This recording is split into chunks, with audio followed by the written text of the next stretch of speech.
That's weird. It really doesn't take that long. I know. It says live, so. Oh, it's on. Okay. We got a black screen. There we go. It's just like, yay! All right. I'm starting to get the hang of this, you know. It's actually like getting to be pretty freaking easy, believe it or not, which you might not expect. All right. It's me, your fool, your court jester, David Wilcock, the inimitable. All right. So we haven't even really looked at my lights here. This is kind of, let's fix that a little bit. I've had a lot of work going on, you guys, to get this slideshow together. This is going to be really amazing. I'm very excited about it because, let me just get my little work area set up here and not get blinded by the lights. Jesus. This is some pretty cool stuff.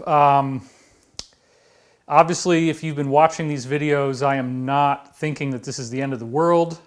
We're going to go through some more of that stuff right now, including some very enigmatic posts from QAnon that just showed up. Oh, I just said it out loud. I guess that means we're shadow banned. Okay, well, let's just try to edit out that part. I said 17, right? The number 17 is the 17th letter of the alphabet. We know what that is. Anyway, you guys asked for more shirts. I think I actually stole this one from Emery Smith. I love this shirt, but I just kind of came into it, you know. It was like Emery was living with us for a while, for about 2 weeks. Oh, she wants me to comb my hair. Okay, we can do that. He was living with us for, I don't know, it was like a month or something, 2 months, something. It was a long time. Somehow I came in contact with this shirt, and now it's mine. So maybe we'll call it a rent payment. I don't No, I love Emery, and we're all good. So, all right, I didn't start too late, huh? That was pretty cool. And we reset this based on where it was when my wife was doing it before. And I'm going to move that light a little bit closer to me. Because, you know, this is like, we are literally doing this, you know, most of the time I spend on slides. So anyway, there we go. That's probably going to look better. Yeah, a little bit closer. All right. Man, I'm too anal. I got to just stop this.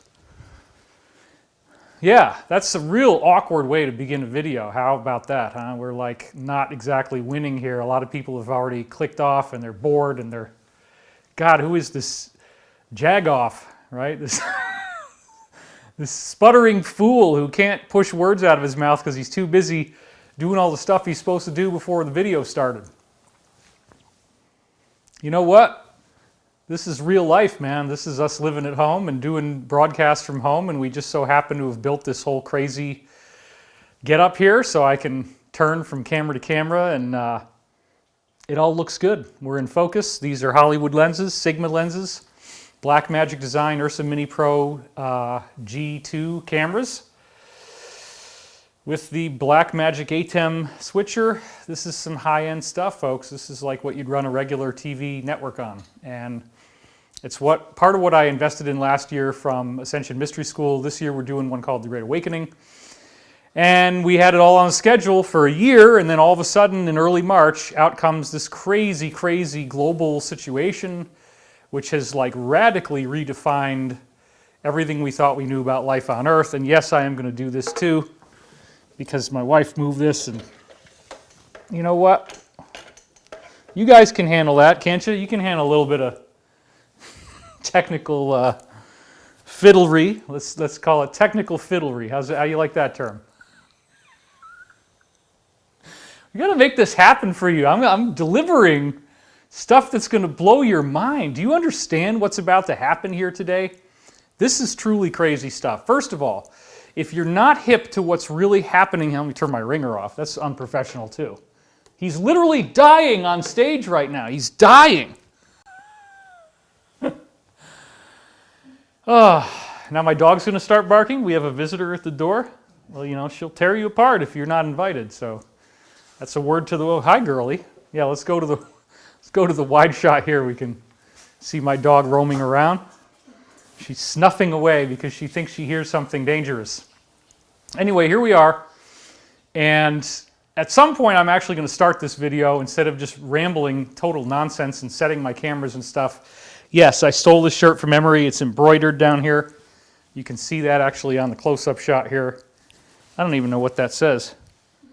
It says knowledge, wisdom, and truth. That's definitely Emery's shirt then, because I wouldn't have done that. That's only... All right. Enough rambling. Let's get into some really good stuff here. So, I have been doing my work on exposing the cabal and exposing the dark elite now since 2007 publicly with a website article that I wrote called The Revealing. What they don't want you to know and why their plans won't work. And in that, I revealed work that had been done from a whistleblower named, calling herself Savali, going back to 2000, March 2000, where she said that the world was being secretly run by a dark, sinister cabal of satanic pedophiles who, for lack of a better word, are intent to reduce population dramatically, and that the gateway to do that was through a Great Depression, or through a new Great Depression that would make the original one look like a Sunday school picnic. That's what they actually said. I showed you those quotes in previous shows, and we have discussed very compelling evidence, of which more is coming in all the time, suggesting that these deep state cabal players actually did create COVID-19 as a manufactured virus. Now, there's some very strange anomalies that we've already talked about with that. For example, it's 500% more likely to affect Asians. This is not speculation. This is a scientific fact that we quoted from a paper in previous shows. 500% more likely to go after and hurt Asian people, and now we're finding out that it actually goes after black people preferentially as well. These people in the deep state are highly racist. They are essentially Aryan supremacists. They do essentially want white people to be the dominant force on the planet, and they are more interested in seeing other people go than white people. That is something I've heard. It's not something I agree with at all. We're all going to have to deal very quickly with the fact that these people are real, that they were doing things that were very disgusting. They were doing things that we've learned from the Epstein saga and from Harvey Weinstein and John of God and Cardinal Pell, the second highest ranking member of the Vatican, with legendary crimes against children that he was convicted for in a court in Australia. And it goes on and on and on. There's a lot of stuff going on behind the scenes. I don't actually have all the information. That's good. There's something called operational security where you don't want to know everything. But what do I mean, something going on behind the scenes? If you have followed my work, you will know that I have been describing a very massive effort that has been made by members of the international community as well as the U.S. military and intelligence community to defeat this Illuminati. And I don't want to see anybody get killed or tortured. I think that fair trials are important, and I think that everybody has a right to a fair trial. And I also very strongly believe in the idea that even the highest level people should be granted amnesty if they are cooperative and if they participate in making sure that this whole thing works out the right way and give us actionable intelligence that we need and can use. So I am not a fan of capital punishment. I am not hoping to see a bunch of kangaroo court trials where everybody just gets shot in a firing squad. That's not what I'm looking for. What we do have, however, is apparently over 100,000, maybe more, of sealed indictments in which the grand conspirators of this plot to destroy life on Earth are going to be brought to a trial. And a lot of this is already happening. There's been a massive, massive number of people retiring from their posts in corporations, and this even included the two founders of Google back in December, Sergey Brin and Larry Page, both of whom are they're billionaires on such an epic level that it would take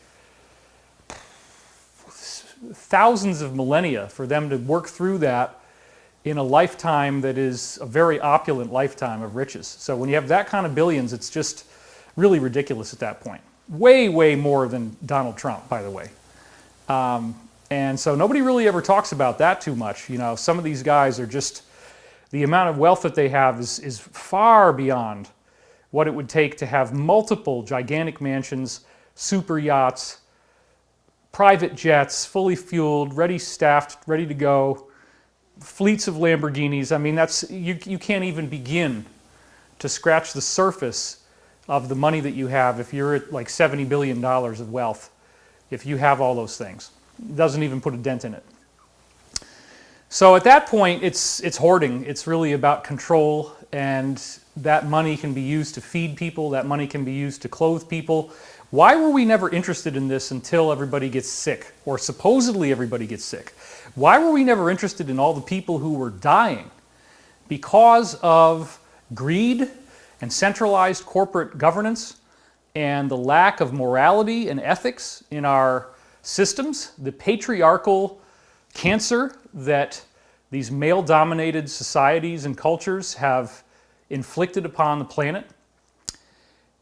And that's one of the things that my wife talks about a lot, is the idea of the resurgence of the divine feminine. And I totally agree with her on that. We definitely need to have our awakening moment where we are getting back in alignment with feminine spirituality and realize that it is equal to masculine spirituality.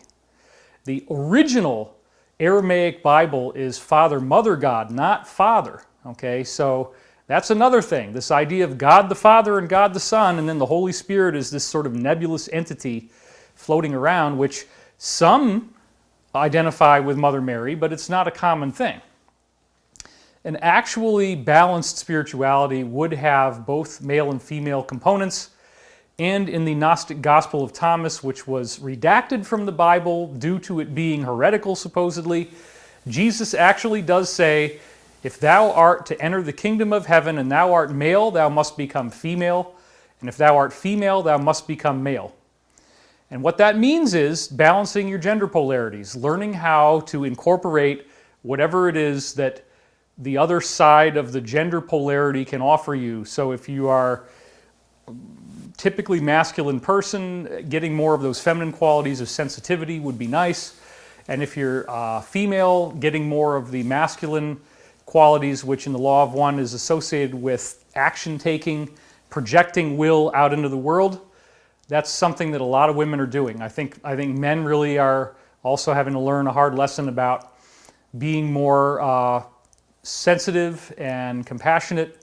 And we see this quite a bit going on where there is an archetypal drama with President Donald Trump, in the sense that Donald Trump does have a lot of traditionally masculine qualities. And those qualities are being greatly attacked and castigated. You know, Trump does have a macho, boisterous personality. He will talk back. He will be sassy. He will say kind of outrageous things. And everybody, at least on the left, everybody is trying to get him to have more of these feminine qualities in the way that he speaks. And that's all part of this archetypal drama, okay? Part of what I think is going on with Donald Trump right now from a cyclical perspective, the cycles of history, of course, I wrote a whole book on this, Synchronicity Key, sitting over there if I want to shamelessly promote it for you and hold it up to the camera. Maybe I'll do that. But the point is, Trump is not the enemy, but he is a traditionally masculine man. And traditional masculinity can get people really upset. And so we have some very interesting things going on in that archetypal department. And it goes back to cycles of time in which people are very upset with the king. They're very upset with the way that the things are running in society. And so the President of the United States is kind of awakening all of these dormant memories that we have from other cycles where, in some cases, people are unhappy with their leadership. And as I've said many times, this is not something in which the President of the United States is going to become a dictator. He was asked to run for office by this alliance that is trying to defeat the cabal, the deep state. Oh, I'm out of focus. There we go. Thank you. I wondered why my head was so tall.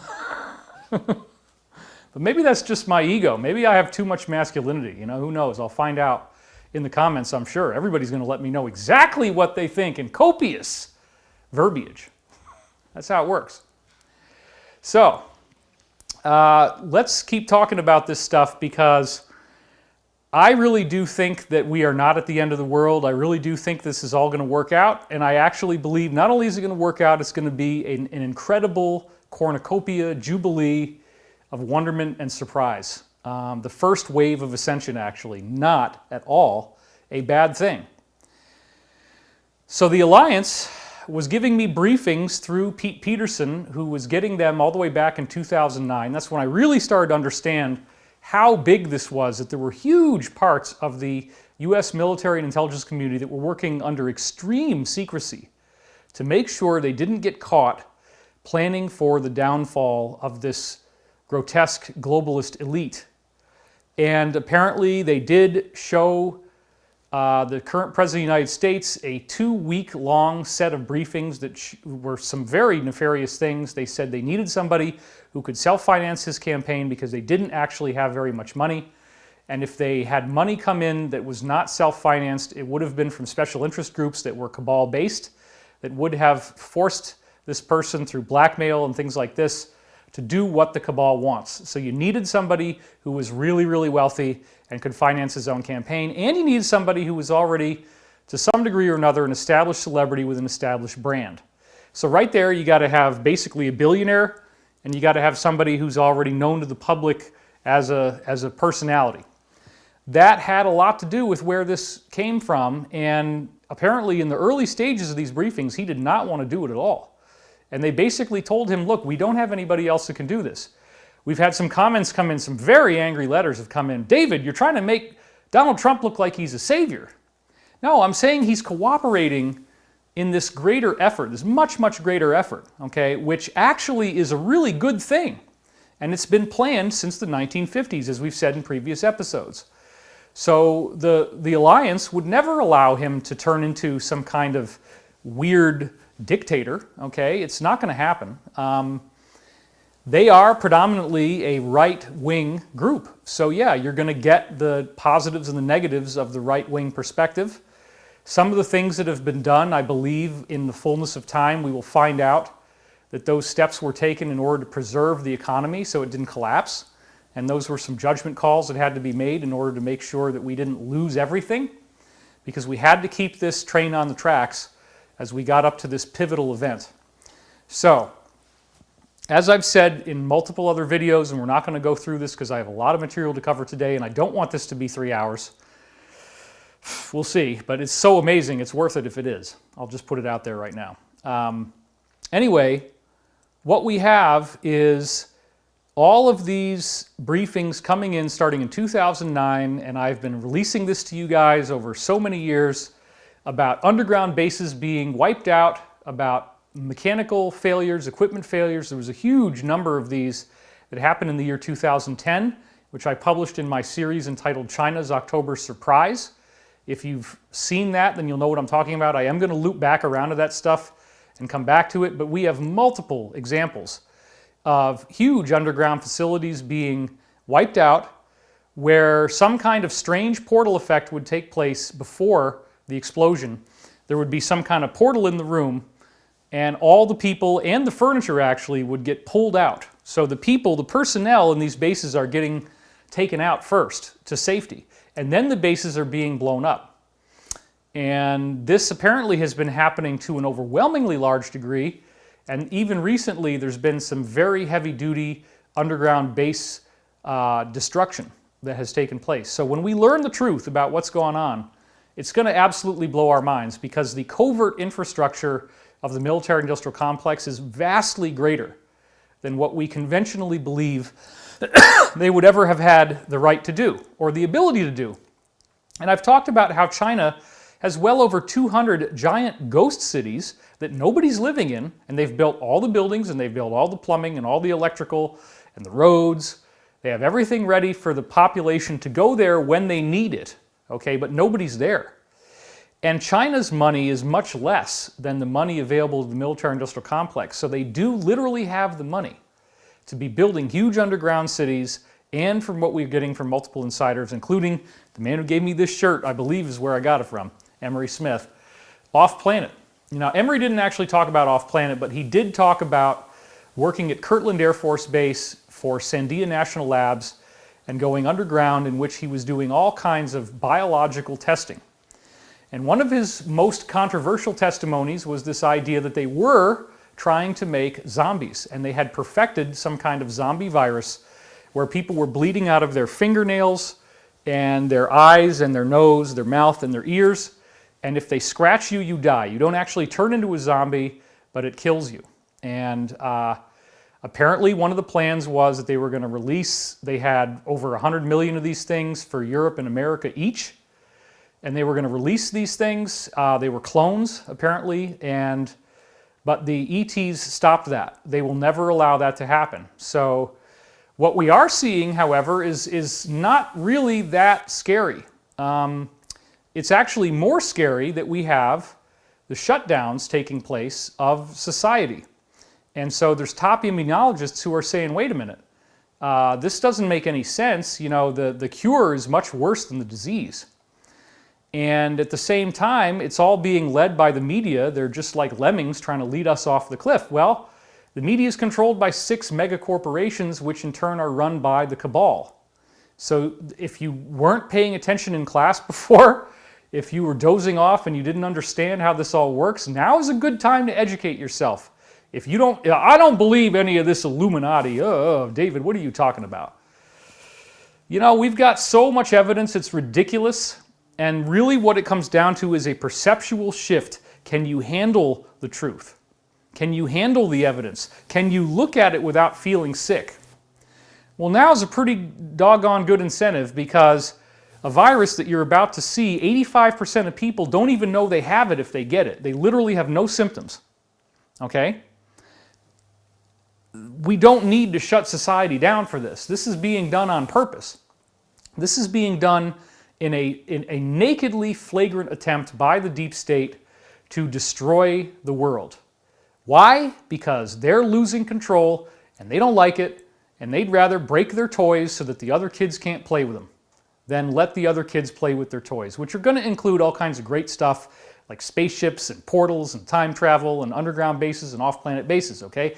They don't want you to have those toys. They're angry. They're having a little toddler tantrum right now. So what did they do? They manufactured this thing that goes after Asian males and black people. They released it, and here we are. And now the media is getting to run the show, and they're creating all these fantasy stories, in my opinion. You know, we're talking to top immunologists who are saying, yeah, you know, once you get this thing and you work it through, you don't need to socially distance anymore. You're going to be fine talking to other people. You're going to be fine. You're not going to get it again, and you're not going to give it to anybody. Once you know you're clean, that's good. At the same time, I'm getting briefings from various military sources telling us that the actual shutdown of our society, the way it is right now, cannot sustain itself for very long. I don't think that these prognostications are necessarily correct, and I don't want to feed into any fear or paranoia, but I will say that the different sources that are leaning in with information right now seem to be pretty confident that if this thing isn't solved by some point in the middle of the summer, the society of the world in general is just going to go over the cliff. It's not going to be sustainable. They are anticipating, if this thing isn't fixed, that there will be riots and looting, and that would be the first phase of something that gets much, much worse. Now you have to understand, this is what the cabal wants. This is what they're trying to do. And it's very important that we boldly step out there and talk about what's really happening and the fact that this virus is really not that bad. There's major immunologists saying our kids should be in school because they'll all give it to each other and nobody's going to really, very few of them will ever get sick from it. It's sort of like chickenpox. You know, every now and then a kid dies from chickenpox, but for the most part they won't. And with kids, they're probably not even going to have any symptoms. Okay, for a quote you're going to see right here from Dr. Pietro Vernazza. We'll see that in a minute. Anyway, yeah, it's really bad if you're an older person, but it's not just going to keep going around and going around and going around. Even CNN today lowered the death estimate for America to well below 100,000 because this thing does, as I've said in previous episodes, it peaks and then it falls off, okay? So please, we need to be aware on a very conscious level that the scientific community, the people who we have entrusted to earn advanced graduate degrees and spend their whole lives studying and practicing and learning about medicine and learning about immunology and learning about epidemics. They're telling us this is not the end of the world, and we really don't need to shut the whole world off and get everybody screwed just to stop this thing, which is terrible. Now, I'm not saying it isn't. It's terrible. It's not a fun way to go. This is a nasty thing, and I am mad as hell that people have done this, okay? And I feel like I know who those people are, and we've explored that in previous episodes. So the Alliance, as we've talked about in previous episodes, they do apparently have a future viewing technology called Project Looking Glass that gave them the ability to see this happening. They didn't know, I don't believe they knew how it started or how exactly to stop it, but they saw this event taking place and they figured out how to work within it to get the results, which is the arrest of the top conspirators in the deep state or their surrender, okay? So that we get our planet back. They're trying to destroy it on the way out. That's not going to happen. QAnon is the voice of the Alliance since October 2017. As I said in previous episodes, just a few weeks after I brought out a whistleblower called MegaAnon, who actually had worked directly with the President of the United States, and apparently still was, as a contractor. And we had spoken to her, my wife and I spoke to her on the phone, okay, several times. And her mind was like a computer. She was very, very fast on her feet with the verbal delivery of very intensely complex political information. It was really stunning to try to keep up with her on the phone. So I liked it when she was in writing because I could understand it more, to be honest with you. Anyway, QAnon has been oddly quiet, but now all of a sudden they're starting to say some more things. So if you're not paying attention to this, there was some great new Q stuff that just came hot off the presses today, so let's take a look at that. Okay. First of all, we have post number 3913 on the right, and so this is in reverse order, it's right to left, 9:49 a.m., where it said, this is what the title was, it was given by qmap.pub, that's the website, qmap.pub. For those of you who've been asking if you don't know where to find this, COVID-19 mass hysteria is being pumped to help Democrats gain support for changing the voting methods. So then they link to a tweet, and you can go back and type it in and look at all this. Then they say, what is the primary benefit to keep the public in mass hysteria regarding COVID-19? Think voting. Are you awake yet? Oh, David, I can't handle, oh, you're trying to say Trump is a good, all right, wait, hold on.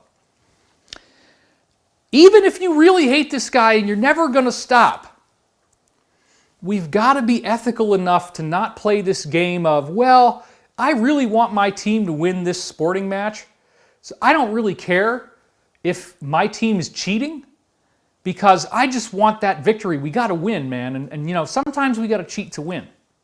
So yeah, you know, maybe there's a little bit of grease on that ball, or maybe there's a little bit of, maybe there's that metal inside the boxing glove, you know, but oh, well, you know, our side, we got to make sure our side wins. Dude, that's not cool. That's not the way you run a government. So if this is being done deliberately, even if you can't stand the man, okay, it's not cool to be screwing around with elections. It's not cool to be saying that Russia is the reason why he won when it's not true, and then it was proven not to be true. And then all this impeachment stuff, like we've had nothing but negativity the entire time this man's been president, which we've never seen with any other political candidate before. And they are just relentlessly pounding on this guy. And as soon as they lose the impeachment thing and it doesn't work for the second time, what happens? Oh my God, it's COVID-19. Oh my God, we're all going to die, we're all going to die, we're all going to die. But yet what they're doing with their controlled media is the problem. Much more than if we had absorbed this. Now, I'm totally down for social distancing, and I don't believe this has anything to do with 5G. It doesn't, in my opinion. It is a virus, okay? It's a manufactured virus. It's a very specific virus, and it's a dangerous virus. So please obey social distancing, stay in your house, but also the peak has already happened. It's falling off just like it did in Italy and South Korea and other places. It's not going to last very long. We're not going to be stuck in this forever. Okay, this is going to pass. And I guarantee that the good guys will not allow the media to keep the world shut down until everything is destroyed. It's not going to happen. And I talked about complexity theory in a previous episode and how the systems will reboot in a new way. It's called complex adaptive systems. The economy is a group of agents with free will that are interacting in what they call a complex adaptive system. Those systems cannot be destroyed. They only, if they get disorganized, if they get threatened, they only restructure into a higher level of order, which most importantly cannot be predicted in advance. You cannot predict in advance where the system is going to go, how it will turn out. And the other thing I really love is that a single agent within the system can transform the whole system in terms of how it comes out. You may be that person. There may be something that you're going to do that the whole world crystallizes around as we go through this transitional process, and that's fine. You know, and I actually heard that Alex Jones has finally mentioned my name after 25 years, you know, that I've been out there. He's finally acknowledged my existence, but he's hating on me. Alex, I've defended you, and you know what? When they took you down and deplatformed you, I fought for you, and so it really doesn't bother me if you're angry at me. You know, everybody has a different perspective on this, and I'm sure that yours is very interesting as well. If you're mad at me about the 5G thing, I'm sorry. You know, there's some weird stuff about it. I acknowledge that. It might actually be really bad, but I just haven't heard any specific briefings saying that this thing was caused by 5G, and the rationale for that, to me, doesn't hold up.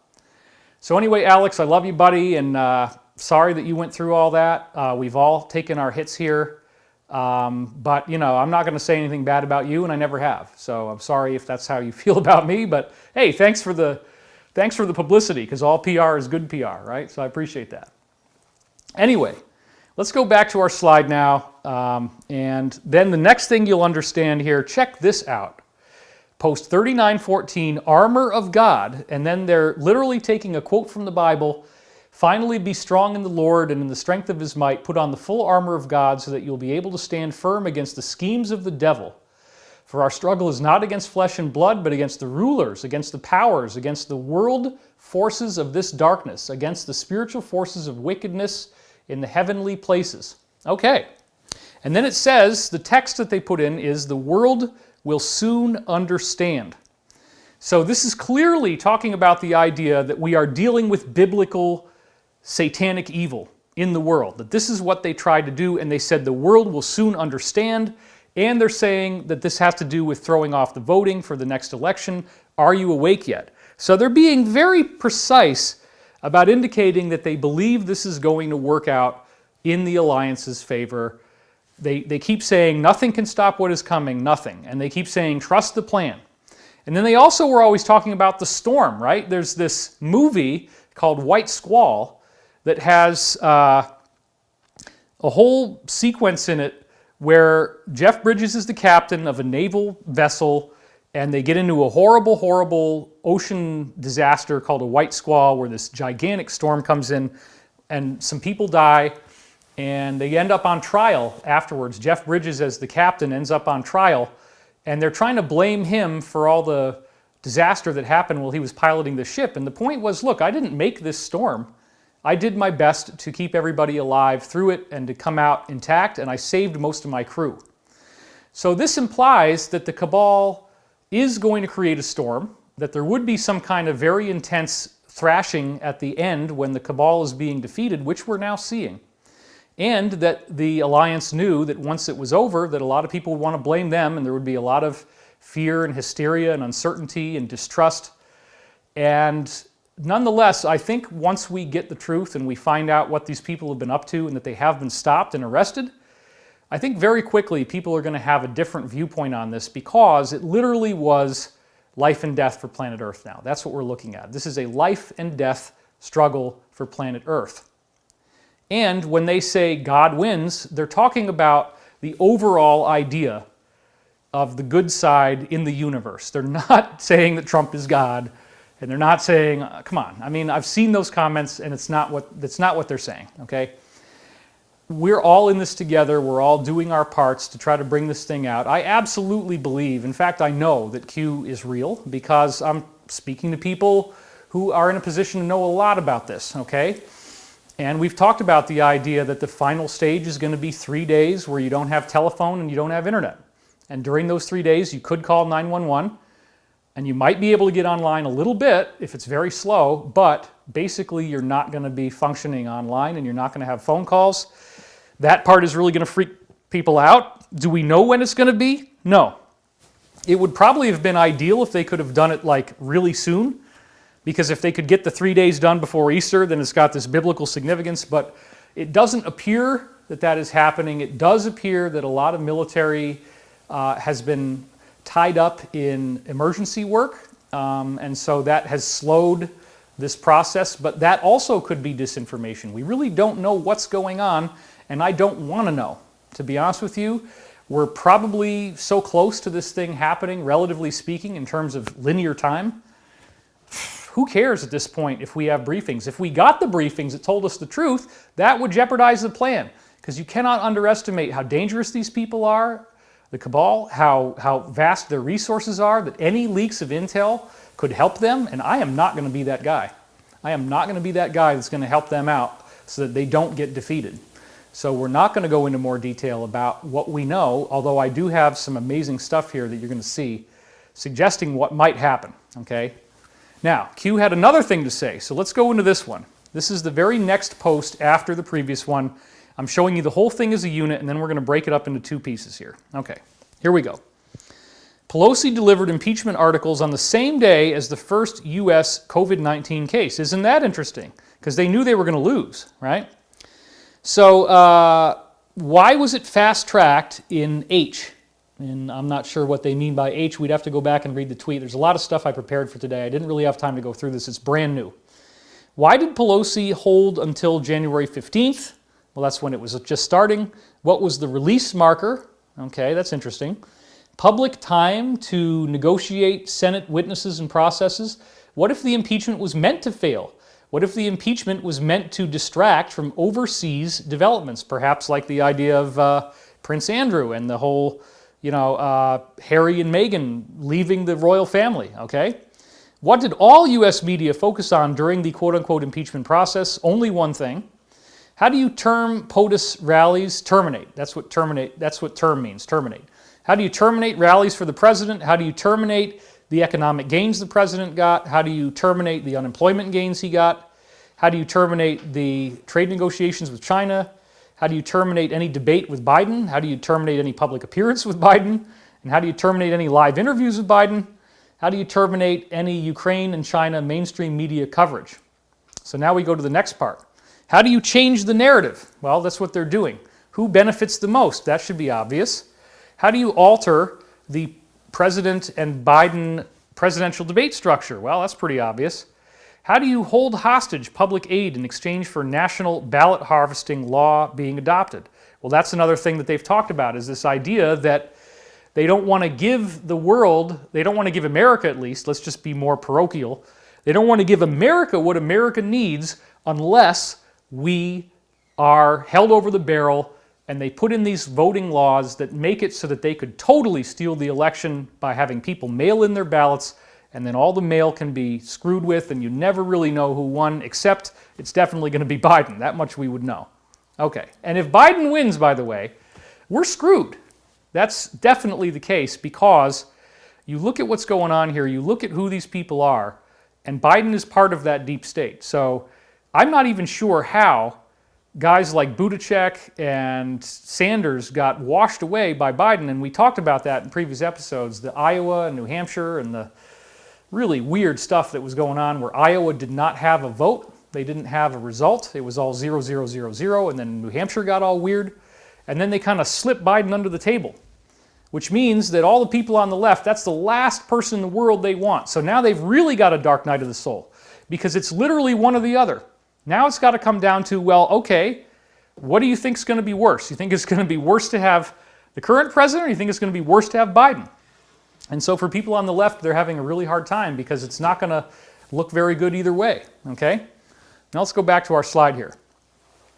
How do you hold hostage public aid in exchange for national ballot harvesting law being adopted? Well, that's a very evil thing. How do you appease the radical left knowing that Sanders' dropout is coming? In other words, they're trying to get everybody that was going to vote for Bernie to vote for Biden. Do you hold hostage public aid in exchange for a Green New Deal? Yes. The truth will shock the world. To regain power by any means necessary. That is what this deep state is trying to do. They will literally try to kill the whole planet so that Trump loses the election. I know it sounds stupid. I'm sorry. I'm sorry it sounds so crazy if you don't have the ability to understand, or you don't want to understand this, or you think, oh my God, David, you're an idiot. All right, I'm an idiot, okay? But this is what it's actually saying, and as I've said before, there's over 500 proofs that Q is coming from the presidential administration, and the media has never, ever, ever, sorry, I touched my microphone, never, ever, ever talked about that at all. But it's so obvious. I mean, I could do days and days of these shows online for you on YouTube Live, just going through the Q proofs, just going through all the different ways that the president would make a tweet at the same time that something comes out on Q, or that his tweet would have something in it that was in Q, or they'd leave these codes and these ciphers, or he would make leading statements about the number 17, which is the letter Q in the alphabet, 17th letter from A in the alphabet, okay? The truth will shock the world. They keep saying there's going to be a world televised sit-down. They're saying trust the plan. They're saying prepare for the storm. The storm is coming. This is the storm, okay? It's obvious now. And now, okay, yeah, it sounds pretty hard to believe that somebody would be that crazy that they wouldn't want to lose a presidential election and they'd ruin the whole planet to try not to lose. But you have to understand what's at stake. From the cabal's perspective, this is life and death. From the cabal's perspective, they're going to lose everything, and they don't give a crap about us, and so they'd rather ruin the whole planet than go down. If you don't like that, I really do apologize, and I'm sorry if you don't feel like Trump is the right guy for you. But let's be grateful that somebody's doing it, okay? That somebody had the personality structure necessary to suffer through the most horrific mass media organized attack in human history, to become the most hated man on the planet, to become the most stalked man on the planet, every tiny, minute detail of your life meticulously pored over, looking for flaws and looking for things to attack. How in the world, I mean, just with what Elizabeth and I have been through, which is not even a fraction of 1% of what the president's gone through, and how much it screwed us up. And now we're finally getting some clarity and getting through this. But my goodness, I mean, the damage is just unbelievable. When you're out there as a public figure and a certain number of people dislike you, it's rough. Okay, you look at what happens to people on social media when they go viral, which is now a very odd term, and what happens to them? It's nasty, okay? People get suicidal, they lose faith in humanity, they lose faith in other people, they become paranoid, they don't want to leave the house, they shut down all their social media, they want to terminate everything. And, you know, there's so many examples of it, I don't even want to go through all of them, but look at like Anne Hathaway, classic example of somebody who's just so hated online that they actually created a name for it called Hathahate. And she actually was quoted as saying, never Google yourself if you're a public figure. So, yeah, I understand what that's like, and I want you guys to understand too that I do apologize for last year not really being that public, but the attacks got much, much, much, much, much worse. They were making death threats, and we had to take some time off. So I was doing the best I could to finish my book. My book is, I believe, very amazing, and you're going to get to find that out too. We went into print. The first hardcover copies are now being printed right now. That happened earlier this week, and I was able to squeeze in one last prophecy at the very last minute, one page at the very end of the book, and they only gave me 400 words to show you the first of what are now a huge series of COVID-19 prophecies that were in my intuitive readings from 1996. We'll get into that in a minute. But before we do, I want to just go into this for a second. Now, this is a Christian-leaning website. It is a Christian website, Health Impact News, and it says right here, stop the fear-mongering. 12 medical scientists speak out on COVID-19 responses.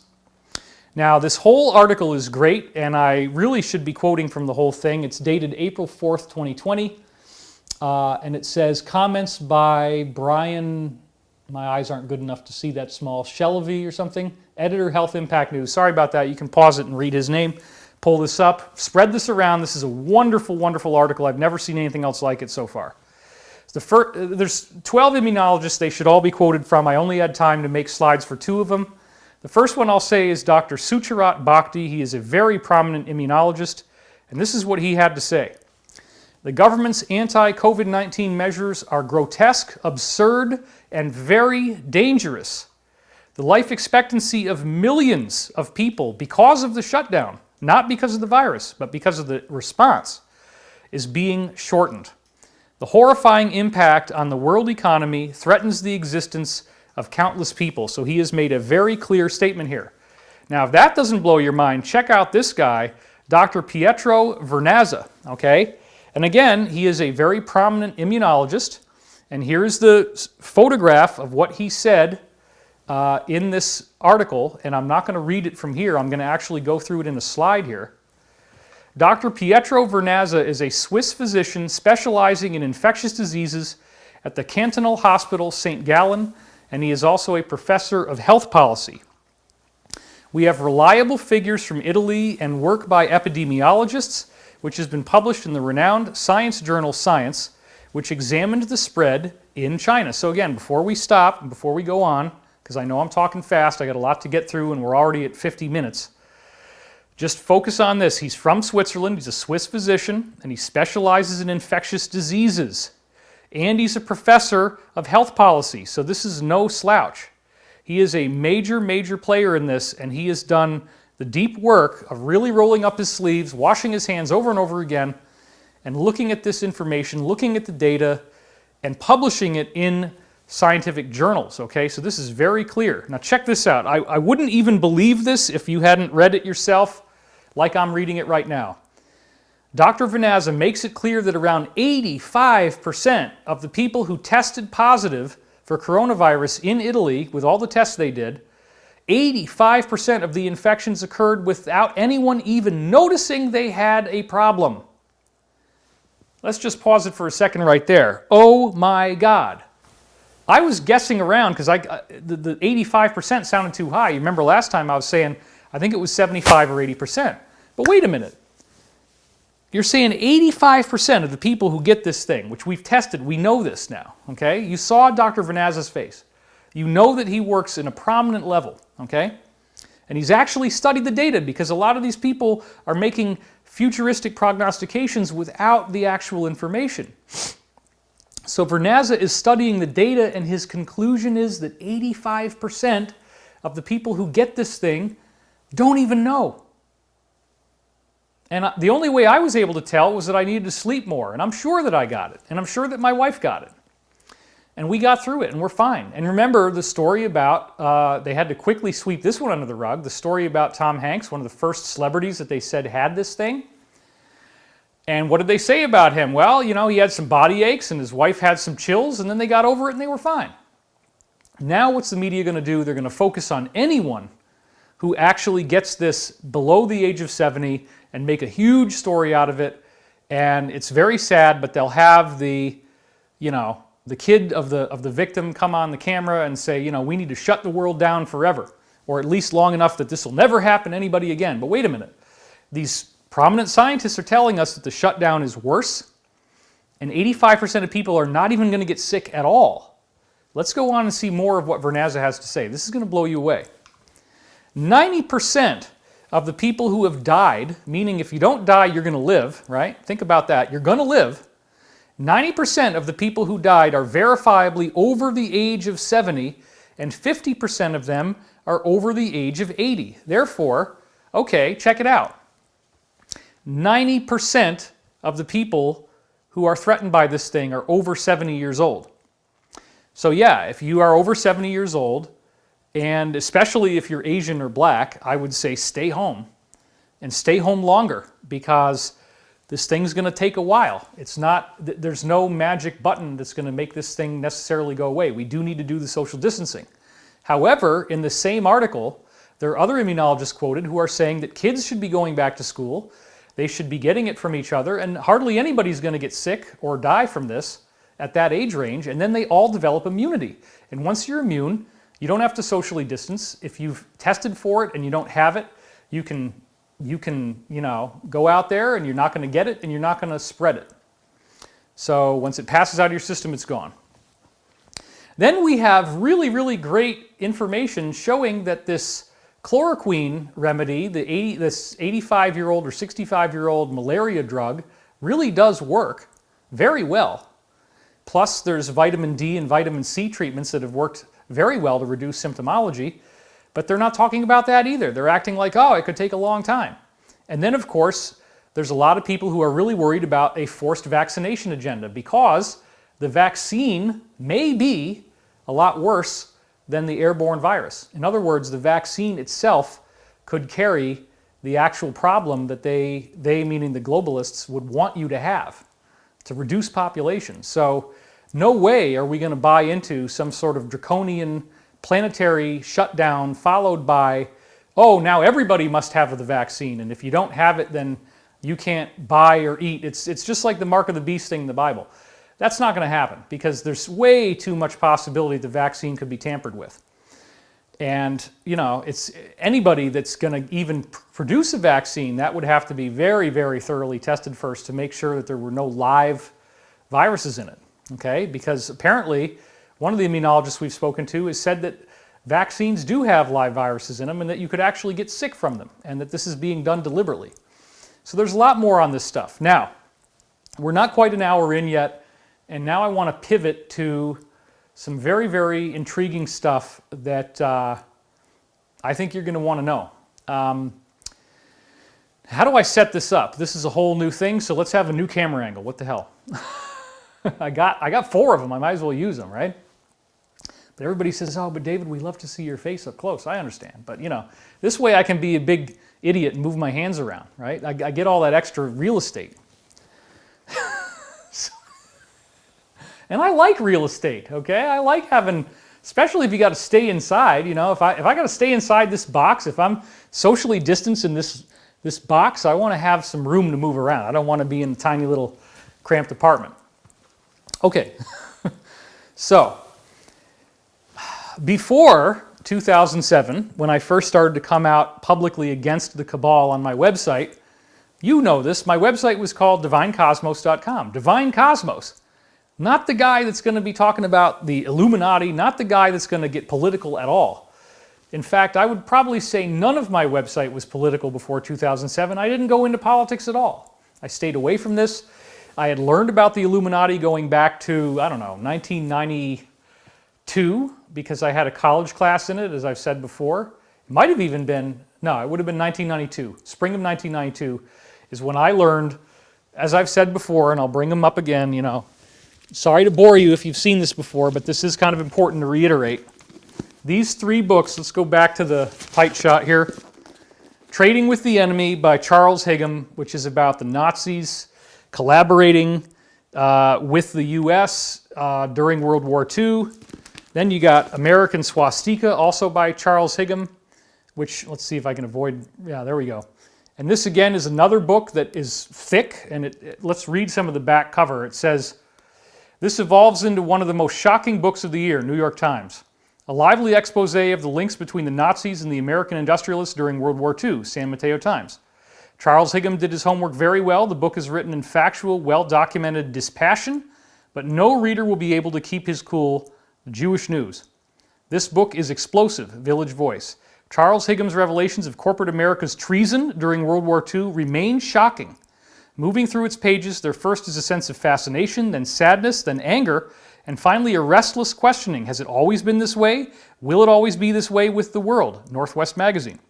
"This is a disturbing book, but Higham has the credentials, academically, to support his charges," Seattle Times. "A report that will be of interest to every student of modern history," Publishers Weekly. And then this book, The Wall Street and the Rise of Hitler, of course another really big one, "makes every previous book on World War II obsolete. The contribution made by American capitalism to German war preparations before 1940 can only be described as phenomenal. It was certainly crucial to German military capabilities. Not only was an influential sector of American business aware of the nature of Nazism, but for its own purposes aided Nazism wherever possible and profitable, with the full knowledge that the probable outcome would be a war involving Europe and the United States. There you have it, folks. That is not something I made up. I took a college class in this, and Anthony Sutton and Charles Higham were the two main sources that all these sociological professors were quoting from. So let's go back to my wide, let's have some room here. So when you know that stuff, okay, and I learned this in college in 1992, you know, as a sophomore.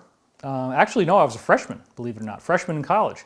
And I'm getting graded on my ability to remember these things and to say, yeah, you know, the American industry is the only reason why Hitler existed. And then when Ford Motor Company's tank plants were blown up by the Allies in World War II, Henry Ford personally repaid Hitler to rebuild those tank plants, get those tanks back out there as quick as possible. Here's the money. Just make sure the war doesn't end. You know, wait a minute, what are you guys doing? And why in the world did they try to have a nuclear war? Well, they had underground cities and they planned to sit pretty underground and wait out the whole thing while all of us were in an apocalypse on the surface. That's not going to happen. There's been positive ETs that have stopped all that from happening. So my personal journey started with that really harsh awakening in 1992 in college, and then I began reading a lot more books on it because I said this is a huge story and I need to follow up. And so one of the most significant books, again, was New World Order, The Ancient Plan of Secret Societies by William T. Still. Blew me away. Another one was The Character, Claims, and Practical Workings of Freemasonry by Reverend C.G. Finney. Now, to that end, let's go to this one. 4. I want to talk about Freemasonry for a second. Now, I have an alliance guy who I've spoken to before, and for reasons we're not going to say why because it would give too much away, we called him the Ice Cream Man. It's nothing sick. He had a model of how the globalists financed themselves called the self-licking ice cream cone. That's why we called him Ice Cream Man. Anyway, he was a 33 in the Masonic order, and he told me, and we were totally being honest with each other. There was no reason for him to hide anything from me. He said that nothing that he encountered in Freemasonry up through the 33rd degree had any conflict with his Christian beliefs. And I've had another guy write me now, a 32nd degree Mason, who said exactly the same thing, and he's happy to talk to me on the phone about it. So I want to be clear that if you look at the leakage of Masonic documents from the early 1800s, because there was an anti-Masonic revolt in America. That's what Finney's book talks about, Reverend Finney. There was an anti-Masonic revolt in the late 1820s, and all of the first 32 degrees were published, and at that time, there was some really weird stuff in there, including a statement that was made that we must crush the head of the serpent of religion. What I think has happened is that Masonry, to a large degree, has turned into a benevolent fraternal organization, and they've taken a lot of flack and a lot of heat. But all of the weird stuff, all the dark stuff, apparently is now happening above and beyond the 33rd degree, if it's happening through there at all. But again, the people who I have spoken to personally have told me that they don't see anything like that, so I think it was modified. And we really have to be very, very careful, folks. We have to be very careful that we don't get into the torches and pitchforks, witch-burning, massive, chaotic, Spanish Inquisition, Salem witch trial nonsense, okay? We want to be worthy of this golden age, worthy of the new planet, and that means clemency, forgiveness, amnesty, as much as possible. If people are going to do the right thing, we need to support them as heroes, not castigate them as villains. And even though I've never been in any of these secret societies, and I wouldn't want to be, that is not an excuse to go after somebody. It's simply not, because anybody who's up to 33 in Masonry now apparently does not have any of this kind of stuff going on. So I just wanted to make that clear, okay? And it's also very important to understand that these things do still exist. They may not exist in Freemasonry anymore, at least not within any of the degrees that most people would ever find out about, but it's out there. And in the past, the Freemasonry secrecy did allow for there to be a cover where people could plot things. And in fact, the American Revolution was a Masonic revolution as well. All of the guys that signed the Declaration of Independence, except for one, were Freemasons. The Boston Tea Party was not Indians. It was actually the Masons dressed up with face paint and feathers and stuff, and they were the ones that dumped the tea off the side of the boat in a protest against taxation without representation. I totally agree with Alex Jones when he said that the answer to 1984 is 1776. And that was a Masonic thing. They did that, okay? So and there's a lot of good books you can read on that. And William T. Still's book talks about that as well. So I don't want to bore you with analysis of stuff that we've talked about before. I want to get into stuff that's new. What's new for me, and what was my work up until 2007 from when I first debuted in 1999, I was a freakish spiritual guy, okay? I'm talking about the fact that there's angelic extraterrestrials out there who are apparently, at the same level as Buddha or any of these other great spiritual avatars, that there's a lot of these beings out there we're actually very well compensated for in terms of who's who in the zoo, and there's a whole bunch of really wonderful, benevolent, angelic beings out there helping us.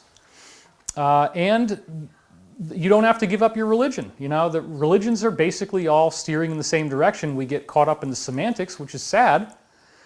So the real secret is that these beings have never left and that they are still working to try to make our planet a better place. And in the past, they built giant stone monuments like pyramids and Stonehenge. And now we see UFOs in the sky. Some of them are built by the military-industrial complex, but some of them are genuinely people from other planets. And again, when you talk to the real insiders who know what's going on, we're not dealing with these octopi with a bunch of tentacles. We're not dealing with scary creatures. We're dealing with people that look like you and me. They might be taller, they might be shorter, they might have different colors of pigment in their skin, like a pastel blue, pastel pink, pastel yellow, pastel green. But more or less, they just look like people. They might have some subtle variation in the way their ears look, the way their noses look, their eyes, their eyebrows.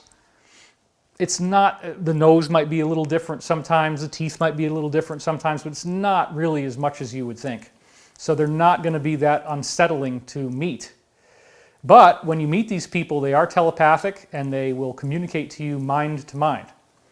So when you read various, when you read various esoteric sources, such as the Law of One series, which was really my Magna Carta, the big dropping of the Law of One came in this book called The Law of One, series of 5 books. And that really, for me, after all the years I'd been studying, when I found it in 1996, and I'd already read like 300 books on UFOs and ancient civilizations, and I found dozens and dozens of things in these books, the Law of One, that I had not seen anywhere else, that I thought were original discoveries scientifically.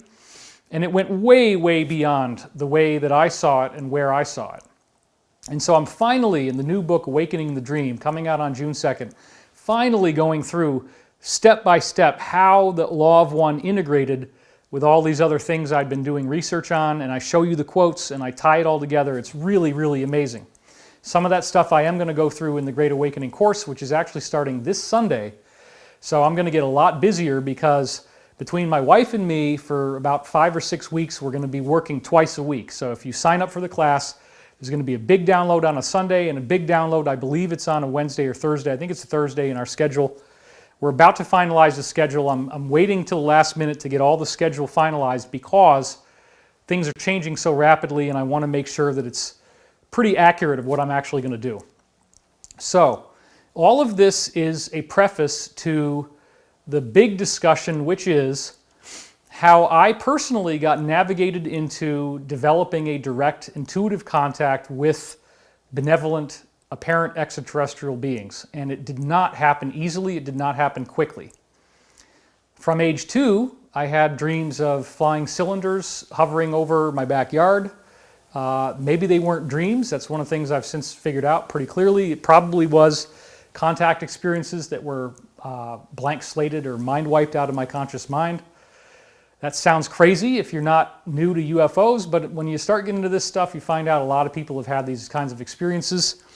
And in the abduction research, we actually find out that contrary to these CIA-influenced disinformation campaigns that were put into ufology, that's the study of UFOs, in fact, the vast majority of ET contacts are positive. People are knowingly participating in a genetic sampling program. And in the book, I make a very strong case that those genetic samples were taken on purpose by positive sources to make sure that we have enough genetic material to be able to reboot humanity on another planet if we need to. Because with cloning, you get a lot of inbreeding and you have a lot of problems. So you can't really clone people. You have to have original DNA. So the book gets into a lot of information on that, including the fact that we might have totally misjudged some of the grays out there. I'm not saying that all grays are bad, and I'm not saying that all grays are good. But I'm saying that there are apparently different types of grays, and it really is just a human being that has grown up from a fetal state with the fetal proportions remaining the same. You have the larger head, the larger eyes, and the spindly body. But apparently those beings in some cases are being used for a genetic program that is intended to make sure that humanity will persist regardless of what planet we're on. And you need a lot of original DNA to make sure that happens. I go into a lot of detail on that in the new book, and it will blow you away. I'm going to do some of it in the class. I don't know how much because I have so much other stuff I need to cover. And you'll see actually where these grays appear to be in the Bible, believe it or not. And that's a fascinating and very contentious discussion, which, again, it takes a long time to talk about. We're not going to do that today. But suffice it to say that there are, if you will, angelic beings that appear in the Bible. There's multiple references to them. They look human, but they're definitely more than human. They can levitate. They give people prophecies. They tell you what's going to happen before it does. They speak to people in their dreams. And so ever since I was 2 years old, I had these dreams of a robed being speaking. We talk about this in the movie The Cosmic Secret, by the way, so I'd recommend that highly. And we just retaped all of my footage. The new version just came out like a week ago. You got to see it. If you have bought it already, you'll be able to see the new version now. So just go back and rewatch it. I think you'll like it more. The sound is better, and my performance, I think, is a little smoother in the new one. Anyway, these celestial beings, these avataric angelic beings are very real, and they have been making sure that we're going to be okay. But they have a prime directive. They can't just show up. They have to guide us through a planetary awakening process. And they've been working to some degree, maybe to a large degree, with various groups here on Earth in the military and political arena, believe it or not. And so, yes, there are positive extraterrestrial forces that are collaborating with what we would call the Alliance, this international group, defeating the Illuminati, and it is literally a biblical scale thing going on where you have angelic beings making sure our planet's going to be okay. They can't control who's going to win the election, but they can try as best they can to make sure that our planet will be safe as we move through this global awakening that they have called ascension. And it does appear to me that we are going through the cosmic dark night of the soul process of that ascension right now, and that there are very amazing outcomes heading our way in the near future. So again, the man with the white robe, the old man, was talking to me ever since I was 2 years old in my dreams. And then when I was 5, I had an out-of-body experience, and I snapped back to my body, or I appeared to after a short time. And then afterwards, I felt very badly that I should have gotten another chance, and I didn't get one for 2 years until I was 7.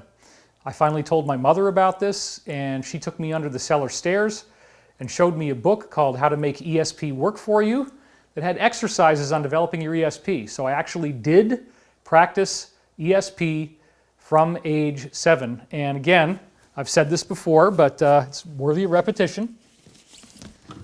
The last book that I wrote, The Ascension Mysteries, does have that whole story in it. The whole story of my childhood, the man, all of the things I was doing right up until actually I got my first big UFO disclosure information when I was a college student. At the same time I was learning about the Cabal. My whole history of my life and all this weird, crazy stuff that was happening to me up until then is in this book. The new book picks up where that left off, because the part that I didn't get into is the most contentious part, which was after, in 1992, I got completely free of addiction to alcohol and marijuana. I had a very severe marijuana addiction. I was running it on a maintenance high level, meaning that I would basically be intoxicated every day from the time, a couple hours after I woke up for the rest of the day. You can't really function that way. I do support moderation. I don't support addiction, and I don't support getting your life all screwed up from it. Okay? So 27 years and not a drop of alcohol. I have used cannabis tincture for dental pain. I had no choice. I had 10 out of 10. I didn't even know what that was before I had this veneer work done because I'd chewed off the enamel on my teeth. So my doctor would not prescribe any painkillers, and I needed to do something. So just to put that on the record publicly, okay?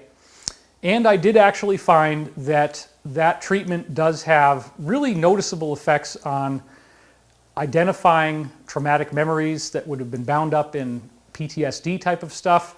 So it really actually is not as bad as people make it out to be. But again, please don't let it get away from you. You know, this is not a good time to become totally hooked on anything. But again, you know, it has had some value for me, so I do want to say that. With that being said, I'm obviously being very careful about everything that happens in my life, and I do have a therapist, and my therapist has been supervising me with the use of this for PTSD alleviation. So there you go. Confession, you have it. Okay. It's really not a big deal. It's legal and it was available, and I actually think that pharmaceutical stuff would have been a lot worse, in my opinion. So there you go. Now, getting back to what happened in my life. When I got sober, when I stopped using everything, okay, up until this dental stuff happened, it was 27 years of absolutely nothing at all. I wouldn't even go after coffee or any of that stuff. So during that time, after 3 years of being completely clean and sober, and 3 years of writing my dreams down every morning, you see, I started to write my dreams down at the same time that I got clean. And the dreams began to give me prophetic glimpses of my future. And I started to write them down every day. And in the new book, I go through all of that stuff. And I had actually gone back to these dream notebooks and read them for the first time since I wrote them down in 92, 93, 94, and 95. I have handwritten college notebooks where I'm writing my dreams down. I had never read them really since they came in. And then when I start to read them last year, there's these crazy time loops in which they are referring to things that were happening in my life at the time, the people that I knew, the places I was living, very, very precise. There was probably 90 or 100 of these kind of prophecies, and I only was able to maybe document about 30 of them or 40 of them in the book because there was just too many. But they were remarkably amazing. And this was one of the things that started to happen to me, dreams predicting the future. And it's not as crazy as it sounds. If you study remote viewing, you find out everybody has this ability. I am not saying that I'm special. I'm not saying that I'm different. Well, I guess I am saying I'm different because most people aren't doing this, but just like you could learn how to play piano as a concert pianist, you could also learn how to do this. And that's what I'm going to be focusing on in my new class, The Great Awakening, because I want you to replicate my effects. I want you to study this, and I want you to learn how to do this, okay, because now is the time. And we do protect it behind a paywall because I don't want this just going out there to everybody, because now everybody's going to say they're doing readings, okay? But if you really want to get the right results, you have to follow the protocol, and the protocols are very exacting, and I will be training you on how they work. But the most important one is to get your mind out of it. If you understand the words that are coming out of your mouth, you're doing it wrong. So there's a whole art to doing a meditation that is so deep that you don't actually track the words. And it's not as easy as it sounds. There's very precise practices, which I feel I perfected. And so from 1996 to 1999, I began getting these downloads of verbal information 3 years after my dreams came in. And the dreams themselves were the ones that were pushing me to do this. And I'm going to talk about that in the class, and it's in the book. The dreams pushed me to start listening to the still small voice that I could only hear when I was first waking up in the morning, and I had just captured a dream. And I hear, it's very difficult to hear it actually. It's sort of like listening to sounds in the other room, and you can't quite make it out. And it does have positioning, you can hear where it is. There's a 360-degree halo around you, and you'll hear it coming from a direction, okay? Let's go to 4. So you'll hear it from a direction, like it might be behind you, and then you'll have fleeting visual images that come into your mind. It'll be of a person, or it'll be of a particular location or a scene, and those will come in very fast. It takes a lot of practice to slow it down, which is one of the things remote viewing teaches you. And all these protocols that I developed were based off of remote viewing, which I learned from books like Cosmic Voyage by Dr. Courtney Brown, and then his follow-up, Cosmic Explorers. They were very helpful. I modified those protocols. I modified remote viewing protocols to capture verbal information, only to find out later from Dr. Pete Peterson, who worked on the original remote viewing research, that in fact they deliberately modified remote viewing so that people didn't hear verbal information because these angelic beings were trying to talk to people and the military wanted to squash that. So now you can only go and look at things that are far away, which is remote viewing. You're looking at a landscape, you're getting precise information about what's there, and you bring it back and you write it down. Well, I found out that the same basic ideas could be used to capture verbal information. The first date that I did this was 11/10/96, or November 10th, 1996. And it was unbelievable because even from the very first day, it was loaded with all kinds of crazy stuff. There are 9/11 prophecies in there. We're going to go through those again. And now, no question whatsoever, these early readings from December 1996. Now finally he's getting to it at 1 hour and 20 minutes in, 5:20 p.m. Pacific time. We're finally getting to it, okay? But this is all build-up to make this good for you. We got to make it juicy. Oh my God, as of this morning, I have found dozens of pandemic coronavirus prophecies in the December 1996 material. Obviously, it wasn't in the book, but I found the first one earlier this week, and I actually got 400 pages into the book the day before it went into print. On the last page, 400-page summary of one of these prophecies that I'm going to show you now. Since then, it really needs to have a whole chapter, but I'm doing it here because we can't get it into the book. I'm sorry. But it's amazing. And a lot of the things that I'm going to read you today are in the book. I just didn't know what they meant at the time. So I want to be clear that these readings that I was doing, I would have a stack of cassette tapes on my desk, okay?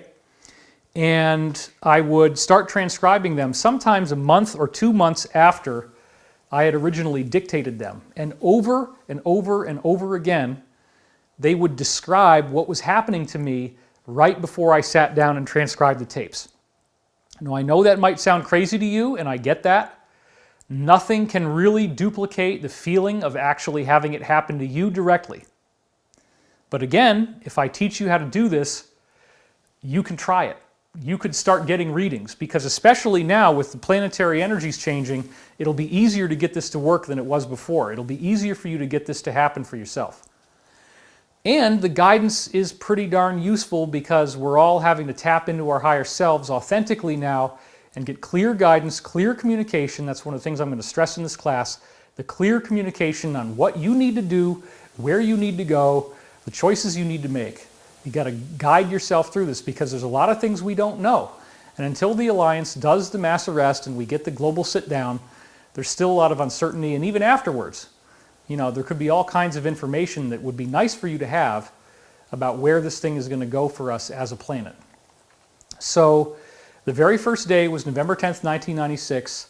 It absolutely blew me away. I have not been through the November readings yet. There's probably all kinds of pandemic stuff in there too, because what I'm going to show you here is pretty much the entirety of the first 2 weeks of December, which is heavily covered in my book already, and there's a whole lot of pandemic stuff in there. So before we go further, I just want to tailor this a little more. I want to be clear that there were 3 years of daily dreams that led up to this, where I was getting the dreams and I was having these experiences with cosmic beings ultimately telling me, we want to communicate with you, the people in the UFOs, David, we want to communicate with you.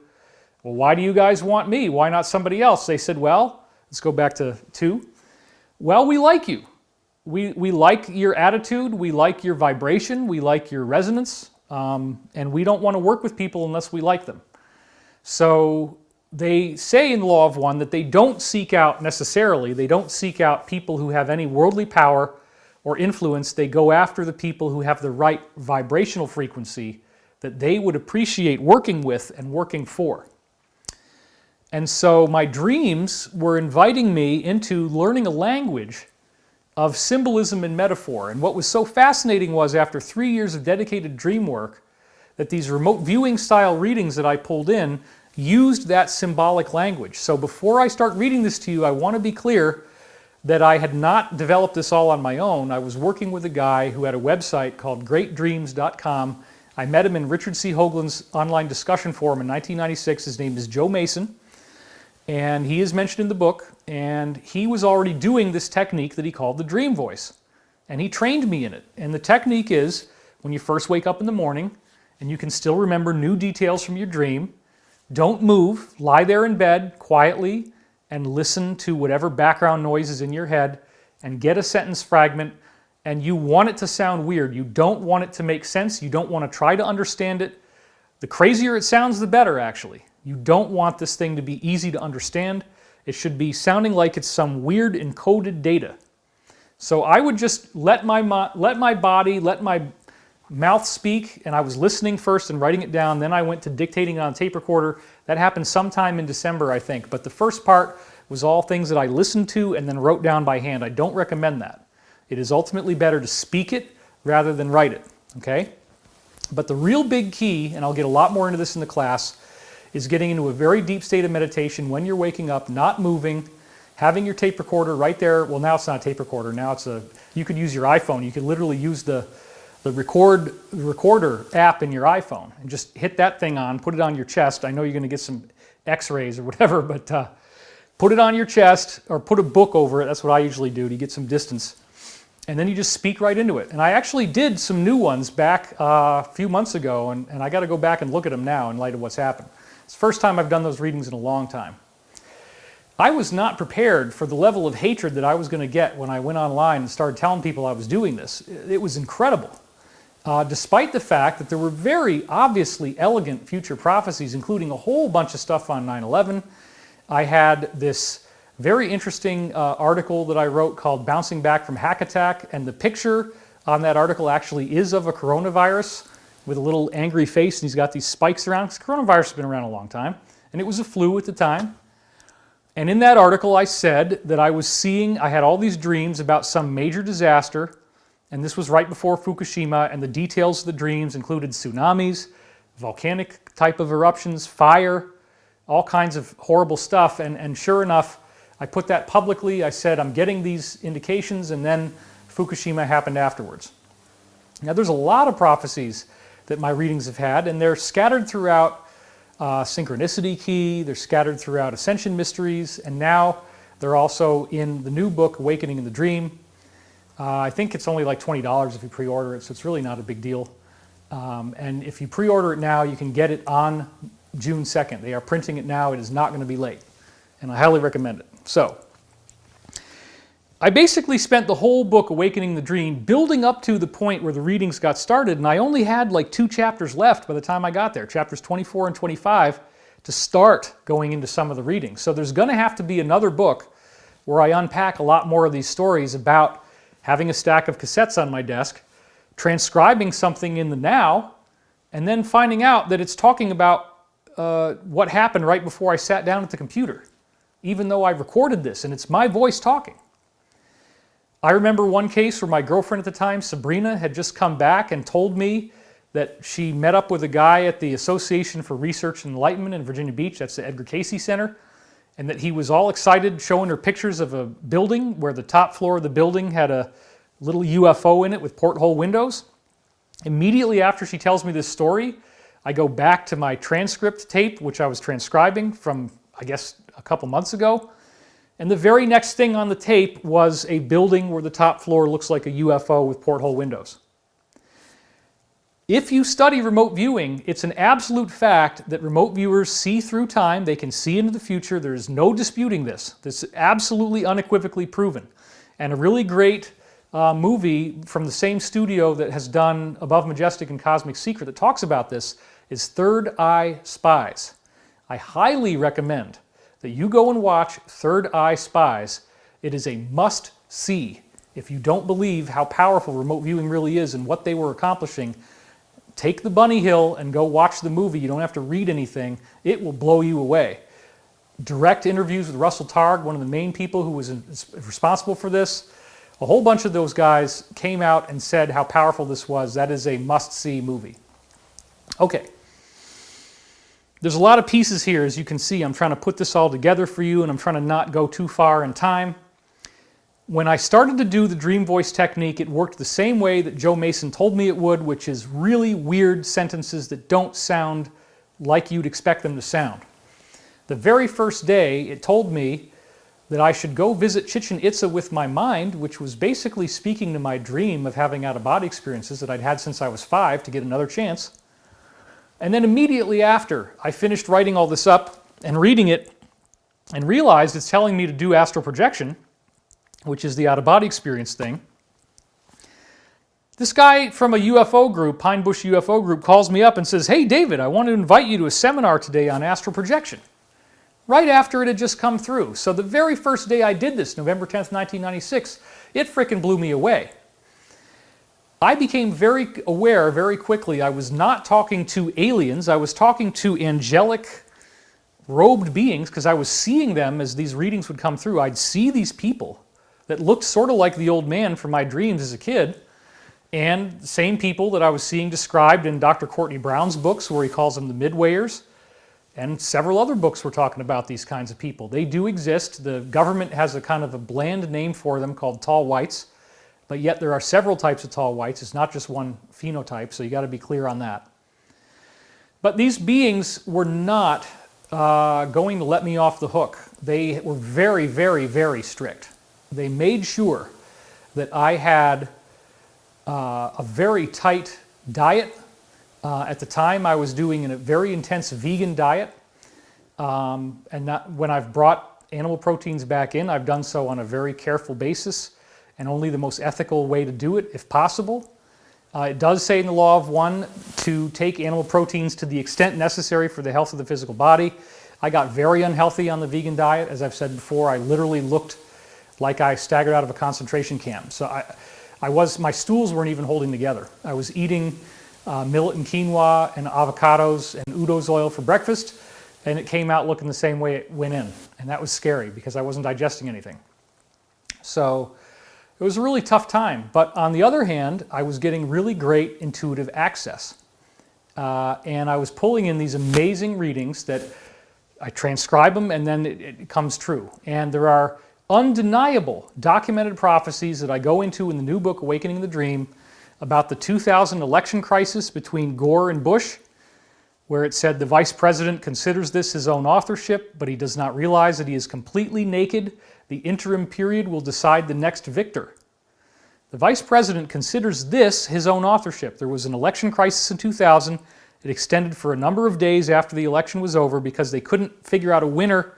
And ultimately, the Supreme Court handed it to George W. Bush, even though when you actually counted all the votes, Gore won. Okay? The interim period will decide the next victor. That was the space in between. This was on my website. This prophecy was on my website in 1999 before the election. Okay? Nobody can dispute that. It talks about the vice president. It said he considers this, the election crisis, his own authorship, meaning he can steer it so he's going to win, while not realizing that he is completely naked. The interim period will decide the next victor. Not realizing he's completely naked, yes, because the Bush cartel faction had rigged the system to make it impossible for Gore to win. They had bought the Supreme Court. They're the globalists, they're the oil men, and they're going to make sure that their guy gets in there no matter what, and that's what happened. And we're seeing the same kind of weird election tampering going on right now. So that's one example of prophecies. There's a number of 9/11 prophecies as well. And God, I hate the hands thing. I'm getting static behind my hands when I put my hands behind me. I'm sorry about that, folks. But it happens, you know, for whatever reason. So we'll try to avoid that. Sorry if you are having problems. We get some comments on that. All right. So enough dilly-dallying here. We will get back into some of the actual results. So the readings weren't coming in almost every day in the beginning, but then I started to get into a good rhythm in December. By this point, the source was already telling me I needed to stop worrying, I needed to improve my diet, I needed to not be so worried about all these things. And in the book, Awakening the Dream, I talk about how all of this was going to turn into prophecies that happened as I was writing the book last year. So all the people I knew, the place I lived, my wife, her name, having a center in Colorado, having a center in California, all that was in there. And I was living in New York State at the time this happened. So it's very, very bizarre and very, very interesting stuff. The source had clearly identified itself as some sort of angelic being.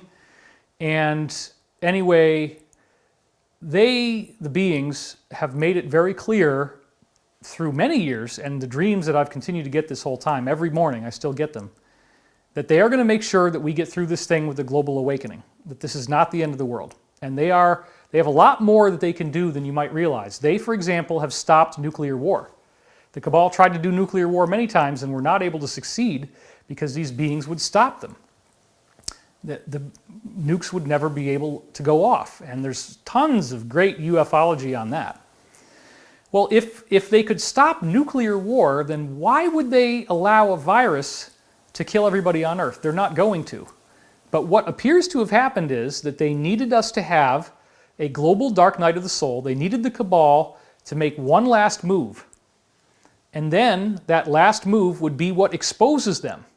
And this thing is anger-inducing, right? If it's true that human beings made this virus deliberately and released it deliberately to try to stop them from losing control of the planet, okay? That's a big deal. That's a big problem, and that's going to make people really mad.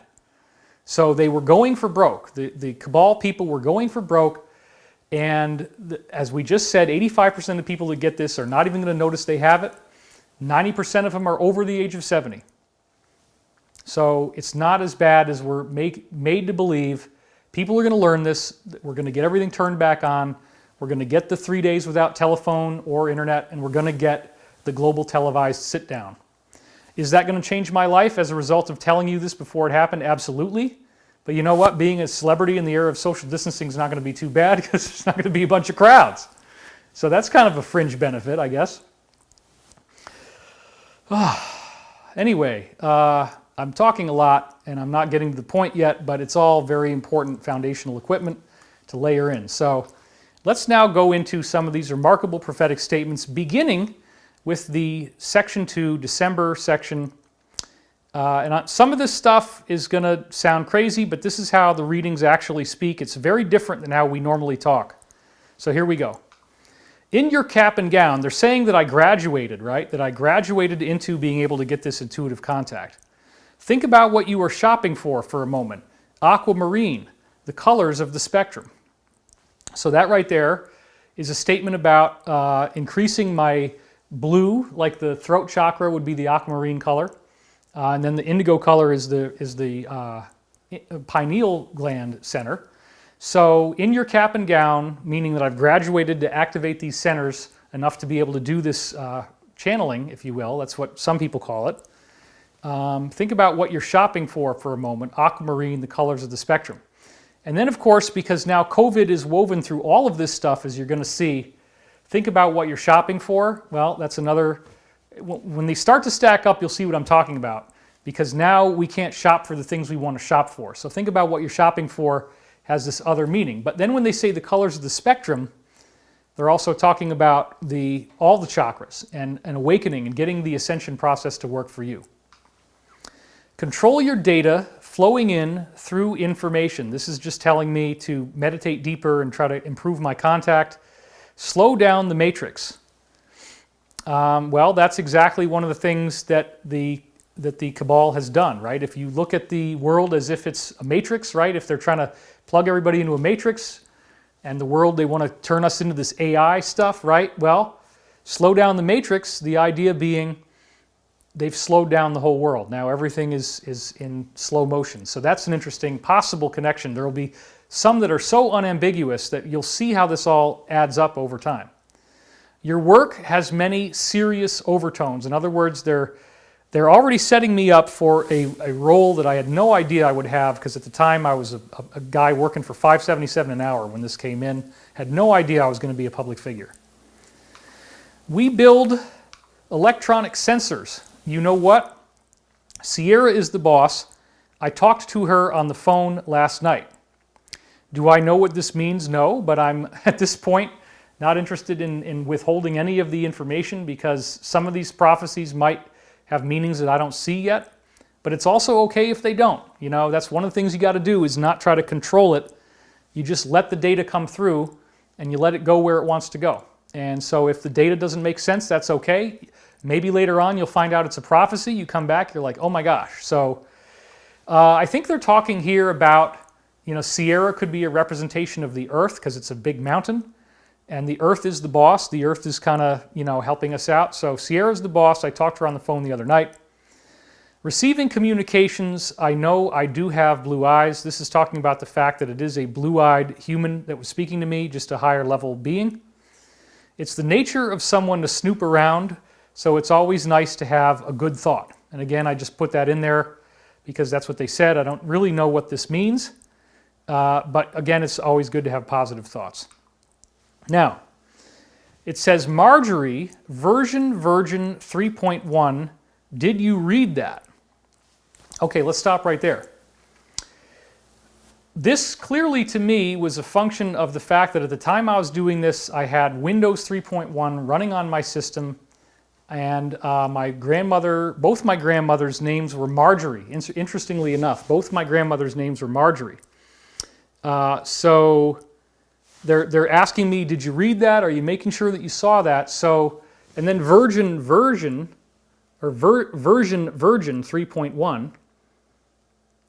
Again, I'm not really sure what all this stuff means, but like, isn't it interesting that now we're saying that Bill Gates very likely paid for this virus and he created Windows 3.1, and all the other stuff that they're going to be talking about here is totally, obviously talking about the pandemic.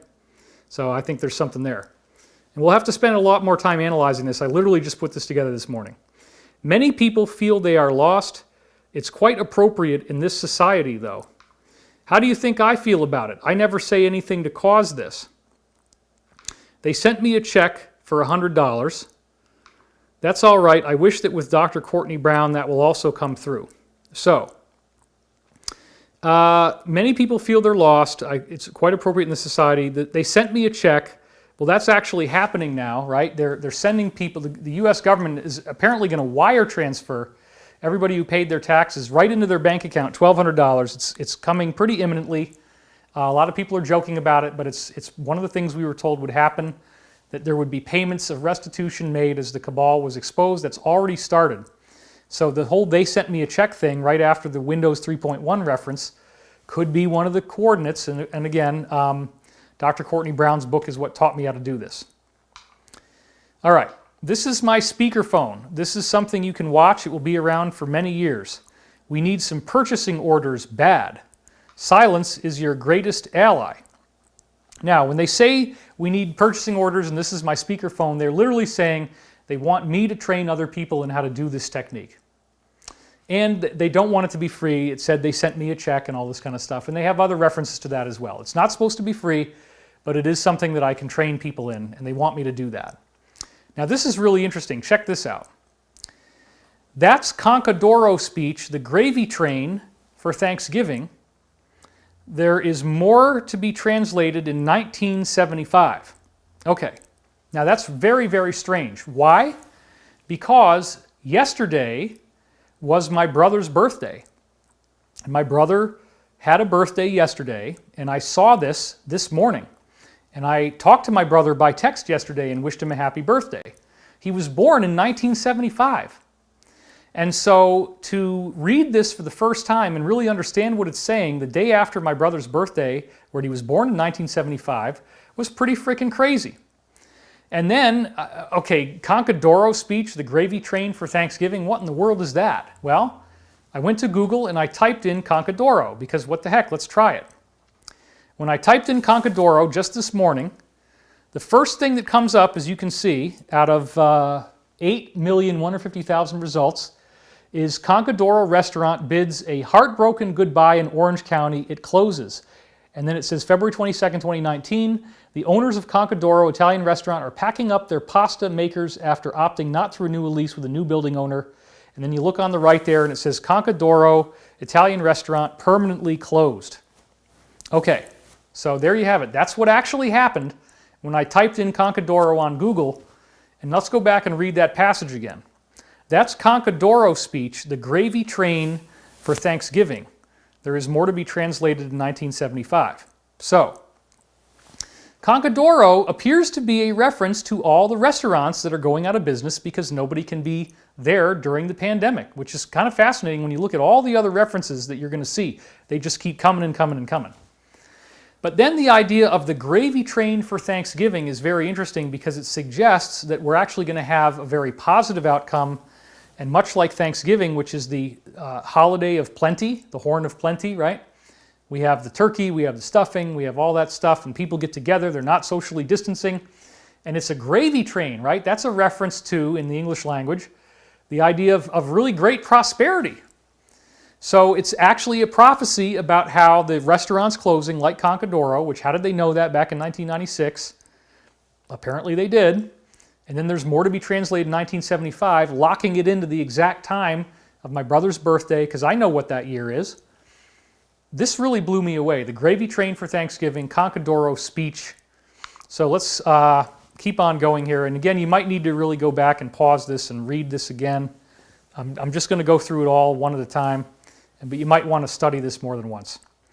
Extend many refinements and everybody lives a lot closer. Well, heck, this is a direct comment on social distancing. And again, there's so many of these that add up. It's going to be very obvious that they know about what's happening to us now. And in time, we'll understand that everybody can see the future and it's not a big deal. But I just happen to have done this in '96.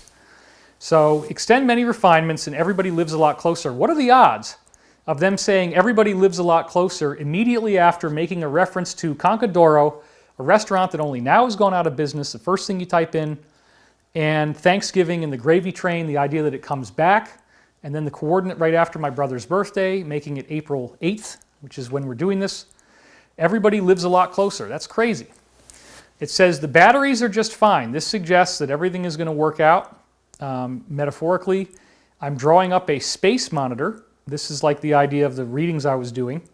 And then as I was looking at the clock, I got a 2:22:22 on the concept that this passage indicated that I was developing a connection with one of the woman I was talking to in the angelic kingdom, one of her supervisors or the chief, to get me connected with various other ETs. This is an original note from when I first typed it up. I was just trying to understand what was going on because they had made references to a chief before, right here. The chief passes it in, and it comes back around again as a stepfather, though you know I don't like to use those kinds of words.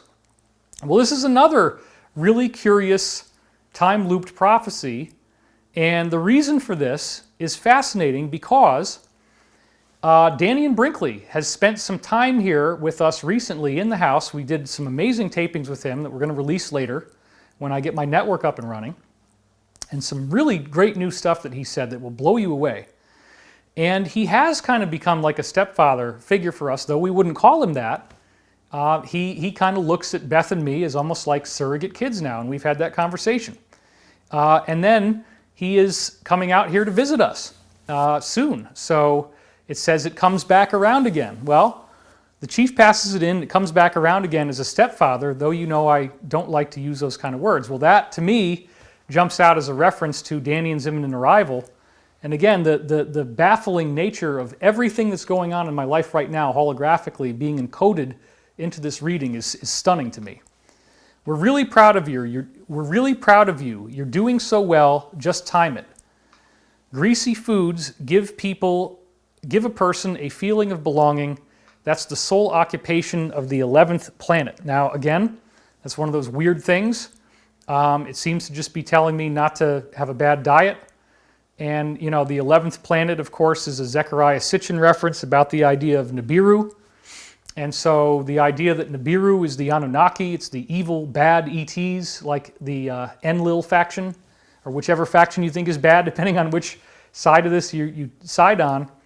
The 11th planet, like the dark archons, the evil extraterrestrial satanic gods of the Illuminati, right? They're trying to poison us with greasy food.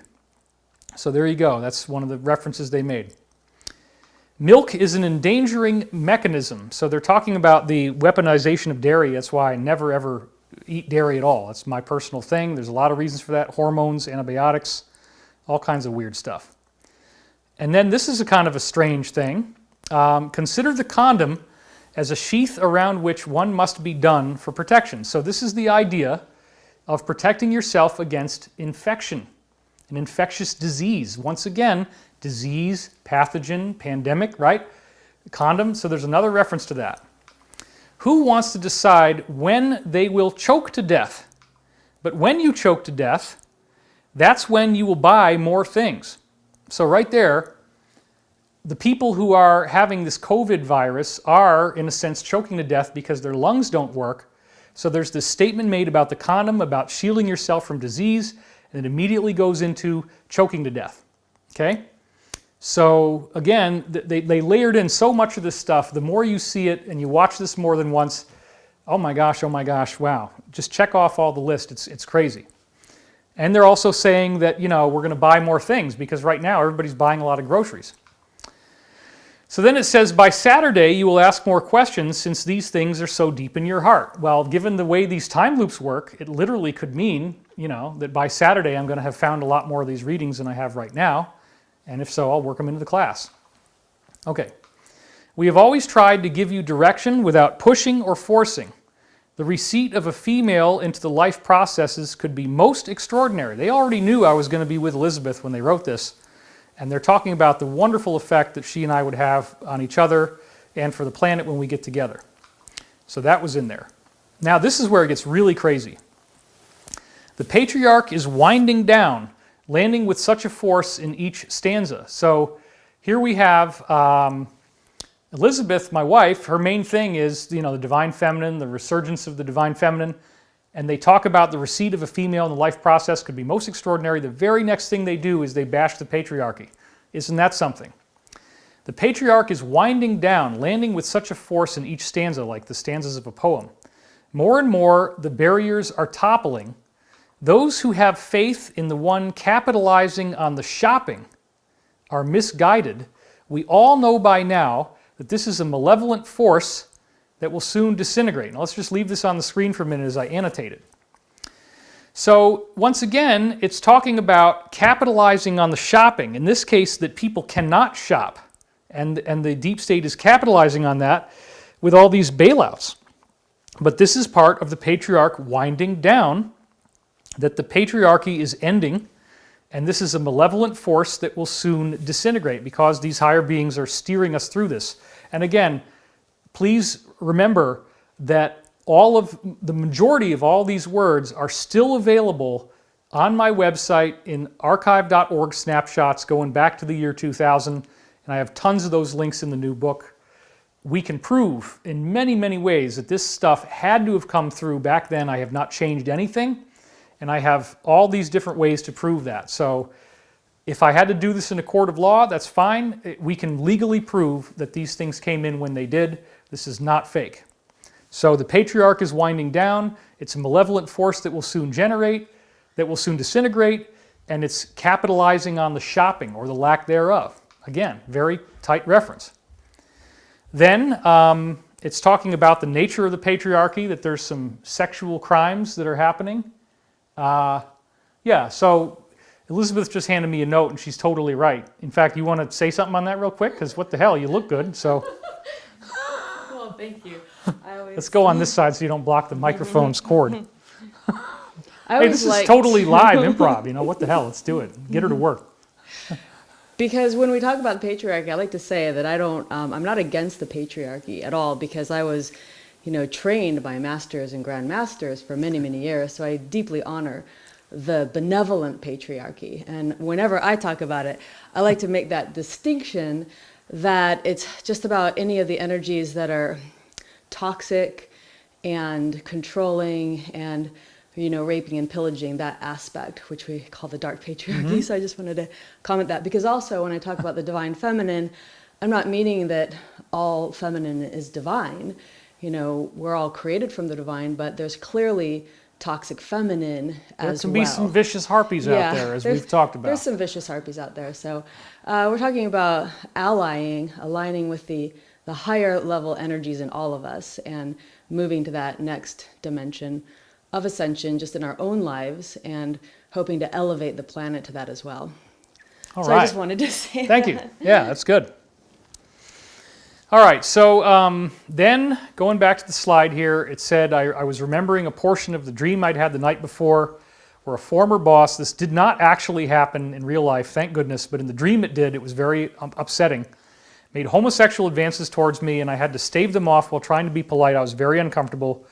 This is talking about the patriarchal, dark patriarchy, and all the weird, creepy sex stuff that they get into, which includes, of course, the child stuff. And it said, he's done that to me too. Now in this case, when it says me, it's talking about, I believe, the collective voice of humanity and what we've all had to go through. And then it says, just analyze the diagrams in the Bible. So it's clearly saying the Bible is telling us some degree of prophecy, however metaphorical it might appear to be, but there's truth in there about this battle of Armageddon, about the idea of light versus darkness, that the beast thing, everybody's like, a lot of Christians think that they still haven't found the beast of Revelation, that they're expecting it to be this one person. The Casey readings spoke decisively on that. They said the Antichrist occurs in individuals, it occurs in groups, it can even occur in nations. And it is simply that force that resists the idea that we're all one and we should all treat each other kindly and preserve each other's lives. There's people that are now having their final stand on earth. The dark patriarchy is winding down with each stanza. This is a malevolent force that will soon disintegrate. Just analyze the diagrams in the Bible. There you go. Let's keep going. Now they talk more about the dark patriarchy. Murder is still being sung in the hearts of foul men. Save thyself up on the river and know that the decades of tyranny are over. Accept that circumstances have changed. There is a new understanding now that is being brought out into the light. Well, that's very exciting. Now, think about this. It's a very resolute prophecy. The decades of tyranny are over. This hasn't happened yet, but the beings are extremely confident that it will, and they always have been. I've never had intuitive guidance telling me the planet was going to be destroyed. I've always had intuitive guidance telling me this dark patriarchy would be exposed and toppled. And they seem to have known exactly when that was going to happen, how that was going to happen back in 1996. It's really fascinating. People will not be the same. This is ascension. With the speed of thought, they will fly and travel. Well, apparently the forbidden technology that's going to be released by the Alliance includes, eventually, maybe not right away, but UFO type of craft in which you think about where you want to go, and it will take you there. So with the speed of thought, people will fly and travel. So this is part of the forbidden technology that we get after this thing happens. The reason we are telling you, David, all this is for you to provide a cloaking mechanism when all goes platinum. Well, that's very interesting because I talk about this in the new book. The reference to all going platinum appears to be a reference to the solar flash because the idea is it's this bright platinum, like a huge, bright white light. And the cloaking mechanism, I believe, is like the light body, the idea that when this happens, that you're not affected by it in a negative way. That the white light goes through you and that you stay with the earth. And again, what we've seen now with the law of one quotes about the single, fine, strong moment of inspiration tells us that it is possible that we could get through this thing without any earth changes, and that's the optimum timeline that I actually think we're on. If enough of us figure out that the reason why earth changes happen is because we are being negative. So we have to up-level our own vibration, we have to be nice to each other, and that's really all it takes, is we don't harbor evil, manipulative, controlling thoughts. We're not primarily interested in dominating and having power over others. Once we get there, if enough of us get there, if there's a critical mass, we don't need it to get worse than this, what we're in right now. We could go into a positive ascension timeline where everybody on Earth gets to go through this, in which case, if the solar flash happens, we're not going to be affected by it in any negative way. Everybody goes through it just fine, okay? That's the cloaking mechanism they're talking about. So let's keep going. Then it says, it will divide the Mormon records as those of the church as usual. This is very, very interesting because obviously when this kind of thing happens, you know, a big function of the Mormon faith is the idea that Jesus came to America at some point. There's some very interesting connections with caves that have been found with giant skeletons in them, and the plates, the Nephi plates that they talk about in the Book of Mormon. And I've had enough briefings to feel that there is something about the Book of Mormon that is accurate. I know that might sound crazy to you if you're not a Latter-day Saint person, but there's something going on with these burial mounds and the giants that were found in them, and the plates that they dug up in a burial mound in New York State, and Joseph Smith and his people. There's some really weird stuff going on there. So everybody's going to be very divided about this, and especially in religious sense, when we find out, okay, everybody, there's been these benevolent humans from the future that have been guiding us through this thing, and they really are angels, and they've been here the whole time, and they have UFOs, and now we get to join them. So yeah, that's definitely going to divide the church records. When you are lying in bed trying to sleep, that is a good way for you to meditate. This is better than more wasteful lessons involving space and time. So this is just talking about basic protocols of meditation. And let me, while I'm doing some of this reading, I am going to sit in a chair. That way I can sustain longer for you guys and not get bodily aches, which is good. You have listened to your instincts, and they have served you well, and now it is time to go on from there. In fact, we can do, yeah, we'll do that camera angle, and let's see, I'll get up here so we can be in focus. Am I framed up close enough? Okay. You have listened to your instincts, and they have served you well, and now it is time to go on from there. Since someday it will be lost, it is good that you keep it on this information sheet or tape recorder. So basically, here they're just talking about keep documenting this stuff in the tape recorder. They wanted me to transcribe it. So anyway, and this is ironic because I was so ignorant as I was doing this. I didn't know that I was already talking to, if you will, benevolent angelic extraterrestrials. I said, will I be able to tune into extraterrestrials soon? And then the extraterrestrial angelic human says, I'll figure something out. Give me some time. They're being nice. They're not really insulting me. A special object is being geared up for you, so you must run the obstacles through.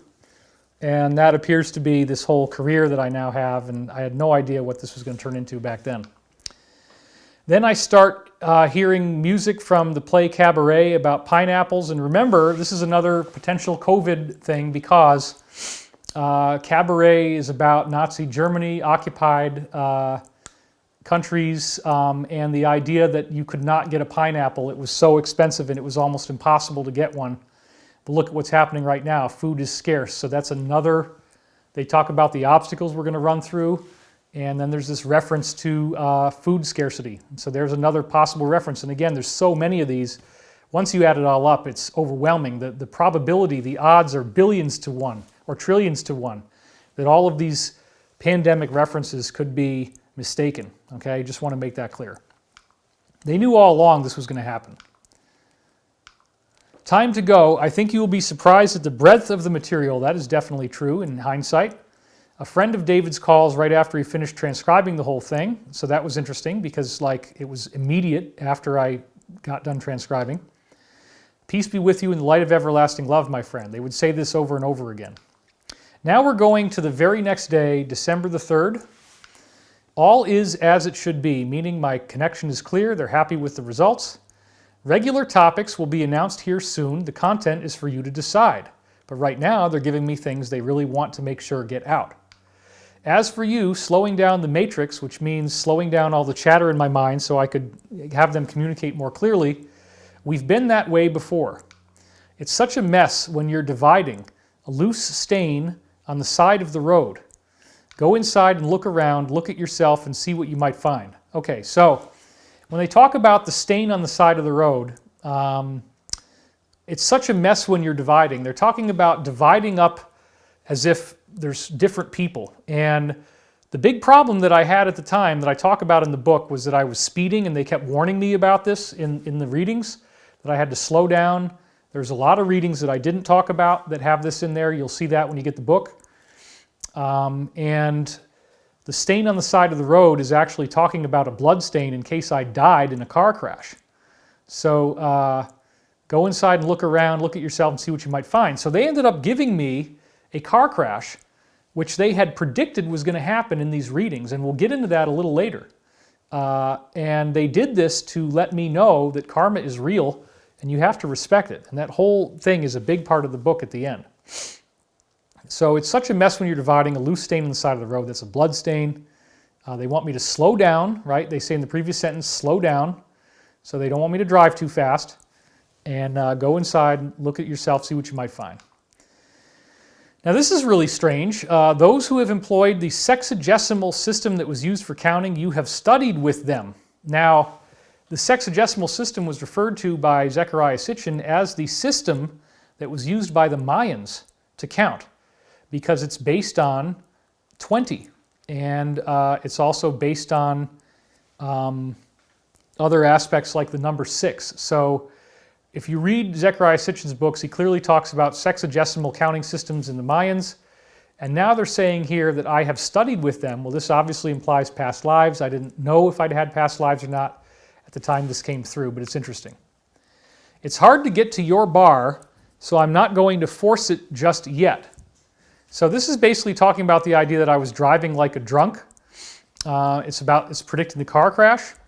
Saturn will be opening itself up to you shortly. So Saturn is the planet of trial, tribulation, hardship, anger, stress. So it's basically telling me that some stressful thing is about to happen.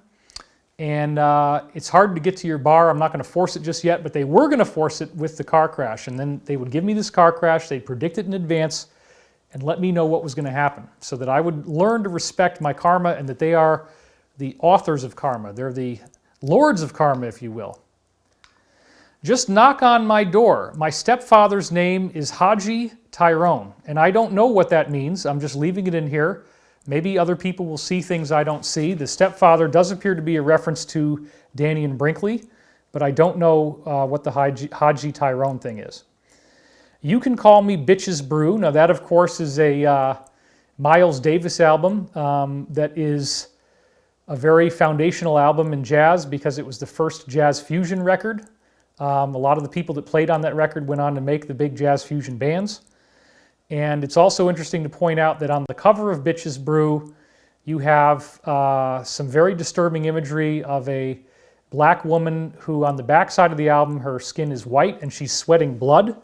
And it's a very trippy, nasty, sick-looking picture, like there's something wrong with her. So it's got that kind of viral aspect to it. So Bitches Brew, again, could be a reference to the pandemic because of the way that she looks on the album. But again, there's many, many other layers to this. So any one of them, if you think, oh, I can debunk that, well, there's tons. And so it's very unlikely that these are all not the case. You Can Call Me Bitches Brew. That's why I came to that table. Sometimes you said something else that doesn't make sense to me. So, okay. Right there, they're implying that I might have been kind of getting out of alignment, that I wasn't really in tune, and that I said things that didn't really make sense. That's okay. You want to do that when you're practicing this. You embrace weird, cryptic stuff. You don't want it to all sound good. And if you're trying to understand it as it's coming through, you're doing it wrong. And we're going to go all into how that works in the Great Awakening class. These sensory tools are to be used for your awakening. You do this every day with being pushed into things, and a lot of times they don't have meaning. In unison, the voice of the Creator sings out, but who shall decode the signal? So right here, they're saying we should use your sensory tools for your awakening, but who shall decode the signal? How do we get people to listen to us? How do we get people to start doing good readings? Well, I'm in a position now where I can start to awaken a lot of people about how to do this in this class we're doing. Continued assumptions prove incorrect. It is our pledge to be of assistance despite the circumstances. We are very near the heart. Some of us are Greek, some are Spanish. And I think I know what that means regarding the alliance, but I'll leave it at that. We have discovered a new way for doing those things that you have had such problems with. And it's our pledge to be of assistance despite the circumstances. So, based on various things, leave it on the text here. I'm going to go through this as you look at the text. I believe this is talking about the mass arrests, that the beings are going to help out despite the circumstances. They will be of assistance. Assumptions proven correct. People don't understand what's going to happen. They don't understand the cabal is going to be arrested. And they've discovered a new way to do the things that you've had problems with, meaning how do we get these arrests done? How do we actually stop the deep state from killing everybody on planet Earth? Well, there's a way where they can combine their forces with people from various countries and get this done. Ice cream, I don't know. I had a similar thing happen in church. Well, this is interesting because I just talked to you about the fact that one of the top Alliance people that I know or knew, we called him the Ice Cream Man. So, again, that's an Alliance reference, actually, if you understand what has happened to me. And then it said I had a similar thing happen in church. So again, look at this. Those who learn the truth of religion will find themselves in an inverse position to the dictates of society. Now, we're about to get some really amazing pandemic prophecy stuff, so this is an important point to just point that out.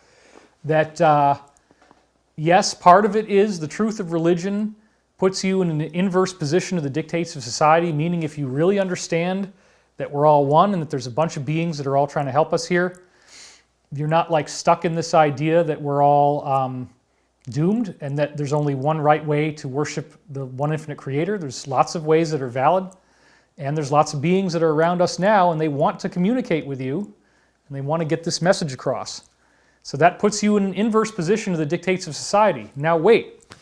Although that is one layer of the meaning of this, there's another layer which is about the pandemic and the idea that this needing to shut down the whole planet to solve this problem and that, it's going to have to be all year. Well, we're not going to make it all year. We'd go over the cliff well before the end of the year if everything stays like this. It would not last. So the cabal is actually trying to shut the planet down. They're trying to destroy life on Earth. This is their last-ditch effort. So they've created a religion that we have to shut everything down, but then when you learn the truth of this religion, you are now in an inverse position to the wording being the dictates of society. Let's look at this again. Those who learn the truth of religion will find themselves in an inverse position to the dictates of society. So pay attention to this because what's coming next is going to make a lot more sense in just a minute here. Our sensors indicate that you now have a companion, young and idle. You will meet her. Okay, now that obviously is talking about my wife Elizabeth because they name her elsewhere in these readings. And, she does have that archetypal energy, the archetypal female energy. So Jungian, right? And then look at this. It is about to be centralized again. I am sorry. In light of the other pandemic stuff that we see right after this clearly seems to be talking about the centralization of society and the fact that we're all going to get stuck in our houses, and it says, I am sorry. It knows this is going to happen. Discussions are reminiscent of our talk so long ago. The memories come quickly, like fleeting ghosts. Now this seems to be talking about another lifetime that I had where I was doing this before, our talk so long ago. In fact, lifetimes apparently where I've done this before. We get into all that in the new book. But the real key here is it is about to be centralized again. I am sorry, and they know that I'm going to be living with my future wife as this happens. You will meet her, it says. It's about to be centralized again. Now look at this. This doesn't appear to be anything that great at first. I am bringing in a large Italian sub with tomatoes. That is what you should have for lunch today. Now that second line there probably doesn't actually, that's probably brain garbage that I just tossed in because I was listening to it too much and I should have gotten my mind away from the words. But the important point is Italian and food, right? Because now everybody's stuck at home and you can get things delivered, but you could have them delivered for lunch to your house. and everybody's ordering the takeout now. And Italy, of course, is the main country other than China that got hit the hardest by COVID. We will orchestrate this image as time progresses, and then look at this whopper. By 2010, germs will have rid the earth of many problems. Overpopulation is nothing to scoff at. Wow. Okay, now, don't cut back to me. Let's keep on the text here for a minute. Notice the reference to the Italian sub, the idea of getting food delivered at the house, and then we will orchestrate this image as time progresses, meaning these readings, and then they have this crazy thing, which I tossed this out. It is on the website. You can go back and look at it in the original transcripts that I posted that you can, archive.org will show you. They're back from 2000 is the first year this was up there.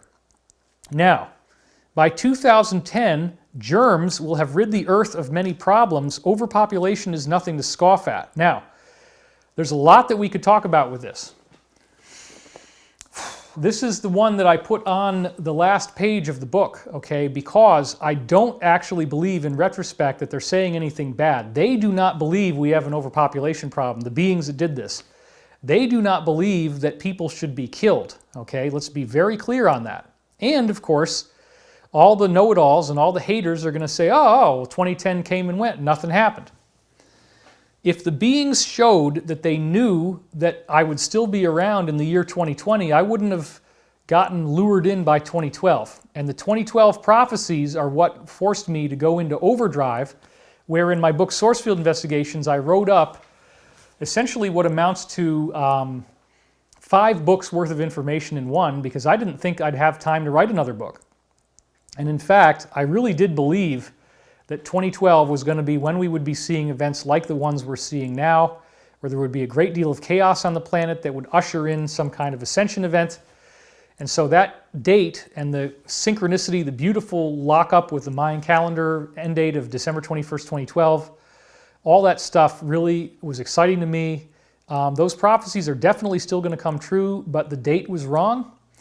But think about the fact that 2010 is only 1 year away from 2020 by numerical counting. Let's look at this, right? If you take 2010 and you add 10, you get 2020, and in harmonic math, you can drop a 0. So basically, if you add a 1 to the number 2010, if you take the number 1 and you change it to a 2, you get 2020. And so that's only a 1-digit adjustment. You take the number 1, you plug it in, you add 1 to the 1 in 10, and you get 20. And as I just said, if they said the year 2020, it would ruin my incentive to work so hard to get ready for the year 2012. And even more importantly, it might also tip off the cabal, because if this prophecy was that good, the cabal might have figured out that the divine beings were essentially manipulating them into trying to do only this one thing, where a basically non-globally catastrophic virus would be allowed by these higher beings. They would allow these globalists to do this because this would keep everybody at home, which is meditative. It's not going to kill most of the people on Earth. It's not even 1%.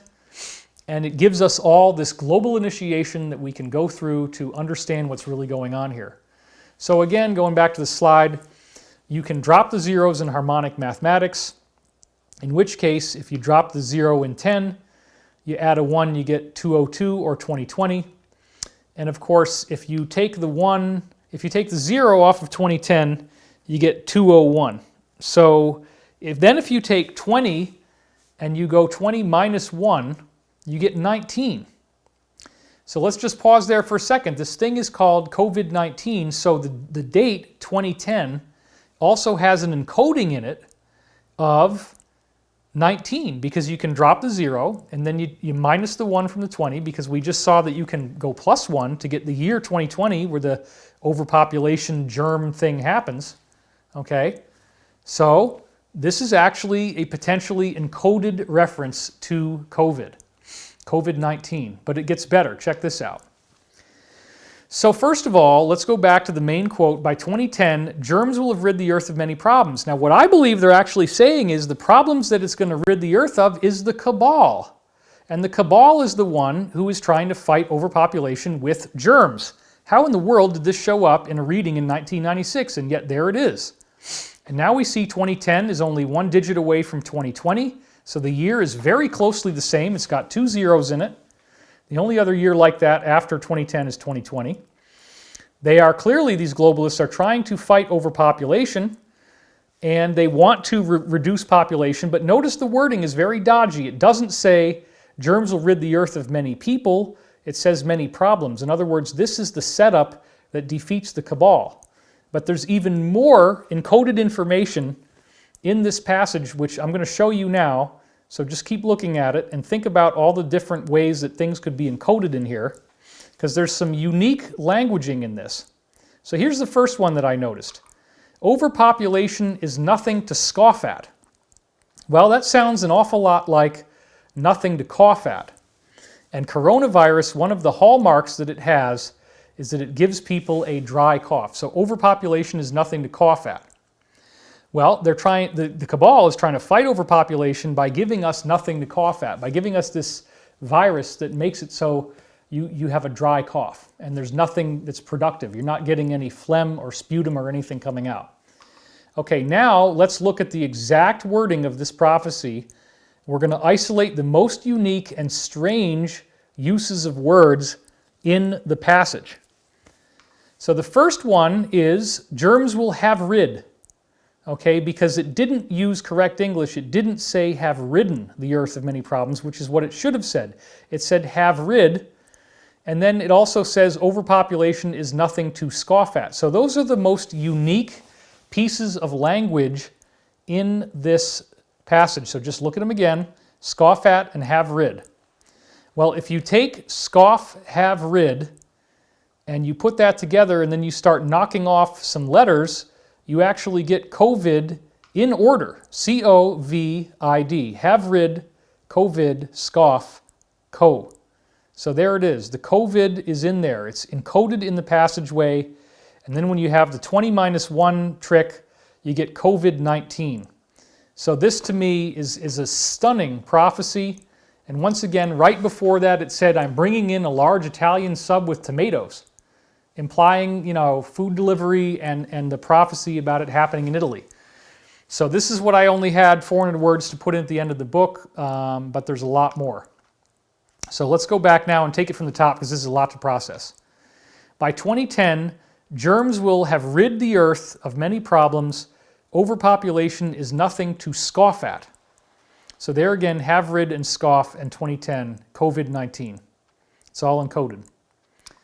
It's like when you have this much as opposed to this much, and then I see the image of a person weighing things in their hands like the scales of justice, and it probably was a woman.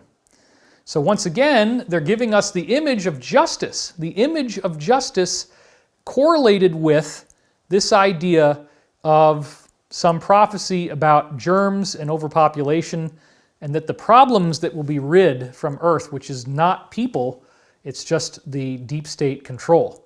So then they're saying that we're going to get justice, okay?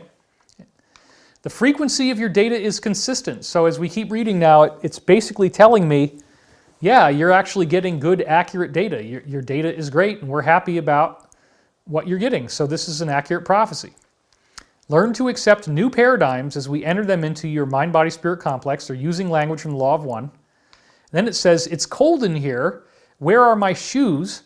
I can't do physical exercise without my shoes. They are there in potential form. They just haven't manifested yet. Well, this is ironic because as I was writing this up, and I was frantically trying to get this into the slideshow for you so I'd be ready for our launch time of Wednesday, I actually was cold and I didn't have my shoes on. My feet were freezing and I needed to walk the dog.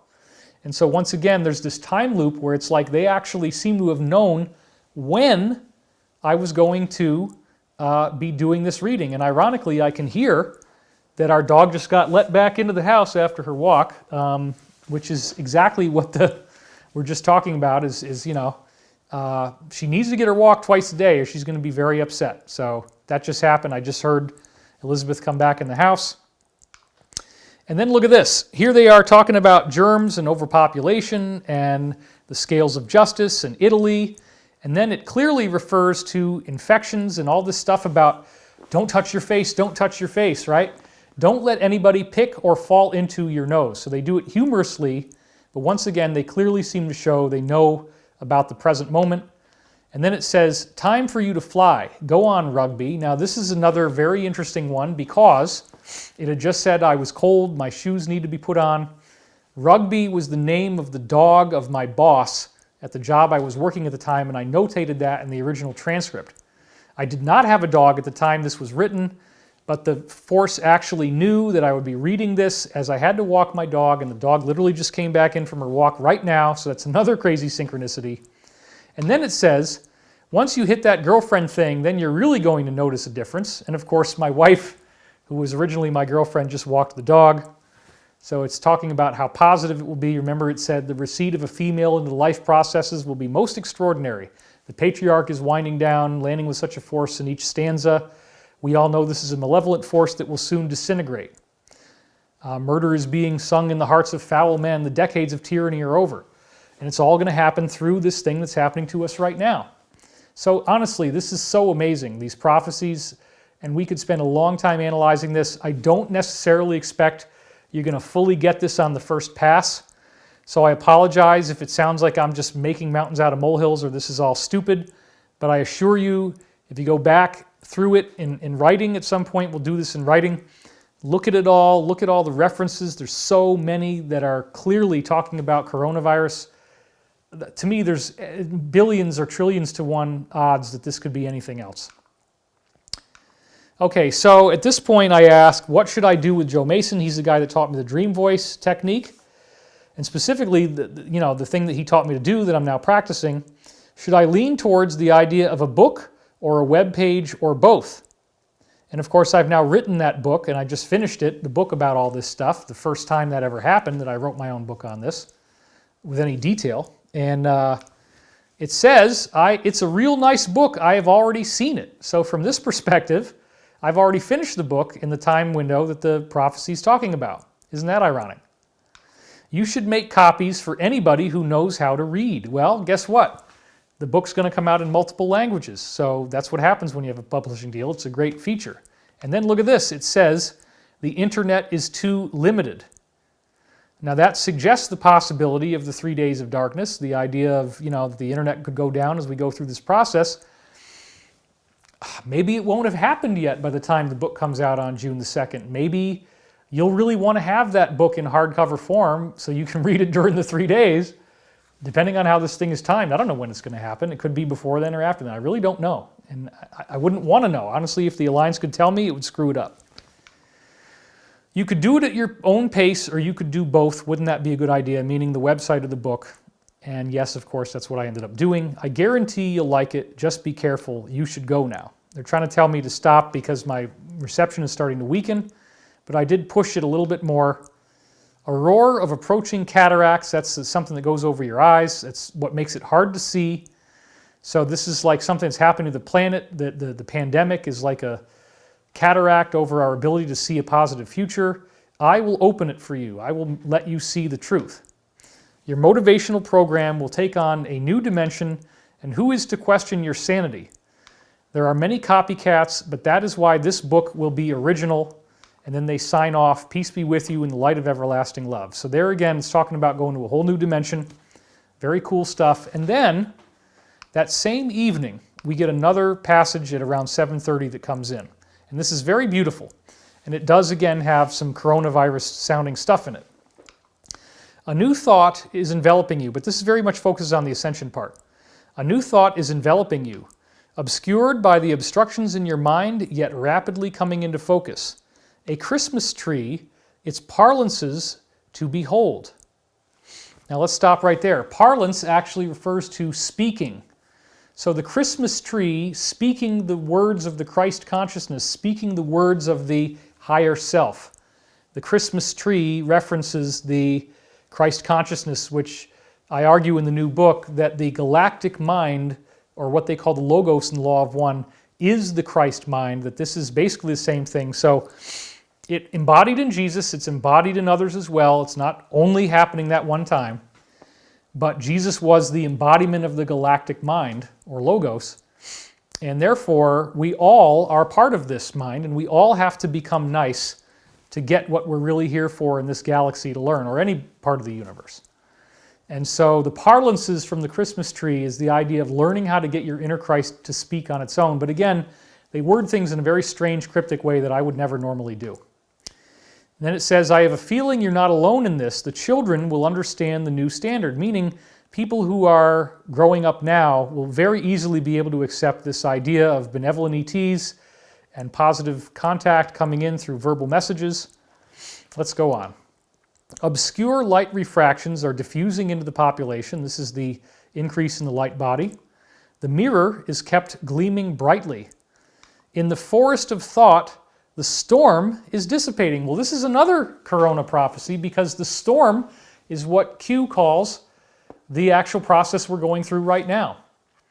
And clearly, whatever is happening now is what they called the storm, the final defeat of the cabal and how this was going to go down. So they're saying the storm is dissipating, which is a very good thing. They know about this. As a free expression of thought comes to the mind, flowing and dancing freely like a magical sprite. Very poetic languaging. The cloaks that have enveloped us will be cast away, for there is a new shade under the sun. And again, it's possible that the cloaks that enveloped us could refer to the mask. You know, that people are wearing these masks. They're cloaking their faces. They're enveloping their face with a mask. The cloaks are going to be cast away. There's a new shade under the sun. Those with wings shall soar above. This is talking about the light body, the ascension. Abstract thoughts and notions are brought with serendipity, synchronicity, into the arena of believing. In other words, these coincidences are not really coincidences. They teach you how to go into the arena of believing when you learn the truth. The vines in the musty forest provide anchorage to higher levels. Now, this is another weird time-encoded prophecy because I ended up moving in with the people who did the Law of One for 2 years, and they lived in Anchorage, Kentucky. So that's another, there's my dog in the background. That's another strange prophecy, okay? So, let's see, I try to sit up straight, which isn't really straight, but it is on camera. Above the tree line, one sees a most beautiful splendor. He who is pure in heart, he or she who is pure in heart will have no difficulty attaining this, for it is one body, one mind, one soul, and the abstract thoughts and notions of the past will be shed away like an old skin. That's the ascension. Swiftly come the messengers of destiny, bringing with them the notions of a new age. It is but for you to perceive it that it may become reality. In other words, our perception creates the ascension. When we perceive the new age, it happens. The dimension of thought runs deep. In other words, our thoughts create this new reality. Its length and breadth cannot be measured by your three-dimensional instruments. Its scope is historic in ways you cannot even comprehend. The abysmal failures and longings of the past will no longer hold sway over you. Now, this is another corona prophecy. Confused in a box, many will open themselves to new surprises. That's social distancing. Because you're stuck in your little box. You can't leave home. You're confused in your box, and you're opening up to new surprises. And there's so many of these corona things. I mean, after a while, I'm sorry, it's just, you can't say this is all coincidence. There's just too many of them. Thought patterns are divided among the many from the one. Those abuses of intellect will fall away. So the abuses of intellect are what were used to make us think that we all are going to die from a virus, where we're confused in a box. And, you know, the overpopulation is nothing to scoff at, nothing to cough, a dry cough. And the have rid and cough, scoff, have rid, COVID, right? And then the 2010, by 2010, germs will have rid the earth of many problems. That's 2020. And 20 minus 1 is 19, COVID-19. We talked about all this already. Now this is funny. Your shirt, your underwear, a jacket. How fitted for a king. Slow down the matrix to receive puppy dog tails. Now this is a funny one because they're talking about you becoming a king or a queen. They're talking about you reaching this ascended state, and that you know, your clothes, your shirt, your underwear, or jacket, your clothes, this is the garment of light. They talk about it in the Bible a lot. the ascension is associated with a robe or a garment of light. So they make a clothing reference here. And then it says, slow down the matrix to receive puppy dog tails. Now that's a curious reference because, again, the concept of slowing down the matrix is the idea of meditating. Puppy dog tales refers to this old poem. In America, it's called Slugs and Snails and Puppy Dogs' Tales. This is what boys are made of. Sugar and spice and everything nice. This is what girls are made of, right? In the UK, it's Snips and Snails and Puppy Dog Tales, but it's basically the same thing. So anyway, again, it's talking about the idea, slugs and snails and puppy dogs' tails, this is what boys are made of. That's talking about the dark patriarchy. It's a polite, funny little reference, whereas the feminine is sugar and spice and everything nice. So once again, they're talking about the dark patriarchy, the fall of the dark patriarchy. Slow down the matrix to receive puppy dog tales to understand the fall of the dark patriarchy. Jim Morrison's poetry is exemplary of this. Now, Jim Morrison talked extensively about the Cabal in his poetry, which came into a lot of Doors songs, including this idea of, the killer awoke before dawn. He put his boots on. He took a face from the ancient gallery and he walked on down the hall. He went to the room where his sister lived, and then he paid a visit to his brother, and then he walked on down the hall. And, and it goes on and on. It gets really creepy, but it's the idea of a serial killer. There's a killer on the road. His brain is squirming like a toad. And it's basically talking about the idea of how we cope with this murderous force that's sending everybody to Vietnam. Jim Morrison really tapped into some great subconscious languaging about that, and then people really resonated with the Doors. So again, this is talking about the dark patriarchy. The abstract notion that one can survive without words is not a myth, but reality, meaning we will become telepathic as we go through these energetic changes. The technological abuses of Earth's history will fall away. So that clearly is a prophecy saying all of the stuff that's been going on up until now will stop. And in fact, it's already started because the Earth is doing a lot better without everybody creating greenhouse gas and without all the oil and all that stuff being burned. It's already starting to happen. And with the clean, free energy stuff we're going to get, it's going to be a lot better.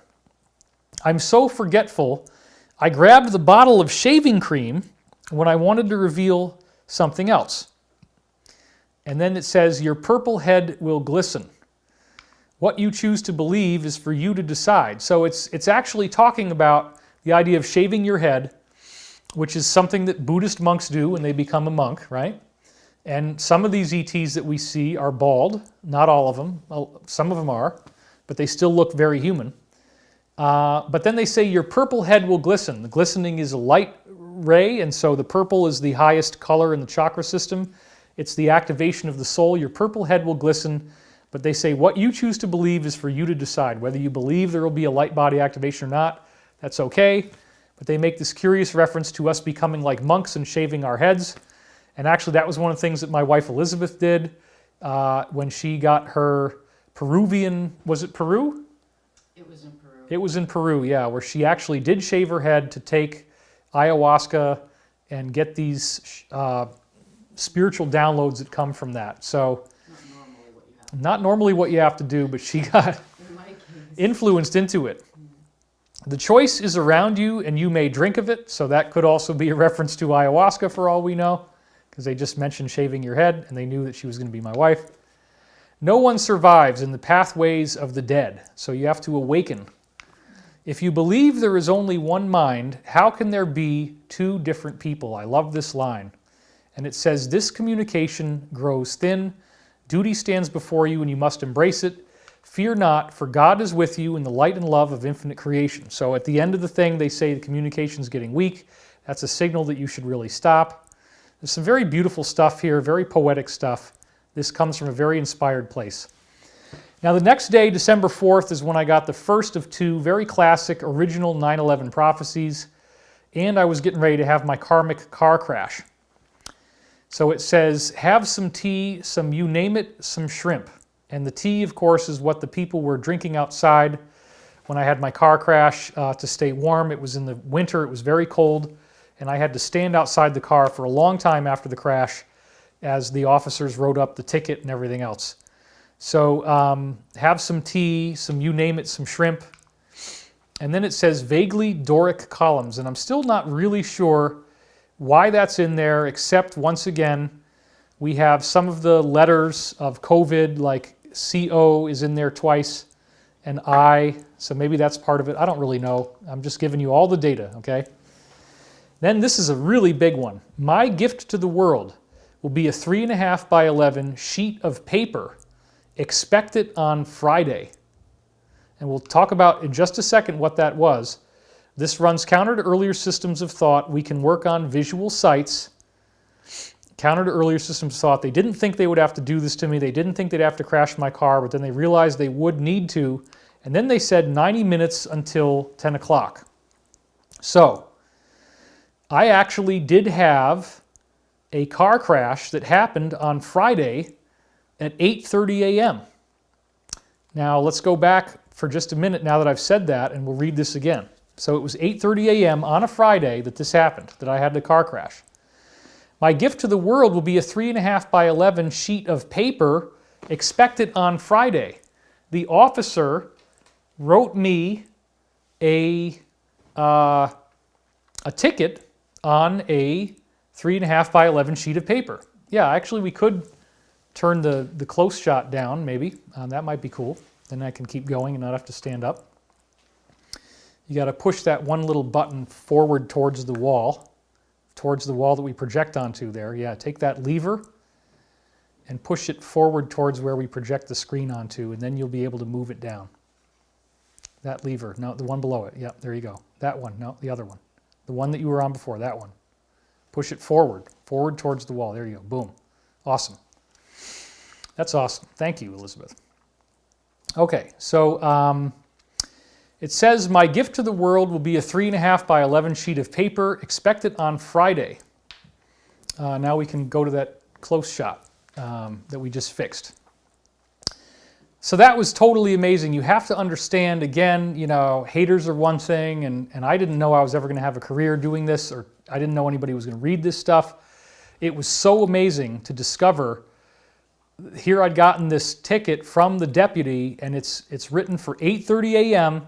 on a 3.5 by 11 sheet of paper, and it was on a Friday that I crashed on my way down to Poughkeepsie to get training for my job taking care of developmentally disabled people for med certification, where I'm able to give them medications and, you know, all that kind of stuff. So it says everything you'd expect it to say. This runs counter to earlier systems of thought. They didn't realize they were going to have to do this with me, but then they figured out they had to. 90 minutes until 10 o'clock. So it's all there. The paper, the size of the paper, the day, and the exact time. And then believe me, when I got this predicted car crash on Friday at 8:30 a.m., I remembered immediately what these prophecies were that I had gotten, and I was very, very, very freaked out. Because this was something that was prophesied, and now it's come true. And it's like, oh my gosh, what do I do with this? Well, I better start listening to these beings and not screwing around and not getting myself in trouble. So once again, I'm going to keep reading from you where this was. My gift to the world. This runs counter to earlier systems of thought. 90 minutes until 10 o'clock. Now, what I discovered later on, after this had happened, was a fascinating thing in which my own karmic path of discovering that karma exists and discovering it through, in this case, a car crash, that karmic path would be duplicated by the world through 9/11, okay?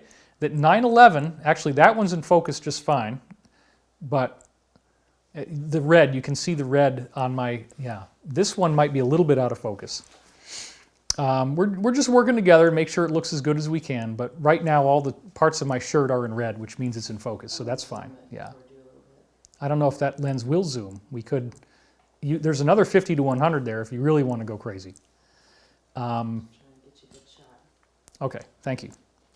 We're working together here. Thanks everybody. Thanks Elizabeth. Everybody give her a big round of applause, a cyber round of applause. for helping us get the best shots we can and making it the best show we can. All right, so I want you to look carefully at this again. Let's go back to the slide. Notice the strange way that this was worded, okay? It didn't say 8:30 a.m. It said 90 minutes until 10 o'clock. And the way that it described the piece of paper was it said 3.5 by 11. Well, if you take out the 1 and the slash in 3.5, you could end up with 3 squared. And 3 squared, 3 times 3 is 9. 9/11, okay? And then it also says 90 minutes until 10 o'clock. Look at that. 90 and 1, 10. And then there's an 11 in there. So 90 minutes until 10 o'clock, 3.5 by 11, 3 squared is 9. You got the 9. That's a 9/11 reference. And I didn't realize how significant this was until other stuff came out afterwards. But it's actually talking about the fact that my personal car crash, the one that I had, is emblematic of the car crash that would happen to the whole planet in 9/11. And it was the same lesson. The beings had to authorize 9/11 because we as a planet had gotten out of alignment, just like I did with driving too fast and trying to pass people when it was not safe. And so my car crash, remember they said, my gift to the world will be a 3.5 by 11 sheet of paper. Why would they say it was a gift? Well, because it's educating me on how to be more loving and more kind and peaceful on the road. And 9/11 made us more loving and kind and peaceful. It brought us together. And it was a karmic adjustment the beings had to allow. They had to let the negative side do this. So that was a very fascinating one, and they're going to get a lot more specific on 9/11 in a minute here. So I had had a dream about seeing architecture that was submerged underwater, a clear reference to Atlantis. And I said, can you tell me why you gave me this dream? And it said, nothing is forever. The reason why you have such difficulty with that is that you were passed up. It's time for another cycle to go around. Come with me and I will show you the way to the light. The path is slippery, so one must run carefully. This was another reference to the coming car crash on a slippery road. And then they talk about this idea that I was passed up. Well, at the time I didn't realize this, but when you get into what I talk about in the book, there's this idea that I apparently had a past life where I could have ascended, but I didn't, and I got passed up, and now the cycle comes around again. So I'm not going to go into all that crazy stuff in this episode, but we'll do that one later. But again, the book explains it all. I got this only because my grandmother, Christina, sent me one. Okay, well, I got this. We don't really know what this is, but the grandmother Christina thing is clearly a reference to the Christ female consciousness, and they used that one a bunch of times. They would call me Christina sometimes because Christina has Christ in it, and grandmother was the name of the main female angel that was helping me and giving me these readings. So now look at this. Do you need a bracelet? In context of all the other stuff that's going on here, and again, this by itself isn't very strong, but with all the other corona prophecies, the bracelet is the hospital bracelet. The bracelet is the bracelet that people are wearing when they're in the hospital with coronavirus. And then it says here, it is important that you stick to a schedule, right? That's one of the references. Go back to the slide again. It's important that you stick to a schedule. Is referring to this idea that even though you're homebound and you kind of have your sick bracelet on right now, you got to stick to a schedule, do things the same way. We're a little out of range time-wise. Eventually, this means, I'm not getting the best data anymore. They want me to stop. Eventually, there will be more for you. They're going to give me more prophecies. The new technicians are arriving shortly. The day after Christmas, you can expect something absolutely sexual. Now, it says, we are on today, of course. I'll check again to make sure your seatbelt is buckled in. So that again was another prophecy about the coming car crash that I was about to have.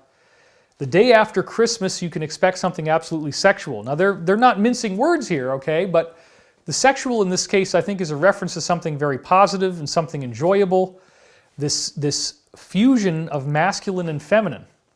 In the Bible, they talk about the coming of the bride and the bridegroom, and that when the two fuse together, you get the wedding ring. Now, Joe Mason, who I had just studied with before these readings happened, believed that the symbol of the solar eclipse was the symbol of the bride and the bridegroom, the alignment that creates ascension. And what do you get when you have a solar eclipse? You get something called a corona. The wedding ring is the corona.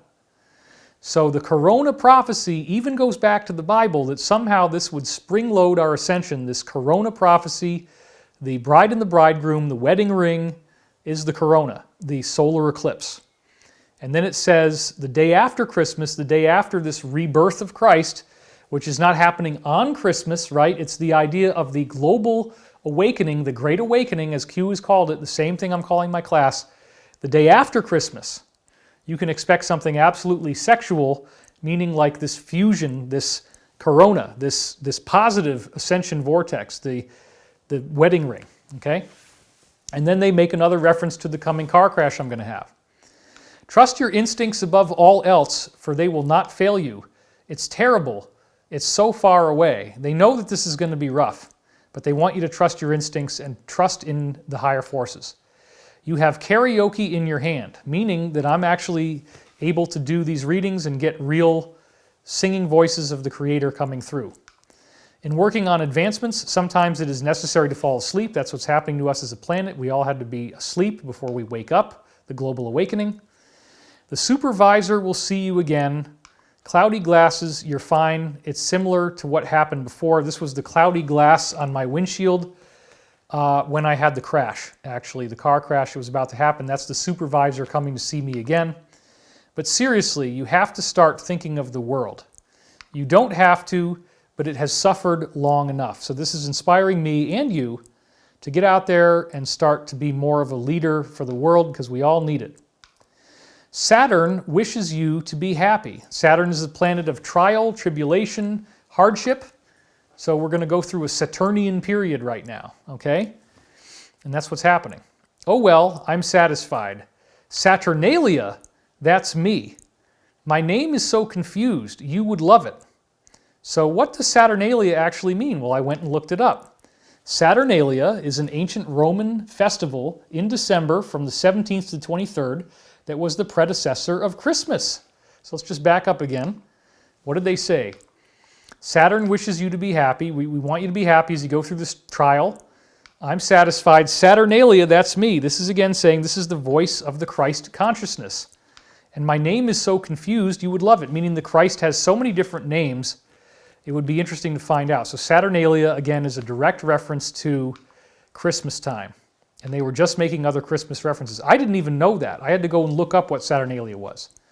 In our assumptions, the ground turns out to be the bubble. Now this is cool because there's a number of different ways you could read this one. The ground could refer to the bottom that we're hitting as a planet. And we're hitting the ground. We hit the ground. We're having this crash. All this stuff about the crash I'm about to have. It's an economic crash, okay? The ground turns out to be the bubble. It's a stock market bubble. But it's not saying it's the end of the world. Even though it appears that the economy is going down, hitting the ground, it's only a bubble, and we're going to be fine. So that's how I read this, but you could read it another way. This is just my interpretation.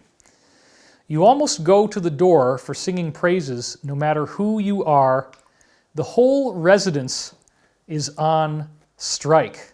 Wait a minute, wait a minute. The residence is on strike. Well, yeah, because everybody is stuck in their house. They're stuck in their residence. And when you're on strike, what do? You don't go to work. Another coronavirus prophecy, my friends. The ground turns out to be the bubble. We think we're hitting bottom, but it's only a bubble. And you almost go to the door for singing praises, no matter who you are. Going to the door, I believe, is the door of ascension, the door of heaven. If you sing praises to the Creator, if you sing praises to others, no matter who you are, you're going to be able to ascend. You just have to be a good person. And then it talks about what's happening right now. The whole residence is on strike. Everybody is stuck at home on strike from work. You can't go to work because of this pandemic thing. And then it says, you've got it named. Well, they've already put in direct prophecies of COVID with, by the year 2010, Germs will have rid the earth of many problems. Overpopulation is nothing to scoff at. Scoff, have rid, COVID has all the letters in there. 2010 is 1 away from 2020, and 20 minus 1 is 19, COVID-19. So they say the whole residence is on strike, you've got it named. They encoded the name of the thing into the prophecy. Isn't that fascinating?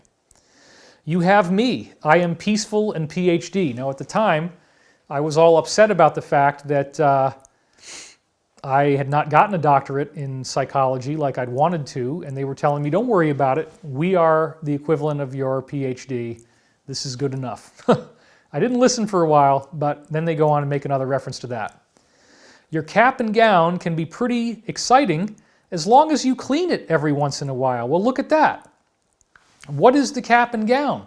In this case, it's what the hospital people wear, right? They wear the cap, they wear the mask, and they wear the gown.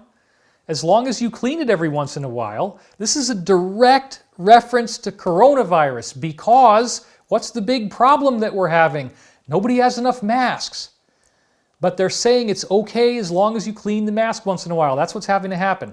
Medical personnel who would always want to use sterile equipment and change it out every time, they can't change it now because they have to put it on and leave it on as they go from patient to patient because there's such a lack of masks and respirators. As long as you, so this is another blatant reference, and again, you got to look at it in writing, take some time away from this video or watch it more than once. There's so many specific references, and it goes on. We're only on December 4th. This goes all the way up to December 14th, and lots of this kind of stuff. So they're talking about the cleaning of the masks and that you can get by with using the same mask as long as you clean them. Your work shows promise. New thoughts and information will be arriving to you soon. It's time to do some shopping. Shopping for lunch specials. Holy crap.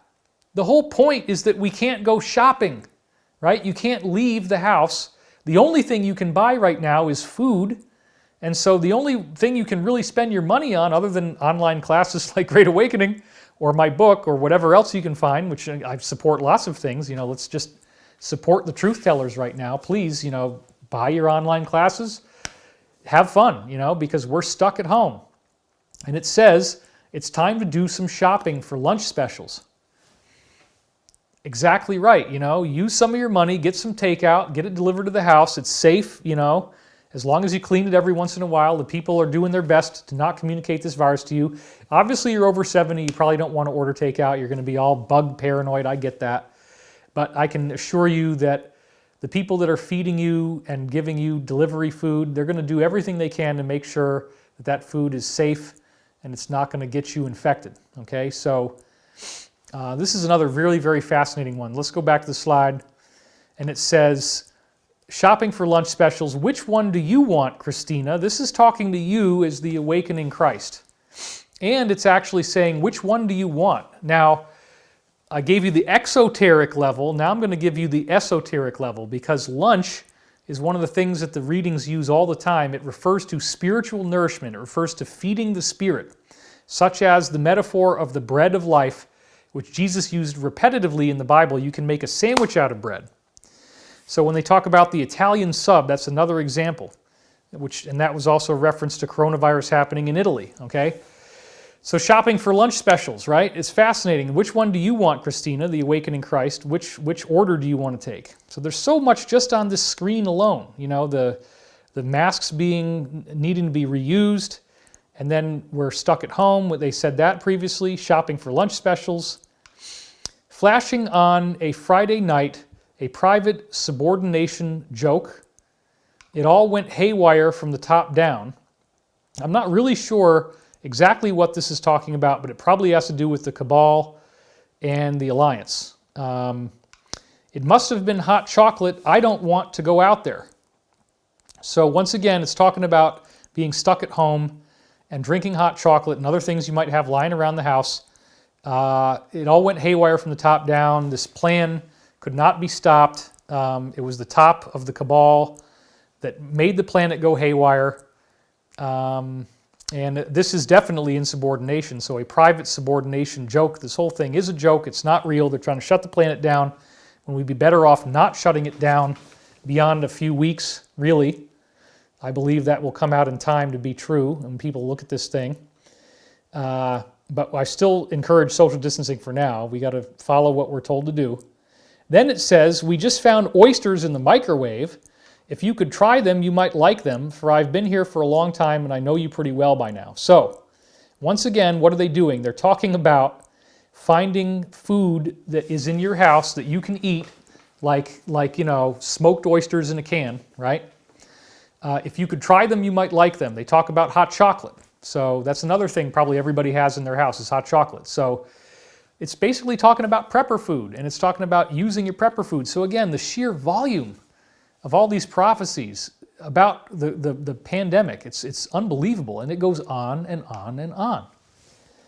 Don't forget that there are starving kids, African. They're talking about Africa and the hunger. This is a karmic blast that we get. It's basically a series about the hopes and doubts of living and growing up in America. Well, guess what? Now Americans are potentially starving, which awakens us to the plight of people around the world, so we're never going to be complacent and happy that our society is okay, but other people are not happy. We get a whiff of death, we get a whiff of starvation. That's not what this is going to turn into on a mass level. I don't believe that at all. But it awakens us to the plight of others. And then check this out. It says, look to the end of the book for some insights on that one. Well, I literally just finished writing the book 2 days before China went into quarantine.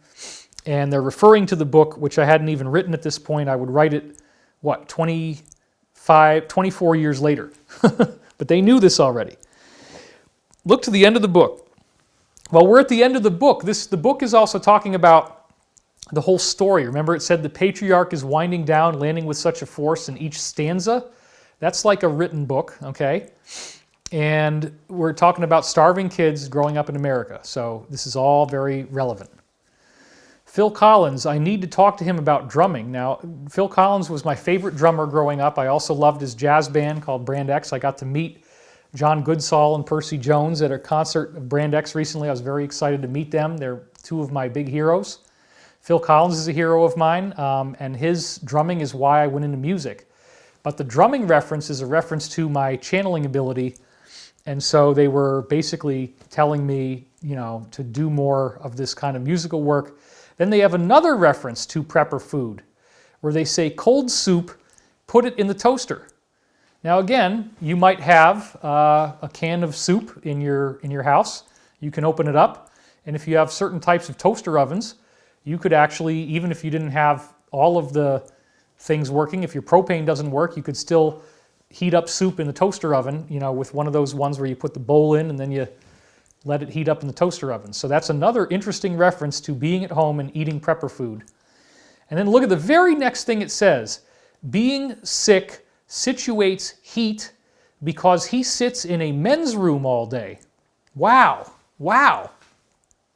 He sits in a men's room all day. Some people are going to be alone. You might be one of them. You might be a man who's alone. You might be stuck in the house by yourself. You're feeling very lonely. And then they're saying being sick, right? So you're home sick, and they talk about cold soup. So this again is very clearly talking about this weird, buggy ascension that we're going through, which I did not see coming, but now it's unlocked. All these passages from December 96 that I never really understood before. Then it says, I'm late, Dave. Now, they get to call me Dave. I don't like most people calling me Dave. I go by David now, but hey, that's a colloquial form of it that they get to use. I'm supposed to be sitting right next to my supervisor at this point, and the voice was of a grandmotherly woman. And I've wondered, who's the supervisor? It does appear that the supervisor is something having to do with the Logos, the mind of the planet, the mind of our galaxy, and that there is this direct Christ involvement with everything that's going on here. But again, look at all these coronavirus prophecies, and it goes on and on. Then she says, did you assume that I was male this year? Wrong again. The birth of stars, you must check your messages.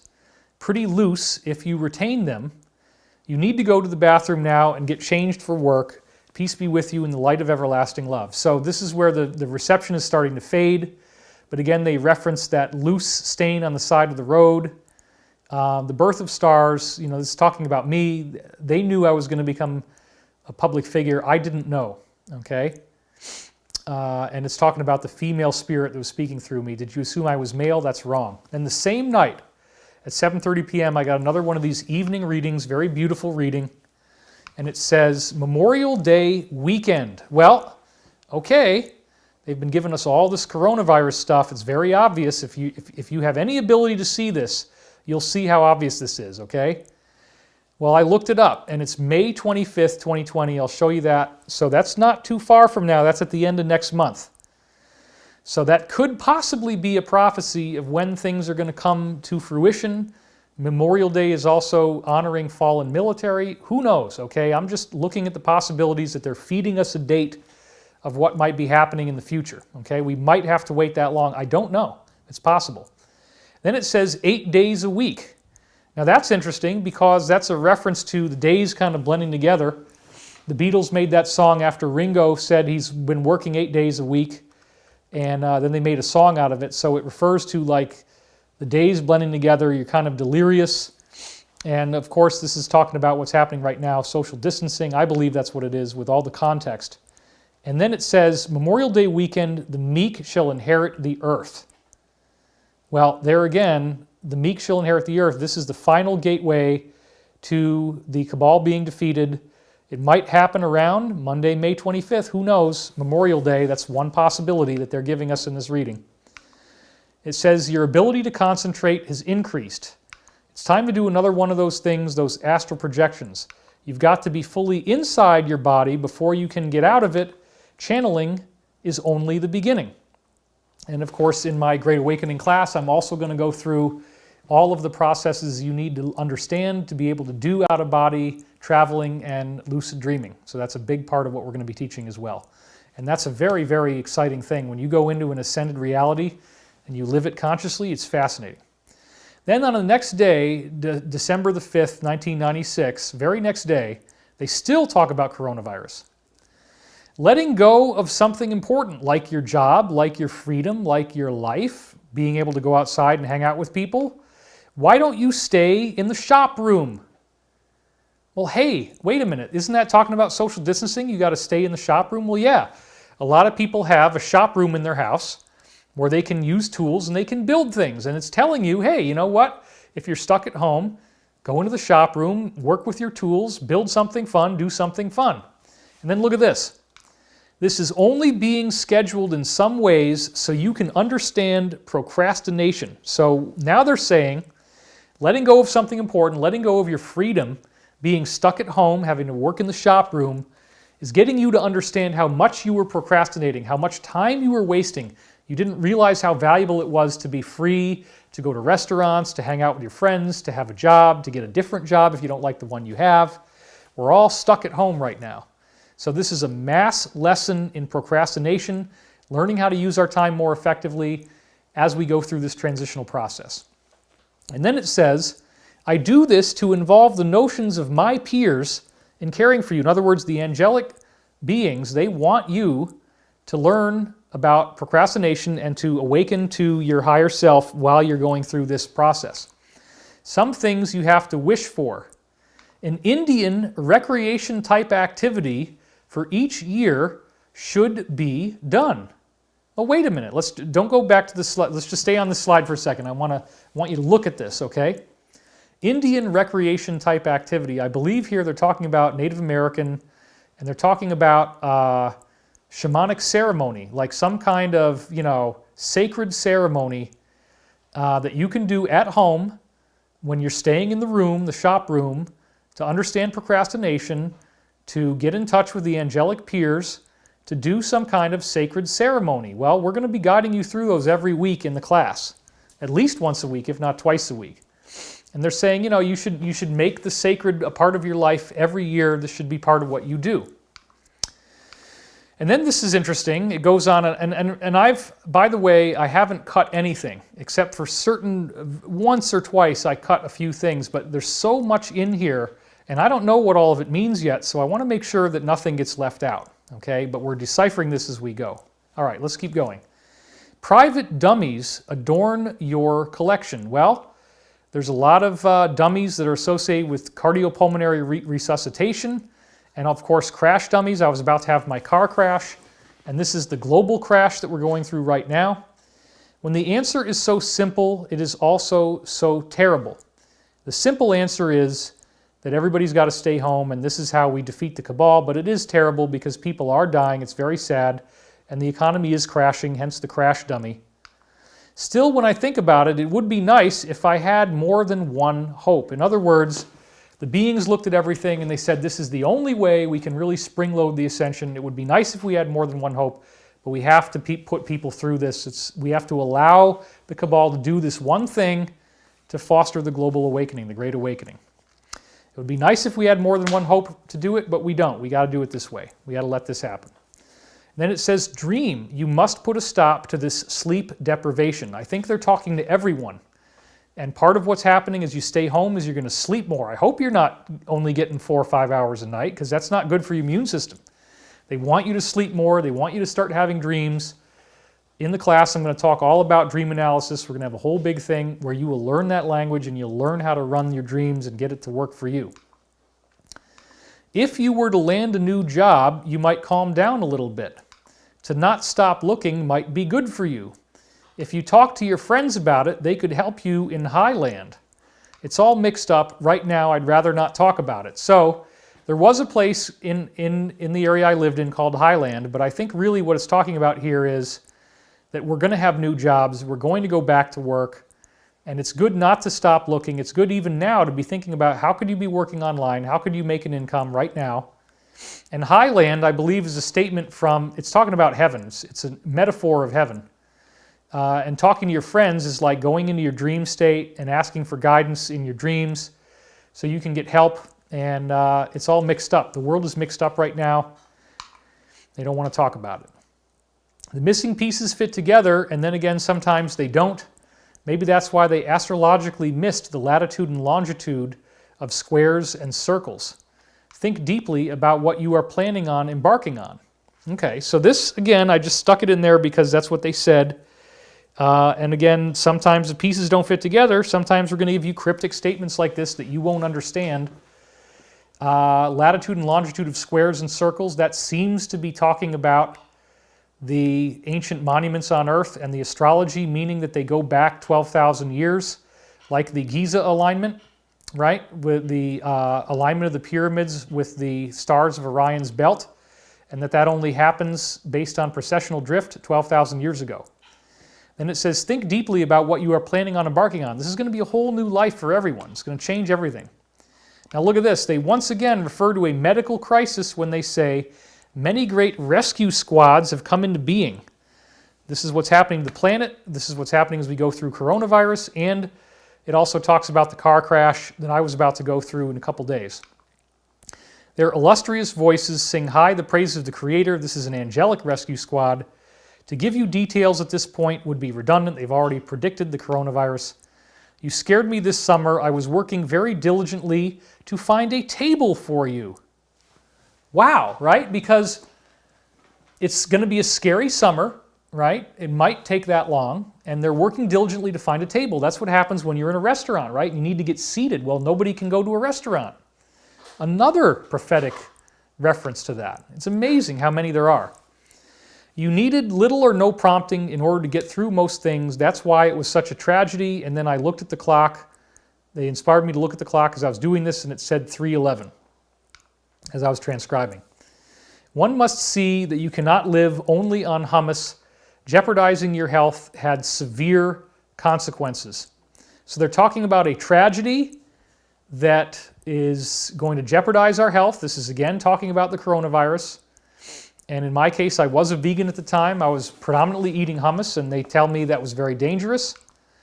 You lied to me about certain things, and that was hard to compensate for. So I was lying to my higher self, and this is one thing you can't do. They know you, and they will administer your karma, so there's nothing you can do about it. And the truth is, some of it goes way back to the mind essence of what I was saying before. Truly, the highest order is to know one's self, and everyone has a similar weakness. This is just very poetic stuff. To know oneself is the highest order, and we all have these weaknesses. Communion only takes 6 glasses, and it is not age appropriate. Honest to gosh, I don't know what the hell that means. But I figure, you know what? They've been hitting it so much here, I better leave it in and just let you look at that. And you tell me what you think the 6 glasses of communion is about. Communion, normally you only drink one thing. You're drinking what is a wine, which is supposed to be, it's supposed to be the blood of Christ, right? That's the typical Christian communion.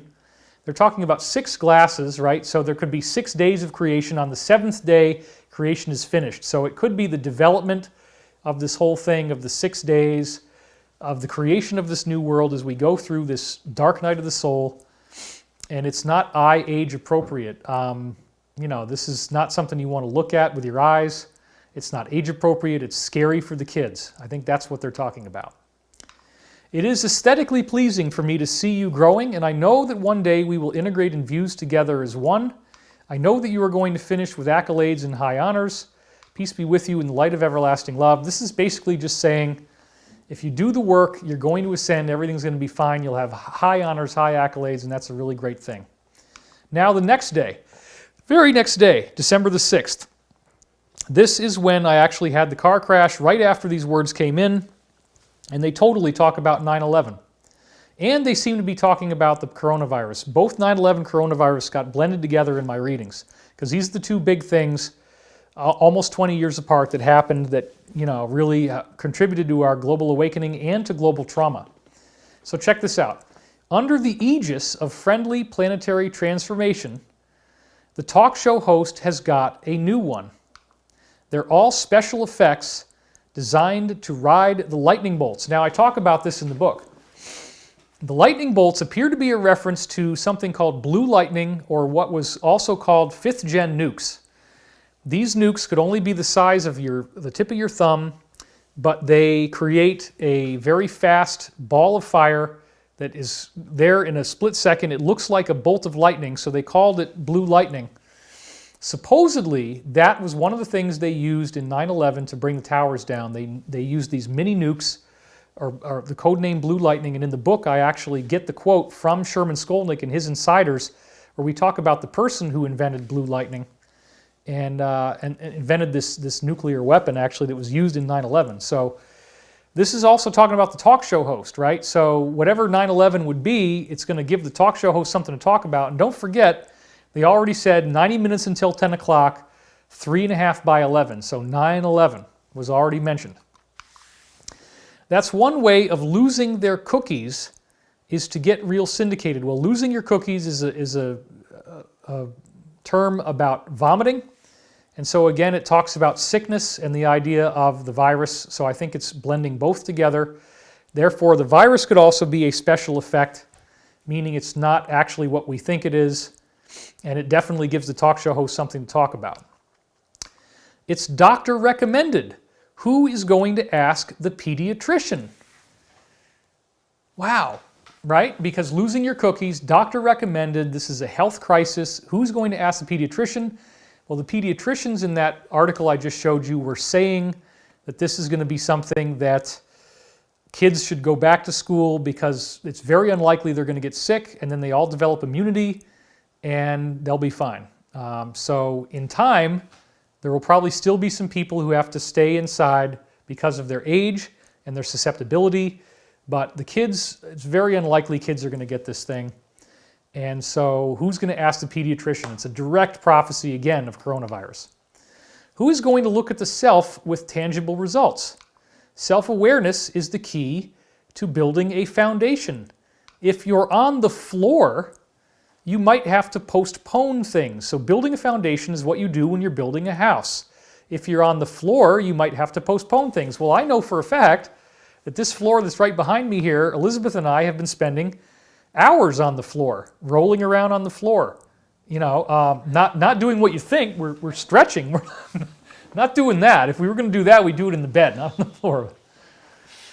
We're not going to talk about that. Anyway, if you're on the floor, you might have to postpone things, right? Because you can't leave the house. Leaving the house has been postponed.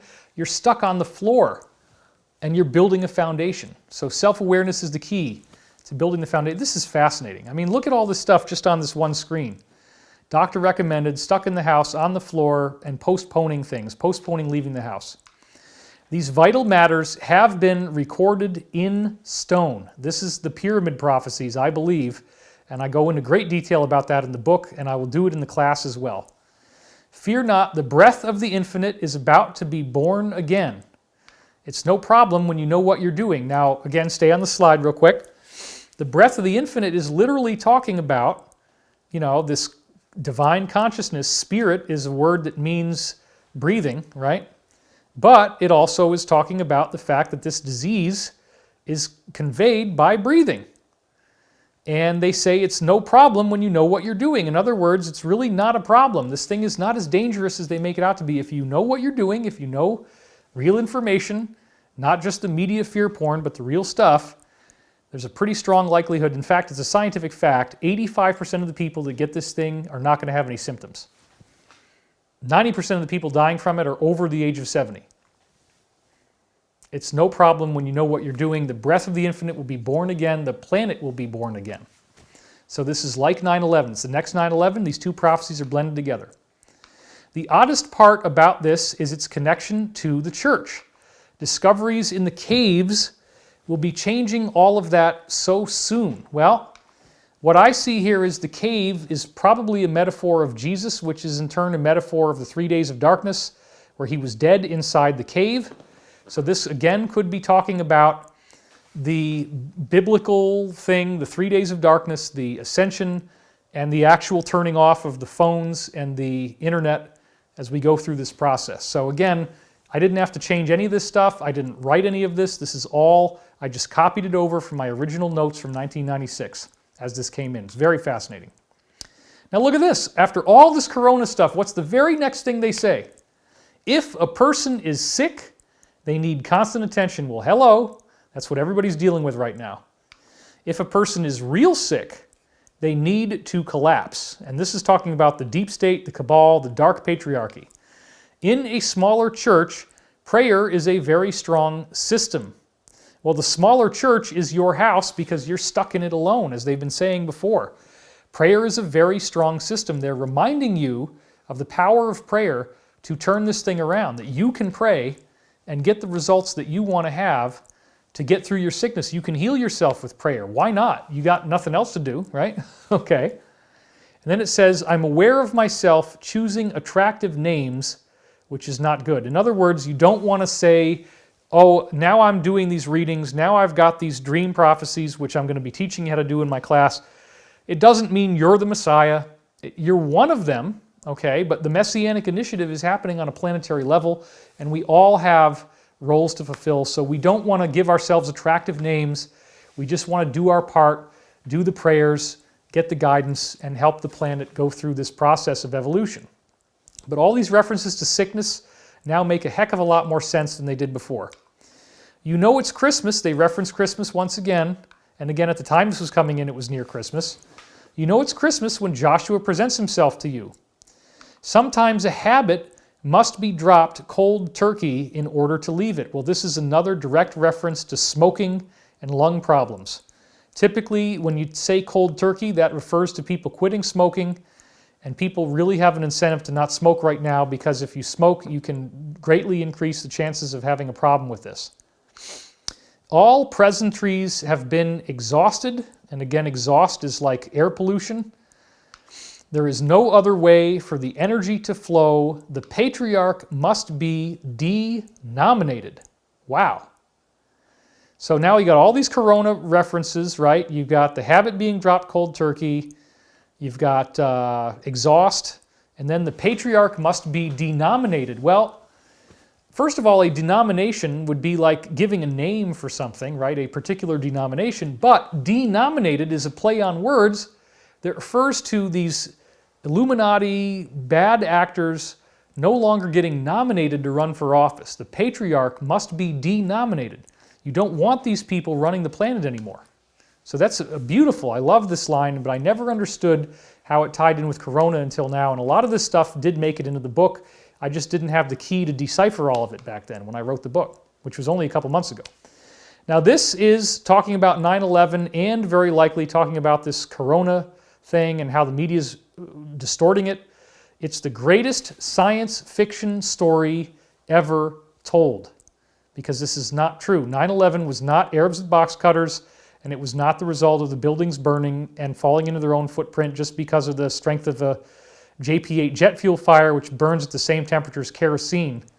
Every kerosene lamp on Earth would have melted if this actually could have happened by that means. Look at that. Holy good gosh. The greatest science fiction story ever told, 9/11, 9/11. They actually said the term 9/11 in the reading from December 6, 1996, and they're calling 9/11 a science fiction story, but now you see how it's also woven in with this strange coronavirus prophecy. 9/11, you can't get any more blatant than that, folks. That is a prophecy. And then they make a joke. CBS and ABC give it, tongue planted firmly in cheek, adequate coverage. That's all you could see on television was 9/11 after it happened. And then they said a cast iron fence is wrought around the victim's body. He likes to do that. This is the patriarch. However, an impenetrable wall needs only be potentiated by positive energy. Okay, let's leave it on this slide for a second. I want you to look at this a little more. So they say 9/11, they say it's a science fiction story, and of course they also have woven in coronavirus, because that's also not exactly true. What they're telling us is not all true. It's not as lethal as they're trying to make it sound. Focus in now on the cast iron fence. What could that actually be? What impenetrable wall are they really talking about? Well, the impenetrable wall is the cabal's domination of the planet, the seemingly impossible thing we're never going to get out of, and yet they're saying positive energy will penetrate that wall. Now, the cast iron fence wrought around the victim's body, 9/11, they said just before that. Well, on 9/11, when the buildings fell, there was a cast iron fence wall that was left standing. Right here you can see the traffic lights. That is what I believe they were talking about, another direct prophecy of 9/11, the cast iron fence. Then they say, don't grab too much all at once. Dude, that's the panic buying that happened during the Corona scare. Don't grab too much all at once. Don't go in there and take everything out of the supermarket. Let the groceries be there for everybody. They blended these two disasters together. 9/11, Corona, just stuck the two together. All this stuff about sickness, don't grab too much, talking about not panic buying. And then another really funny joke. They said this could really grab up a lot of your time. Check this out. There it is in the slide. Yeah, it could, because you're stuck at home. So that's a really funny joke. This could really grab up a lot of your time. Get a price list before you go on. Once again, that's talking about grocery shopping, getting a price list. Isn't that interesting? And it could grab up a lot of your time. The essential concept will be felt so strongly that it cannot be ignored. The concept of ascension, the concept of we need to get rid of these bad actors on the planet. And that is happening. In the context of the rest of the people, the material you present, they're talking to me now, is truly a magical gift. And it will be that way for everyone as more and more people learn how to do these techniques. So that's December 6th. And once again, all this stuff very directly related, tying in 9/11 and Corona.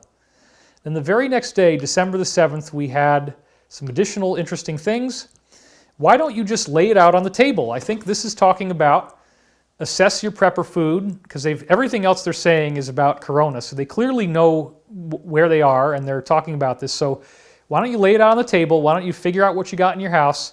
Like they talked about before, that you might want to heat up some soup. You might want to go get the oysters, the smoked oysters that you have. You might want to look at the chocolate milk you might have sitting around. Why don't you just lay it out on the table once again?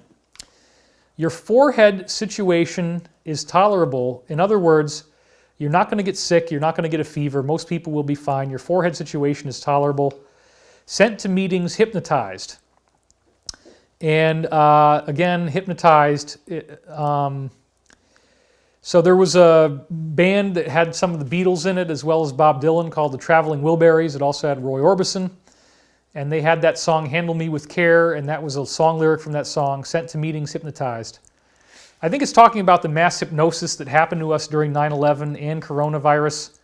And then they said the Sean Dixon Institute was a size too small. Now, as best I can figure, this is talking about Gene Dixon, and it's talking about something like the Betty Ford Clinic. That's kind of the feel that I get from it, the idea of rehab, and that we as a planet are going through a bottom, like a rehab experience where we've crashed and we have to, learn to get sober, really. We've been drunk as a planet. We've been drunk on materialism.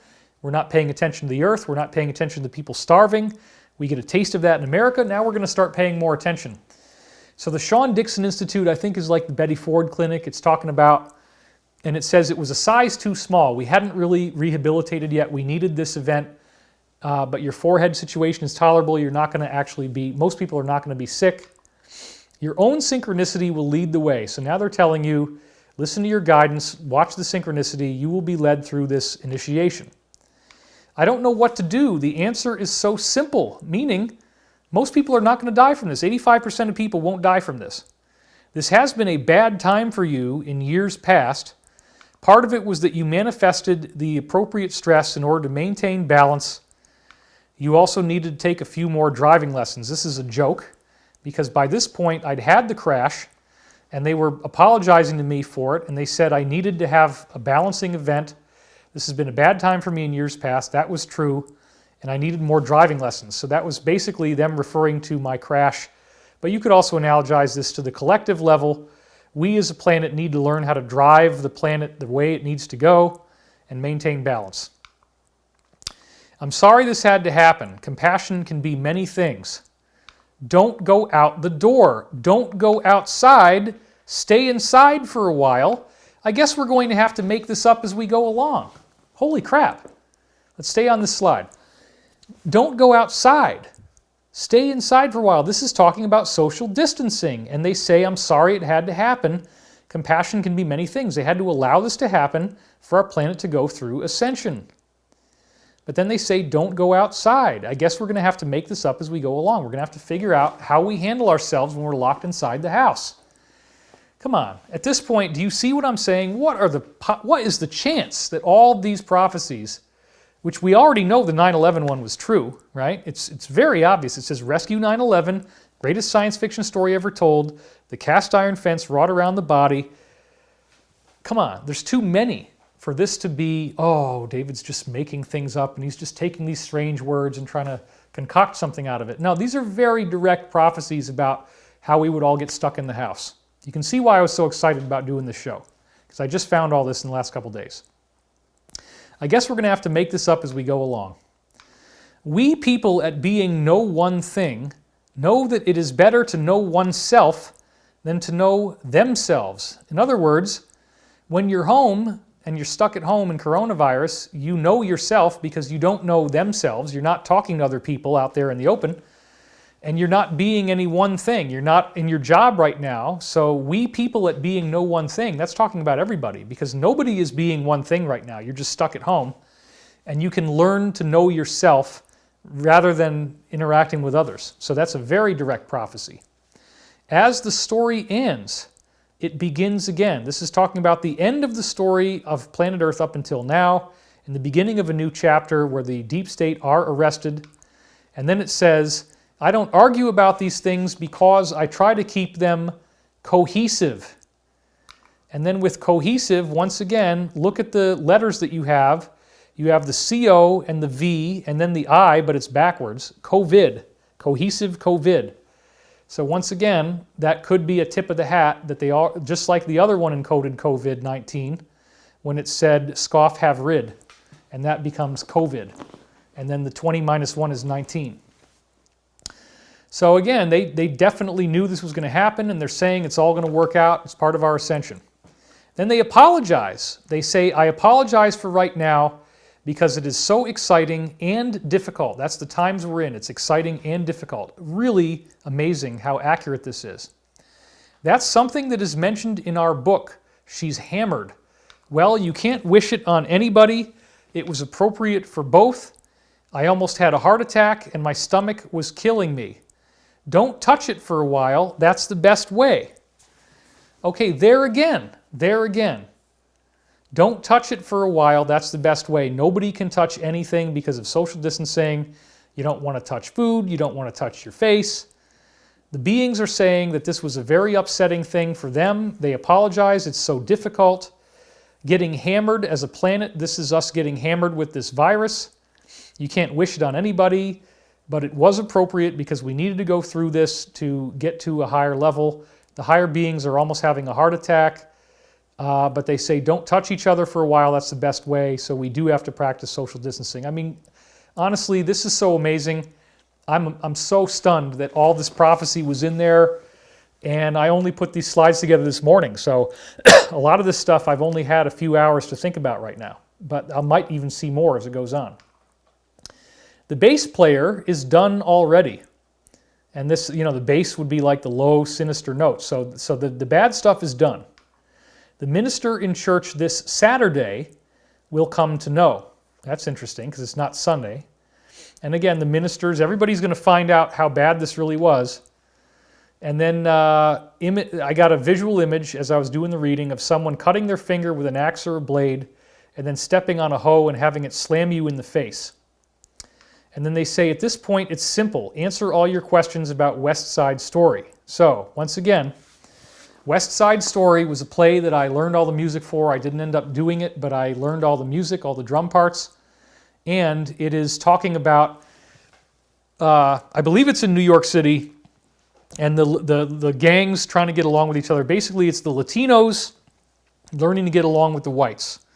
I don't think it's only talking about Latinos and whites in this case. It's talking about everybody.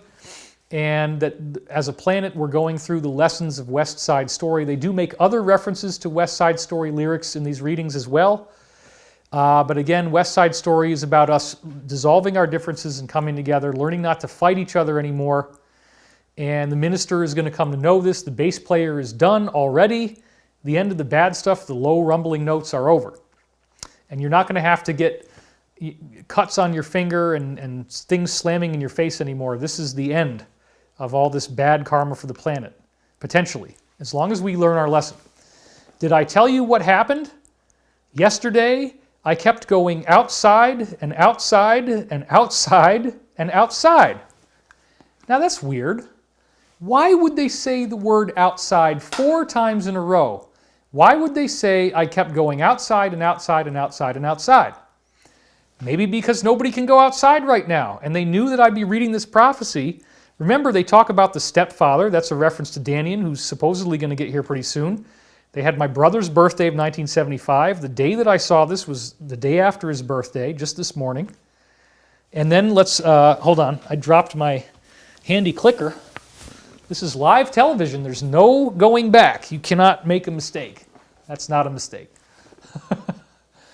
So then it says, I kept going outside and outside and outside. Wow, that's clearly talking about the positive aspect. After social distancing, everybody's going to want to go outside a lot more. Did I tell you what happened? Yeah, that's what's going to happen.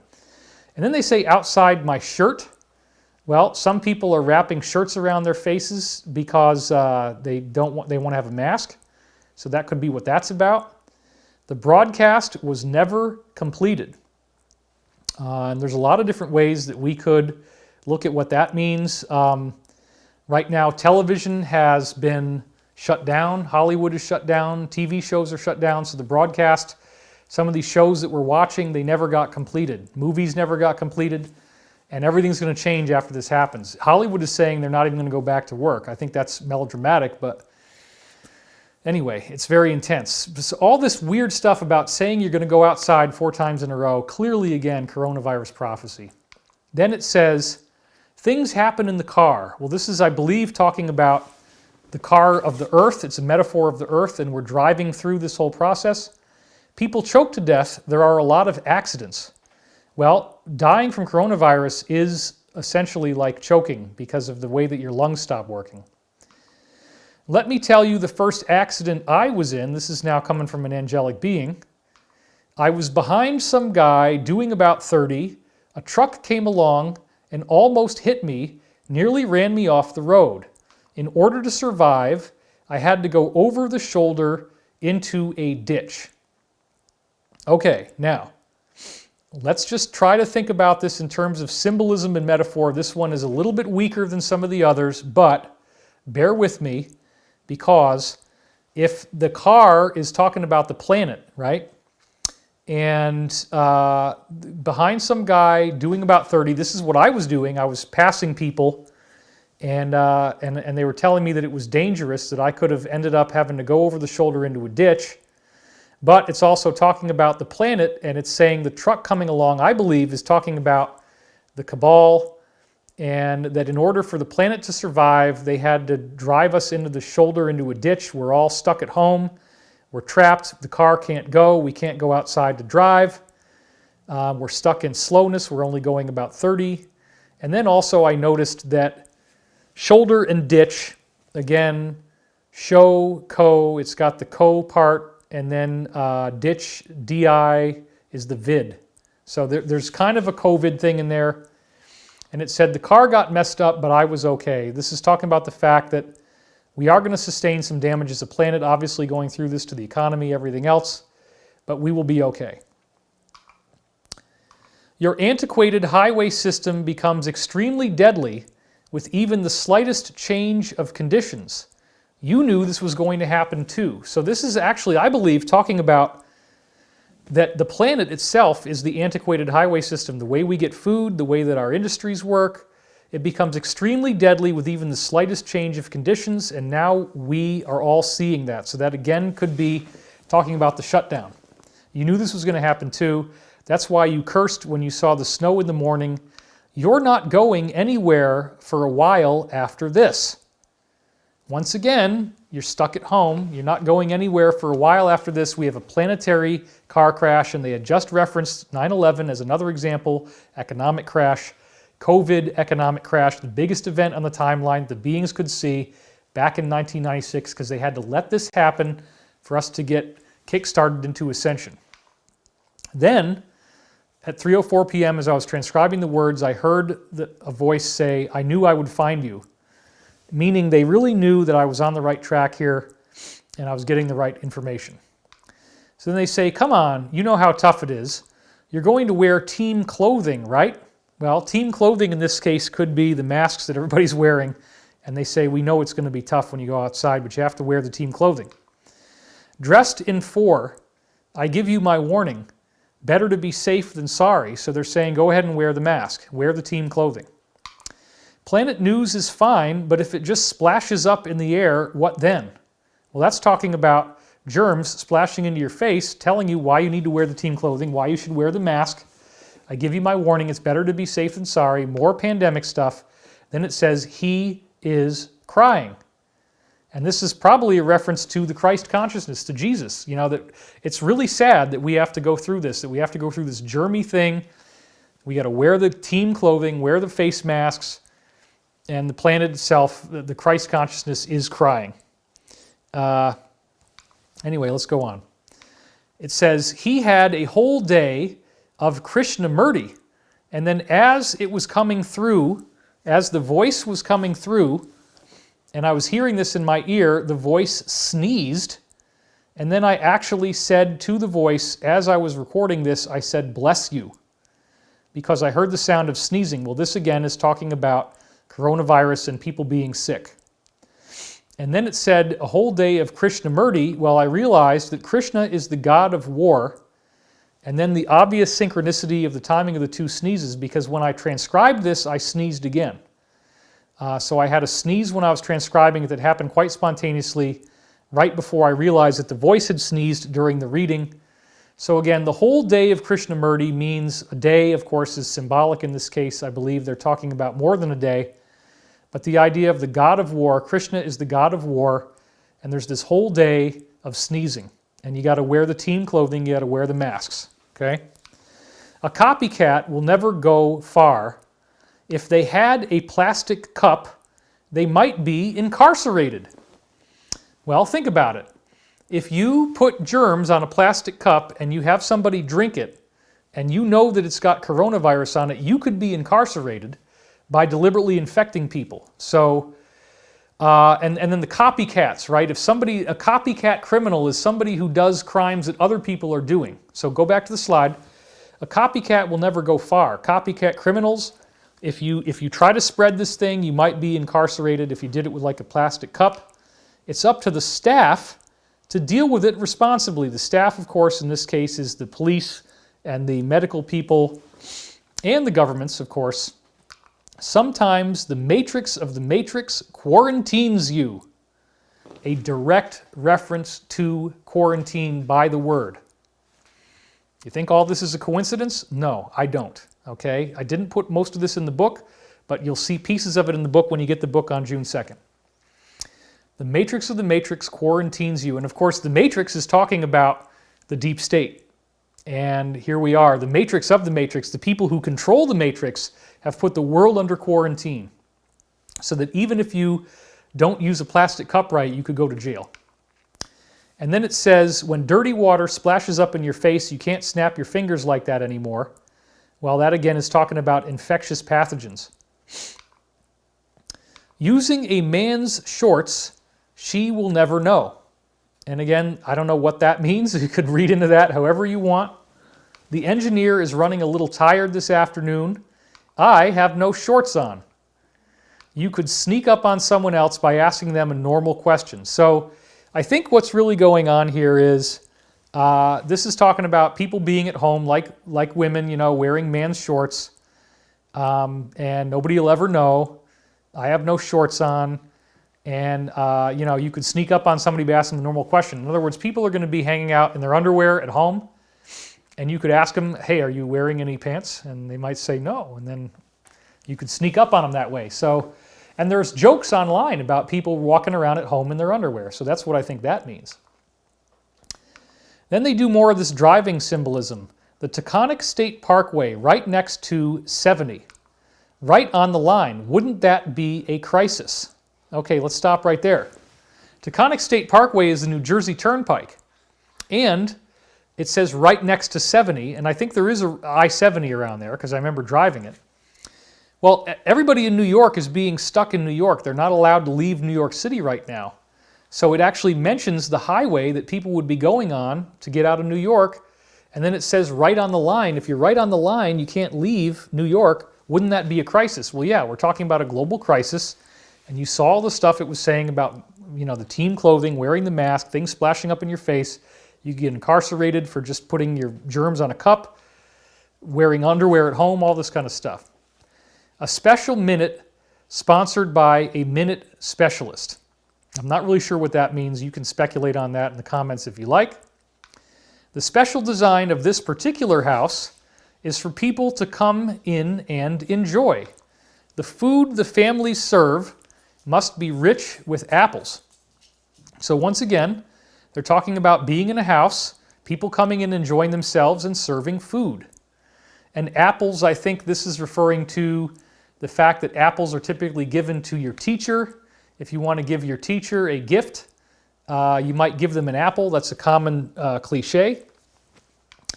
Then I think about my car accident, and outside I heard a gunshot go off at the same time. That actually did happen while I was doing the transmission. It's talking about the idea that this car accident is more than just a car accident. It's a global shootout, if you will, between the two factions, the Alliance and the Cabal. And they say, this is a sign. Mental tactics of evasion will not clue you in to what is happening over at the firehouse. And let's stop right there.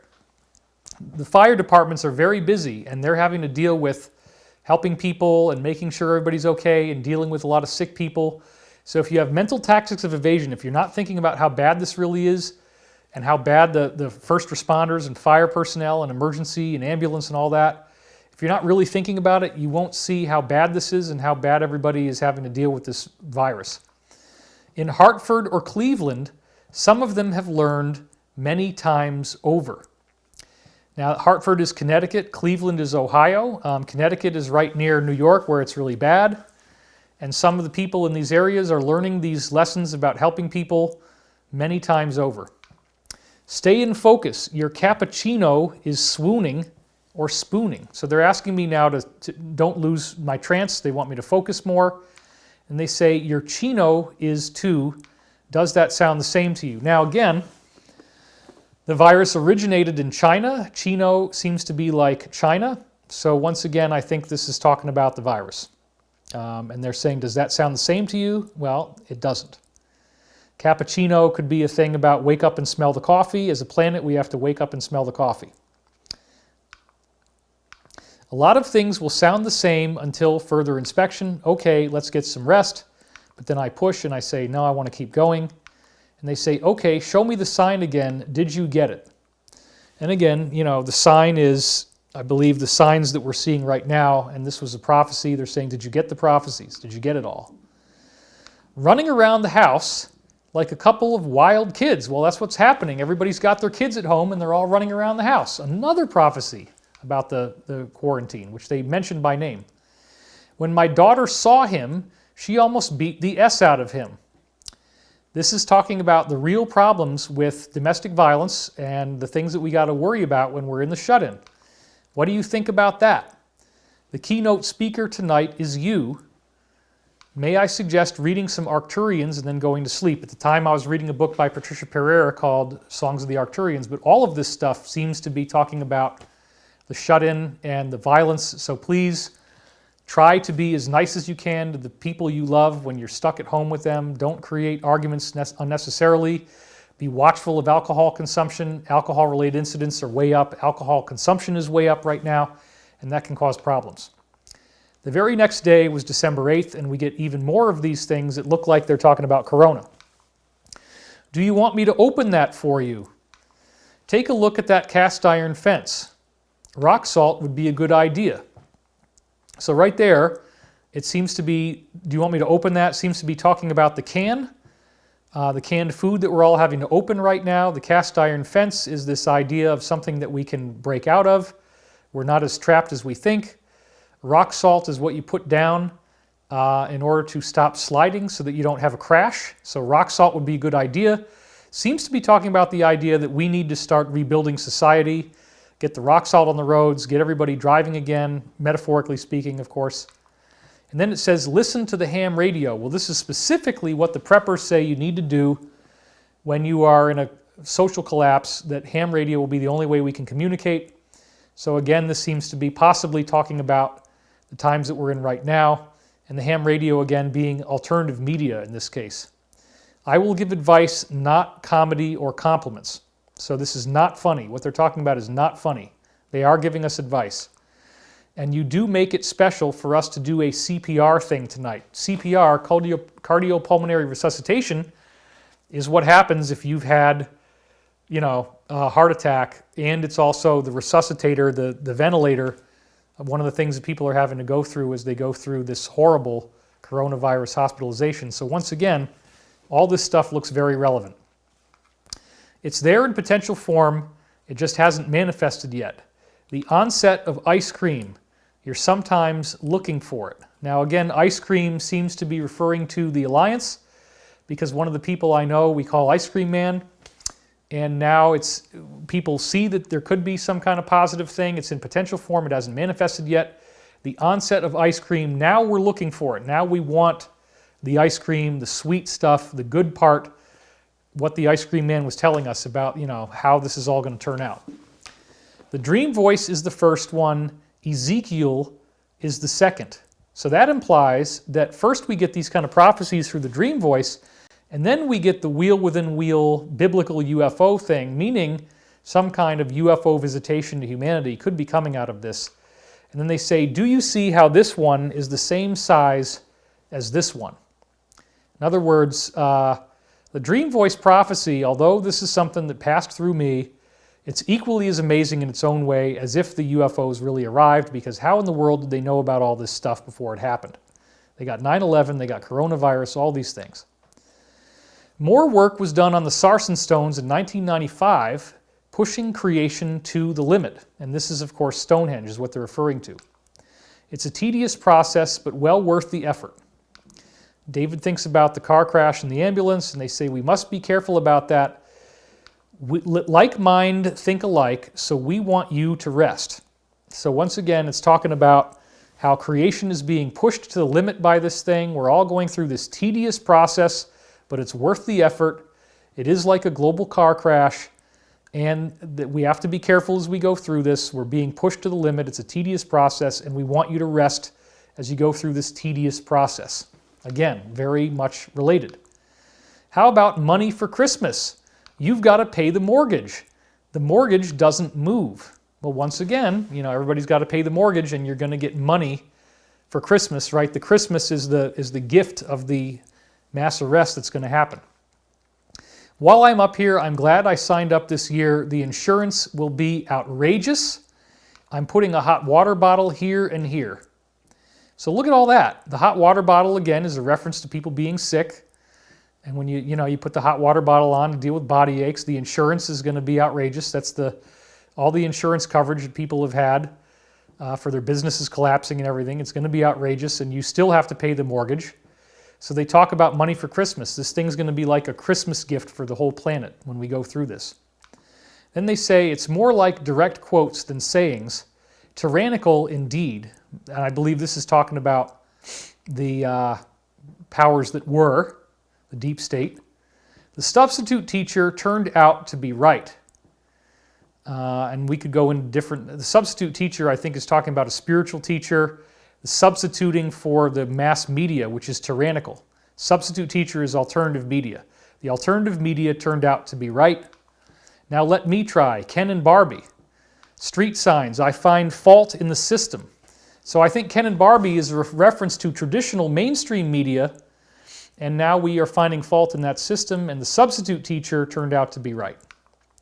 A lot of this New Age-S coming through is bogus. It hurts the ideal so much that little remains. So this is talking about how there's a lot of misinformation even in our own spiritual communities as well. And that definitely is something I've seen.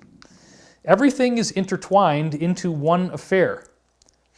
Well, that seems to be talking about how all of the timelines that we're on have merged into this total focal point where everybody's at home, everybody's meditating, or trying to at least. Everything is intertwined into one affair. That's the nexus point where all the timelines come together. The cosmic bubbles, and again, these are like the bubbles of time. And then they said Ed Dague and Chris Kapistashi. Well, growing up in Scotia, New York, these were the two people who were on the local news. Then it says, the triangle allows the UFO flaps. I want you to squeeze it closed. In the Law of One, they talk about UFO flaps where a bunch of UFOs get in, and they say that's the negative beings coming into the planet because there's random windows where they can get in due to our collective negativity. Here it says the triangle allows the UFO flaps. The triangle, I think, refers to the cabal, the all-seeing eye, the Illuminati, the triangle, right? I want you to squeeze it closed. So they're saying in this process we can squeeze it closed, stop these negative entities from getting into the planet. Elizabeth and her sister have been coming to the Panda for many months now. Well, this is really, really interesting because first of all, the panda seems to be a reference to China. It is the national animal of China, right? I didn't know at the time that my wife was going to be Elizabeth, and I didn't know at the time that Elizabeth would get the name of the Anshar priestess's sister that Corey was talking to. Corey was talking to Corey Good, who I had the show Cosmic Disclosure with on Gaia for 3 years, was allegedly in contact with an extraterrestrial female calling herself Ka'ari, or Kari for short. And Corey had Kari's sister show up, and he was told about the sister, and he was told the name of the sister, okay? Elizabeth got the name exactly the same as Corey had heard it, and he was completely freaked out because Elizabeth got this in a visionary experience, and she told it to Corey, and he was so shocked because he was told you can never say this name to anyone, you can never speak this name to anyone, but now that it's come out that Elizabeth knew the name, Corey has leaked the name publicly, it was Karen. Now what is the likelihood that Elizabeth would come up with the name Karen and it was the same name that Corey had been told? Because he has leaked that publicly, it's not a secret anymore. So Elizabeth and her sister, I think the sister is Karen, and they have been coming to the Panda for many months now. Well, hold on. Elizabeth has 5 black belts in Chinese martial arts, Kung Fu. So many months. She did this solidly. That's all she did for 10 years. So this is very interesting. It says that Elizabeth's martial arts studies actually helped her tune in with these higher forces, including the sister of the Anshar, okay? Then it says, I want to buy that shirt or find a cheaper blanket. And again, we could speculate as to what that means. 5 minutes later, it will be Valis and the Demiurge. Okay, so Valis is talking about Philip K. Dick, vast, active, living, integrated system. It's basically a metaphor for the good guy, for God. The Demiurge is the idea of God is evil, that the Gnostics teach, that it's a half-god, demiurge. And this is one of the main things the Luciferians teach, is that God is a demiurge, and God that you think is God is actually bad, and Lucifer is good. Then it says, who's a faithless friend? Well, this is something that comes from another play I was watching. I think it's in Cabaret, where he yells out, who's a faithless friend? Again, I'm leaving these in there just because they might be relevant later on. I don't know, but I'm leaving them in.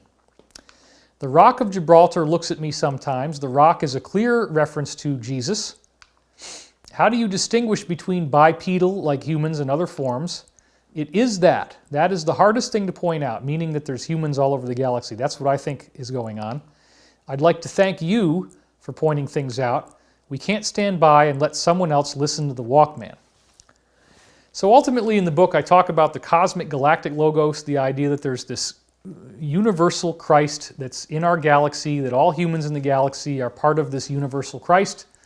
And they say that is the hardest thing to point out. I'd like to thank you for doing it. And then Kelsey Quilt, that's an old apron. There was this thing going on in the town I was in at the time where there was a fundraiser for abducted children who had been lost. And Kelsey was the name of the girl that this was based on, and everybody made a quilt for her. Kelsey Quilt, that's an old apron. Well, the old apron could be a reference to the aprons of the high-level Illuminati Freemasons, which is above 33. I'm not blaming most Masons at all.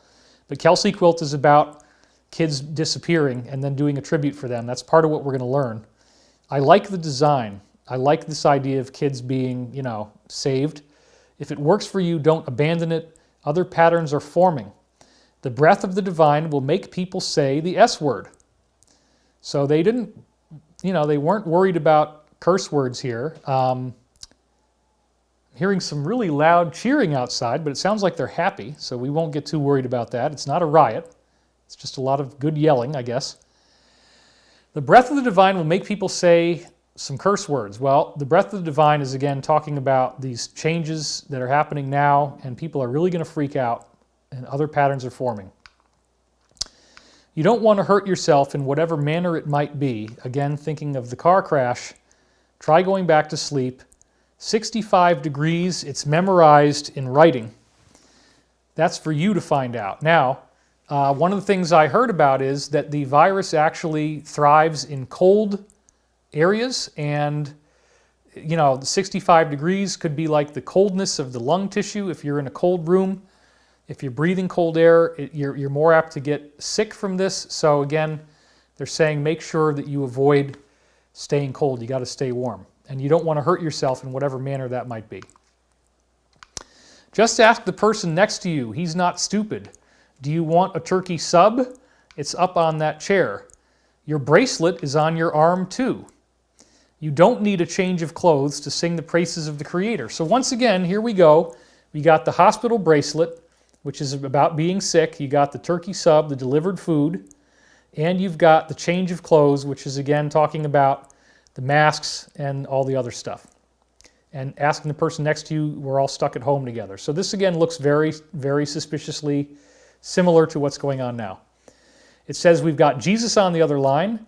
He's sad because of the registerings of this picture. Well, that's obviously happening now. This guy called him last night, a black guy. He looked at us before he called in. He just wanted to find information related to college and serendipity. And again, there could be multiple layers to this that I'm not seeing right now. In a dream, a black person, if you're white, is representative of a higher being. I talk about that in the book. And I think it's talking about how the higher aspect of ourselves is now going to start looking for information related to college and serendipity. We're going to want to learn more about our spirit, and we're going to learn about synchronicity. And Jesus is sad. He wants to help us right now. A gaudy yellow shirt. Are you the father and the mother? The yellow clothes, again, gaudy clothes. It could be a reference to protective gear, who knows?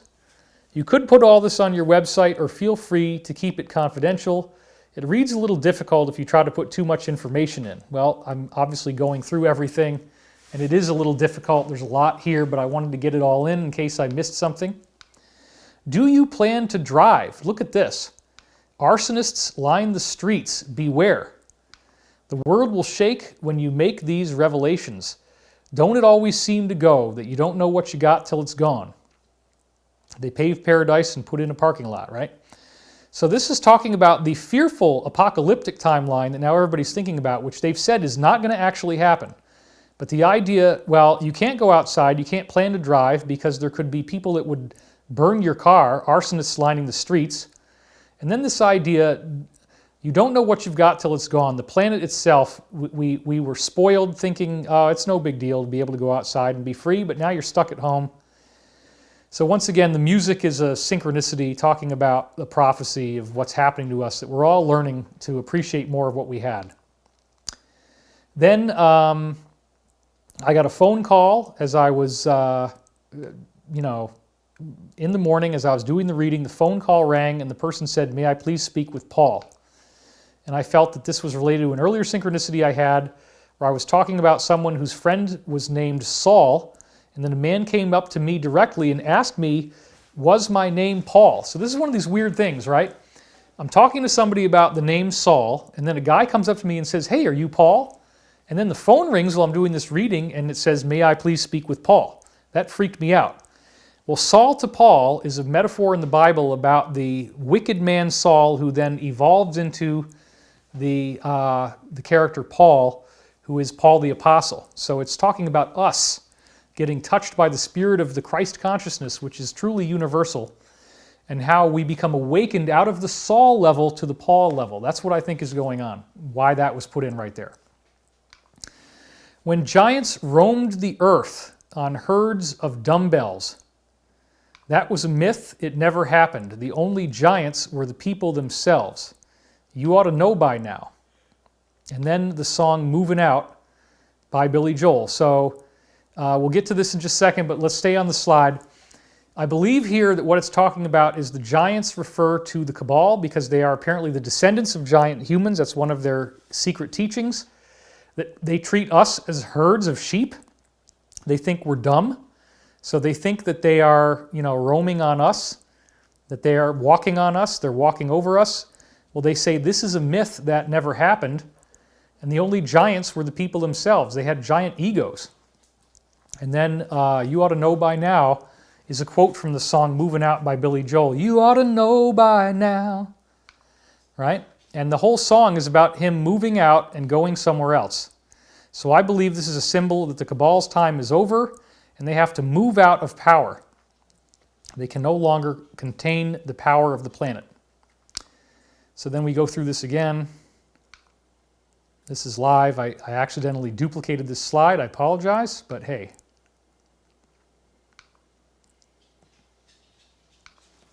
Then we're almost done now. We're almost through this. 2 days later, on December the 10th, it says, "Bull shot."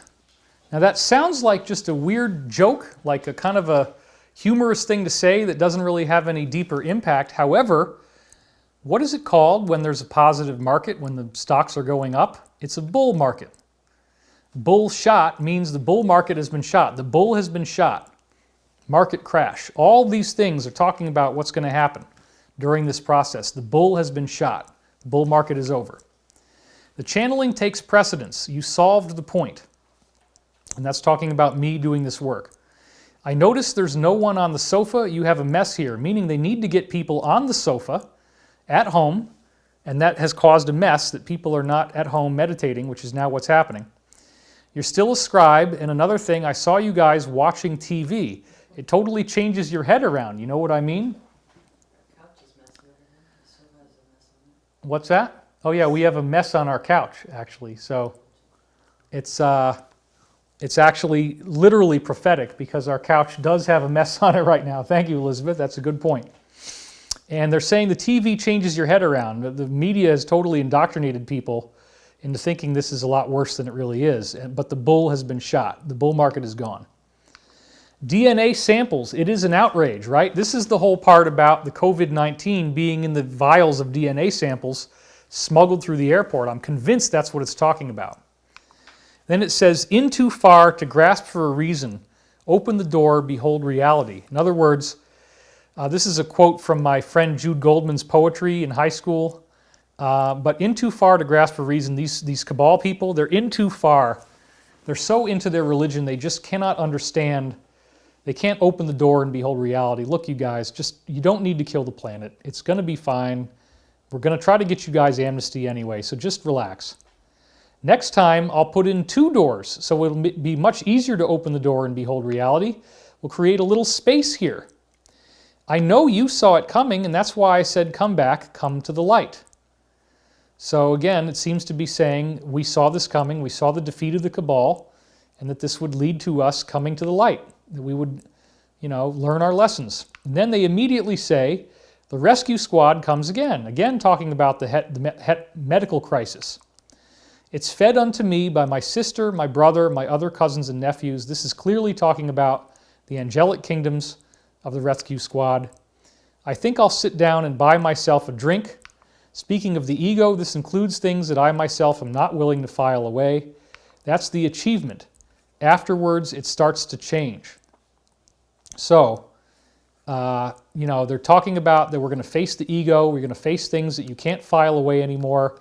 You have to sit down, you have to stay home, the rescue squad is coming, and this is the achievement, getting us into this point of being rescued on a planetary level, looking at the ego, the things that have to be filed away, and afterwards it starts to change. Elizabeth, would you mind relieving her for a minute just on the switcher so she can get to the room if she needs to? I think that might be a good idea because we're just to go hit the bathroom if you want to. I'm actually okay. Okay, okay, good enough. Well, she's just like me. We're almost done. If you go outside, there will be a lot more for you. Get to know somebody out there. This is your house too. I don't have to sell it. Get yourself out there. Well, my goodness, this is very much talking about social distancing once again. And then it says, put yourself on the steps to the 7th dimension. So again, so many prophecies, so many things about the aftermath of this and getting yourself out there, going out of your house and going through the 7th dimension, going through ascension. It gets brighter and brighter as you get to the source 7th dimension. There is more and more rough sand, especially quarter after a 7, 30 seconds, image of someone breaking off, something breaking off of a refrigerator. My dog ran over it on the inside. He had a bulletproof vest on. So I think this is just talking about emergency workers wearing bulletproof vests, and I don't really know what all this is, but I just wanted to leave it in there in case it means something. The amphibious creatures will sustain. Nature will accept some new people. Amphibious creatures, I think, is talking about people who live in the spirit. Amphibious meaning they live in water. The amphibious creatures will sustain. Nature will accept some new people. This is talking about us opening up to our galactic family, meeting these other extraterrestrial beings that we're going to become in contact with. You don't understand anymore as a people. This stage that we're going through now is very complicated. AA, Alcoholics Anonymous. We are hitting bottom as a planet. Avoid a catastrophe and see how it looks. That's what we're doing right now. We're going to get through this. It's a subspace grid, right, Rosie? Well, this is interesting because, of course, Rosie O'Donnell, Trump made some very unpleasant comments about her during the election. A lot of people got upset about that, so I think that might be a reference to that. Oh boy, I guess I'm going to find out later. You're very well developed spiritually. That's your coffee. That's what it's saying to me, I believe. My Megastar program. Yes, he talks to me. Yes, this is Stone Age Stonehenge. What I heard, they're coming down here. Sword fights, mine enemy. So I think this is talking about the, extraterrestrial villains and cabal people and the sword fights that are happening right now. And it all goes back to Stonehenge and the Stone Age and all that stuff. Now look at this. The patriarchy will be dismantled. Let's see when the big happening occurs. June 3rd, July 10th. By that season, people will be sick of it. scissors on the ground, stuff like that. I just don't want to see people beginning to hurt themselves. This will be a very crazy time for most. Let's leave this on the screen as I talk about it. They're actually giving us dates, folks. The patriarchy will be dismantled. Let's see when the big happening occurs, June 3rd, July 10th. So they're saying it might take that long. Remember, another date they gave us was Memorial Day, which was May 25th. So maybe something's going to happen around these dates. By that season, people will be sick of it, right? They'll be sick of the coronavirus shutdown. Scissors on the ground, crap like that. I think that's talking about people having to cut their own masks, and then you leave the scissors on the ground, and you could get hurt if you step on the scissors. So it's kind of like a metaphor about the masks.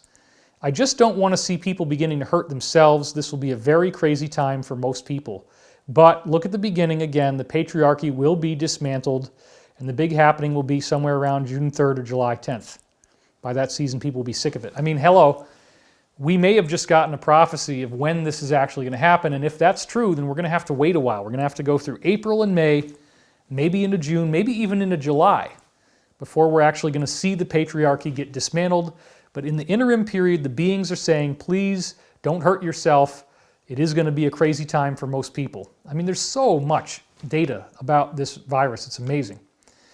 Third stone from the sun, time to do some puddle jumping. That is referring to us getting the space program and being able to leave Earth, the third stone from the sun. In my opinion, it might be very good for you to be familiar with the feelings that I am going to have during this time of prophetic future that they're telling us about in 1996. I want you to be familiar with the feelings I am going to have. Several of these include encasements, dealing with infective tissue and infected waste. Unbelievable. This is more hits than the Italian Mafia, my friends. I mean, hello. I want you to know the feelings I'm going to have dealing with infective tissue, infected waste. Now, I always remembered this prophecy, and I wondered, man, I really hope we don't have some kind of germy pandemic thing that's going to happen. But now that we're in it, I go back and I look at this and it's like, okay, yeah, they did say, I want you to be familiar. I'm going to be dealing with infective tissue and infected waste. And, it might be very good for you to be familiar with the feelings that I am going to have. These are talking about the angelic beings helping us all through this infective tissue, infected waste thing. This is one of the biggest ones right here, but they're all in context, right? Everything makes sense. I can deal with it as long as I can handle it. That's the most infective and horrible problem of people not going to Blight right now. Like I said, it will be no problem. You will be able to see something now. Whoa, whoa, whoa, whoa, whoa. Throw the brakes on, David. Whoa, whoa, whoa, whoa. That's the most infective and horrible problem, that people didn't go to Blight right now? That sounds pretty dark and scary. Wait, hold on. They're not being negative. They're actually making a point. The planet going into Blight, because it's not real, right? It's not, most people are never going to die from this thing. Less than 1% of the planet's population, most likely. But the fact that this happened now has actually restored the biosphere, because we're not creating all these emissions, and now we can come out with free energy in time, soon enough, hopefully. It'll take a while to get there, but we can heal the planet. In the meantime, the most infective and horrible problem was that the planet was continuing the way that it was, and it was killing the planet. And so this pandemic is actually awakening us to the fact that the planet can't sustain the way that we are now. We have to do things differently. We have to clean up our garbage. We have to use free energy. We have to use anti-gravity. And it said, like I said, it will be no problem, meaning this thing is not the end of the world. They make that clear once again. So that's what I see going on, is not that a bunch of people are going to die, but that this pandemic thing is not going to be a problem. And it actually is showing us how we need to do less damage to the earth. Now he kind of takes some credit. He says, I do not have a physical body, and yet I write this all. I write a hell of a lot, so check it out. Or it could be she. I don't know which gender it was at this point. I think you were half asleep before I stepped in. This is talking about us as a planet, and now we're awakening. You were sleeping, Steve was sleeping, and Drew was sleeping. We had the 3 sleeping staff. Well, this is interesting because Elizabeth and I have been watching Drew Carey's Whose Line Is It Anyway, like over and over again. And I'm not really sure who Steve is at this point, but This is another interesting passage because we've been watching Drew Carey all the time, and it said Drew was sleeping. And in fact, Drew Carey actually just had a horrible thing happen right before the pandemic started. The former love of his life died in a horrible accident, and so he's obviously going through a really hard time now, and we send Drew Carey our prayers as well. We're forwarding it to you, and then they use a newscaster's voice. And now, this is an example of well, let me do it with a newscaster's voice. And now, this is an example of the historical genesis of mankind. The pathways of linear time are open. So they're talking about, hold on. Let's just stay on the slide for a minute. I got something on my teeth. I don't want you to see me scratching at it. Can you get that? You're fine. Okay. And it says, and now this is an example of the historical genesis of mankind. The pathways of linear time are open. And then a female voice says, if you listen to me, I may not be as smart. I may have some difficulty. The hard part is getting the check coming in. Once again, they're talking about these checks that everybody's going to get, the $1,200 checks and the economic collapse in general. I think that the female that I was speaking with is not as advanced in the dimensional frequency level as some of the other sources that were working through me at this point. They didn't give names, but you could probably guess. So anyway, the hard part is the check coming in, and this is the genesis of humankind. The pathways of linear time are open. We have new timelines forming. There are jobs in your area that will be good for you. And then it says, image of dirty clothes stacked in a metal pan with a water bottle in a doctor's office. Somebody's got to take it out and wash it. Well, look at that. They're actually saying that one of the greatest ways you could be of service would be to jump in and help these medical staff. Dirty clothes in a doctor's office, somebody's got to take out the dirty clothes and wash them. So that's talking about service to others. That would be a big, big thing to do right now. There's a lot of medical people, and they're doing great work, and so we salute them and we thank them for their efforts. And then it says, all right, let's not dilly-dally this morning. They want me to get up and go to work. Peace be with you in the light of everlasting love. A couple more here. A little bit from December 11th, not too much. It said 5:55, because I woke up and it was 5:55 a.m. on the clock. It says, that's my log-on time. The two crystals you are having today are a glycerating change. And again, they showed me how crystals help the reception. It's actually there. It's actually Jackie. It's not even happy. I was working at a job where my boss's name was Jackie, and I was definitely not happy. They give us some sort of promo, some sort of college degree. This is like telling me to promote myself, use my degree of doing these readings, and get out of this horrible job I had. Why didn't you wear shorts today? I'd love to sit there and put my boxers on before school. Once again, they're talking about being around naked in the house, which some people are probably doing. Now, this is controversial, but, I was trying not to masturbate at the time, and they told me that that was a bad idea, that I should remain free of that activity. So I said, was this a wrong thing for me to do? And they said, accept the consequences. It hurts. And they talking about the connection. Last night he was in there. Now he's not. This is the higher force I could contact. The streets are rude, I know. The chalice or showers of gray elastic smarts. The veil has survived. So basically these are coded messages saying you want to try to remain celibate if you can. Of course, if you do have a partner, that is not a problem. But, the self-sexuality stuff, it will hurt you if you're trying to do this kind of work. I'm talking, but you're not listening. A lot of work has to be done. Everything is replicable in one form or another. Believe that the cockroaches will be suppressed before the code. So that's another funny pun, because everybody says, oh, well, after a nuclear war, the only thing that will be left is the cockroaches. Well, they're saying, no, the code of the divine force will always supersede everything, including the cockroaches, right? Okay, one more, and then one more day, and then we're done here. December 12th, the very next day. What else do you think there is with all this junk? Cello and brass instruments, fortune teller tricks. This is talking about music, the music of the spirit, and a lot of people, are not doing this technique properly. And then there's some music from The Lamb Lies Down on Broadway by Genesis, 7 ahead and number 11. What's done is done. We are half finished. You're not quite ready yet. And again, I'm just leaving this in because I don't know exactly what it might be saying. But they're saying what's done is done. We're going to get through this. We're half finished. We're not quite ready yet for the ascension. We still have more to do. If you think about it, there's many figurative parts in there in these writings, I'm sure.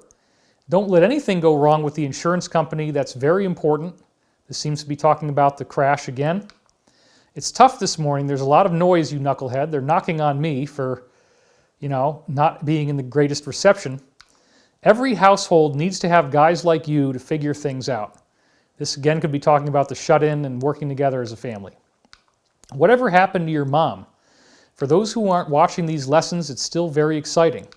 The gift of moving out can be a real blessing. Right there, I think they're actually talking about how the economic healing that will happen after this is done will lead to people leaving the house and moving out on their own. All the millennials who are living with their parents, when the new prosperity comes in, they'll be going out. They won't have to live with their mom anymore. They won't be self-pleasuring anymore. They'll get into a relationship, and the gift of moving out can be a real blessing. Then they say again, slow down the matrix, move that stuff out of the way. It's like separating something. They're talking about clearing your mind with meditation. If you listen to me for just a couple of minutes, I will have some words for you.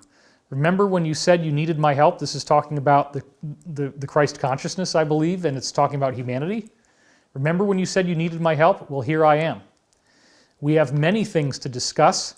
There is no need for you to be so worried. Once again, a foolish request will not be honored, but food things are okay. Build yourself up with potatoes and salad. Anyone needs that kind of help, and you can give it to them. So once again, I think they're talking about that food is going to become a basic need as we all go through this, and you can help people make sure that they get the food they need. And they talk about go outside, go outside. So if you know somebody who needs food, please help them, and that's one of the messages they're giving here. They said it wasn't sunny. This is talking about the gloominess of Earth right now. But obviously it is going to be sunny very soon once we get through this. You need to have 2 markers, one under each ear. I'm not sure what that means, but I left it in. Can you go to sleep at night without staying up so late? That's part of the problem we're having right now. And I think this is talking to you in general watching this. Make sure you keep going to bed at night, get good sleep. Work quickly so as not to lose face and faith. Your meditation practice should be geared towards the Star Trek qualities. Don't you love just sitting there reading to them? Is there some other disease? There we go, another reference to disease. And don't you love just sitting there reading them? It's talking about being home with your kids and reading to your kids. Is there some other disease? Sit in the other chair if you're afraid of it. Well, yeah, stay at home if you're afraid of this. Social distancing once again. Now you see, if you masturbate, you take all of our energy away to do this. So they're talking about doing readings. That's an important practice. The still small voice requires great concentration. It's sometimes not easy when you're not listening. Similar things on subsequent days cause me a great deal of distress. If you repeat the same mistakes, the beings don't like that. How are you? You sound psychologically better. They're talking to all of us now. I will have to ask permission to make my point. Well, that's like the ascension or something really wonderful. They're going to have to ask permission to make the point that things are better. That's the best idea you've had all morning. These new energy systems are no joke. I think they're talking about free energy, releasing that technology. You really have to stop asking questions about it and just start learning it. And I think they're talking about all of this stuff with the new technology. Make out a postcard and send it to me. You'll get a reply in about 3 weeks. Come on, David, let's turn this around. Peace be with you in the light of everlasting love. That's the end of the reading. Now, at the time we're doing this reading, perhaps there will be some big news within 3 weeks. Who knows? But that's one of the prophecies that's in there. So there's some time windows being given here. Next day, December 13th, is the second to last one in the whole collection. We would like to send you a check just the way you like. It's not going to be easy this time either. I'd like to change it if I could. Again, this is talking about the stimulus check, the $1,200 that people are going to get if you make less than $75,000 a year and you paid your taxes. It's big and expensive. She's been hospitalized. I'm sorry. All of this stuff, and there's a bunch of things on December 13th that I omitted, by the way. Then we got December 14th, the last day, and then we're going to do our meditation. So just, you can bring out the bowls if you want, set them up, because we're just about there. Next day, December 14th, 1996. They seem to be dragging up a lot of time. I have to put it down. Around the equinox, I'll be ready for it. So they seem to be dragging up a lot of time. I have to put it down. In this case, I think the they is actually talking about the deep state / cabal. They seem to be dragging up a lot of time. I have to put it down, meaning that higher beings authorized this thing to happen. They could have prevented this, but they had to let it happen, just sort of like Winston Churchill had to let Hitler bomb London in order to, defeat Hitler in World War II. If Hitler knew that Winston Churchill had cracked his code, they couldn't have won the war. So they, the negative elite, seem to be dragging up a lot of time. I have to put it down. Around the equinox, I will be ready for it. When was the spring equinox? Thursday, March 19th. This is right around the time that the global quarantine started.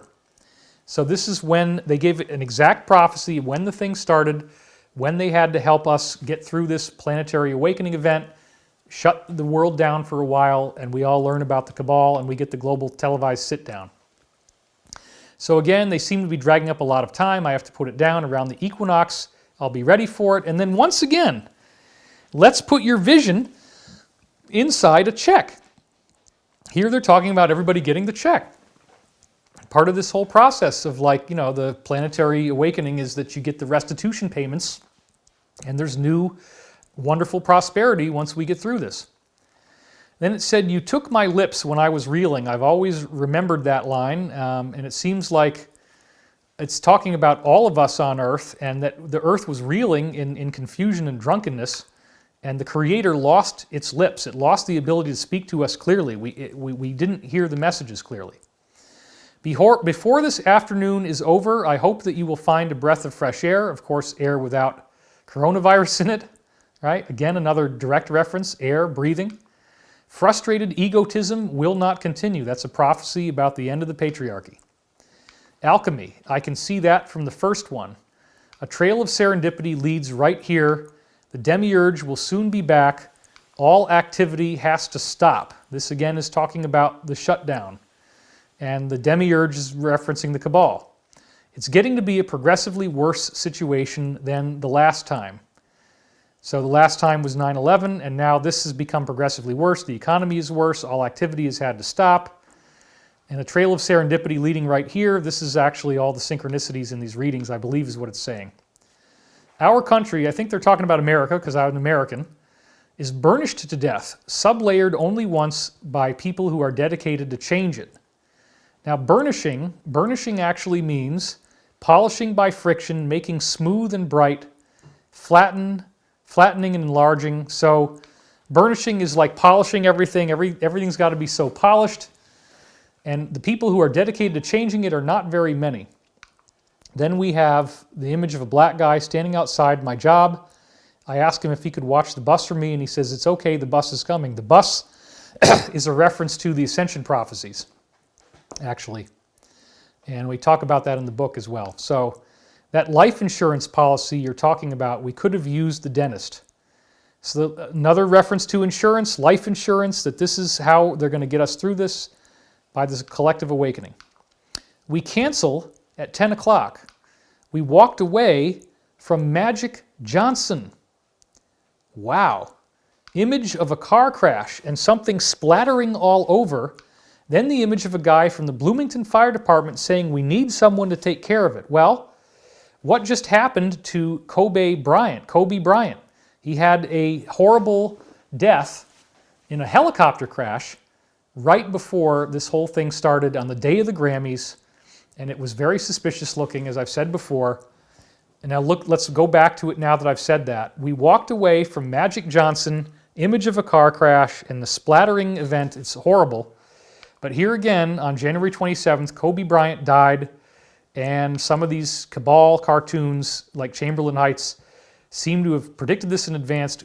Ooh, it's Kobe Bryant, and they're walking up to a helicopter crash. Unglue all related manuscripts. There is a new immediate story. There is no room to fit the downstairs apartment before it's truly monumental. And I believe this is another prophecy talking about social distancing and the monumental scope of this global problem, the new immediate story. Because think about it, no room to fit the downstairs apartment. everybody is stuck at home, so you're not going to want to lend out your downstairs apartment to anybody else. It's going to become a monumental problem. Fear is your worst enemy. Something about the dollar will be increased, and the White House will also be increased. We are calm about it. It is just a matter of fact. They are not worried about the stimulus of the dollar and the increase in the power of the administration because they're going to be doing the right thing. They're going to be telling us the truth. Fear is your worst enemy. Images, pictures, and information. Now you're understanding. I will be quoted in your book. As has been stated now, you are the shepherd. This is you as I'm reading this to you.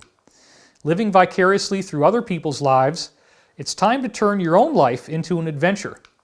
The price of the tomatoes are now out of reach. I am sorry. So once again, they're talking about food becoming unavailable, that it's too expensive, and in fact, that was one of the things that was happening is groceries were being price gouged. So once again, look at that. Look at all the prophecies that we got here. Something good is going to be accomplished soon, as of right now, that we're in now today. The pathway to contact. This is our own contact with higher level ETs. The Dead Sea Scrolls are coming in. Play it cool, boy, real cool. This is another line from one of the plays I was in. Remote viewing is just doing it with your mind and writing it down. So this contact is something you can do, learning how to do it with your mind. I'll give you $17. Isn't that interesting? Because what is the number 17? It's talking about the letter Q in the alphabet. Q is the 17th letter of the alphabet. And then it says $300 you need to get.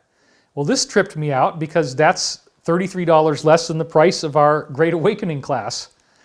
And it says $300 you need to get. So, okay, that's pretty cool. How did they know that? How did they know I was going to be doing this launch back in 1996? It sure looks pretty compelling. Ask them how much they need. There's a lot of people throwing out that money. If you can sell them on it, then you're all set. Okay, well, they're saying that a lot of people do have the money. We also do have a payment plan, so you can pay $111, and then you got to wait another month, and then another month for the next two. And if things really fell apart, which I don't think they will, then you might not even have a banking system, but you could get in for a third of the cost. Okay, so that's a good way to get in there. But they're kind of joking here. If you can sell them on it, then you're all set. But they knew about the launch. I mean, this is amazing, honestly. And the reference to Q17, unbelievable. You had an image of the phones, and now they're coming available because I'm going to be teaching people how to use the phones, how to dial into these higher forces. I'm proud of you, David. Many people who ride this train would not be able to get off at that stop. We admire your courtesy and casualty and courage. And we've discovered that odd-shaped hormones can be laid to rest. Well, okay, the odd-shaped hormones could refer to, obviously like sexual frustration, but the odd-shaped hormones could also be talking about odd-shaped viruses, coronavirus, and it will be laid to rest, okay? That's one of the ways you could look at that. There's so many of these things in here, and they're all calibrated to the present. You are considered to be the most spiritual being this earth has ever known, or not. Image of $7.77. The farther you go with us, the more of a role you will play. So what Elizabeth and I are going to be doing is teaching you in our class how we help you to get access to this higher force. And if that helps you, then great, because the farther you go with these higher forces, if you learn these techniques, if you practice them well, the more of a role you'll be able to play. Hope yours, meaning the people that you ultimately will end up teaching as you go forth as a spiritual teacher. I think that's our dharma here, all of us. I'm a teacher's teacher, if you will. Hope yours have become seers. Let me say that again. Hope yours have become new seers of your population. J.D. Power, it's changed in their mind. Well, we know that J.D. Rockefeller was the one who stopped Tesla from releasing free energy. So J.D. Power has changed in their minds. I think it's talking about the release of forbidden technology. The weapons are of your own choosing. And then look at this. Image of Lysol IC and its smell. Well, Lysol IC, which means intensive care, is what I used at my job in order to clean the floors because they said on there that it actually kills viruses like hepatitis C and AIDS, and we had hepatitis C carriers at my job. So look at this. They're actually saying, hope that yours will become new seers of your population, free energy, The weapons are of your own choosing, and then images of Lysol and its smell. Well, everybody's been using Lysol and sanitizer. It's another reference to the pandemic. That is a superior mass mailing, and this is very interesting because we have been mass mailing you. If you watch this video, that's probably you got it from a mass mailing, so they knew that. And then look at this, the last thing they say here. And also, the thing with cigarettes. But pretty soon I will have this under control. The people doing it will realize that smoking cigarettes is their doom. Don't you think that it's probably a pretty good idea to stop smoking cigarettes right now in light of the coronavirus and the possibility that it could keep coming back? And they talked about sometimes a habit must be dropped cold turkey, the patriarch must be denominated.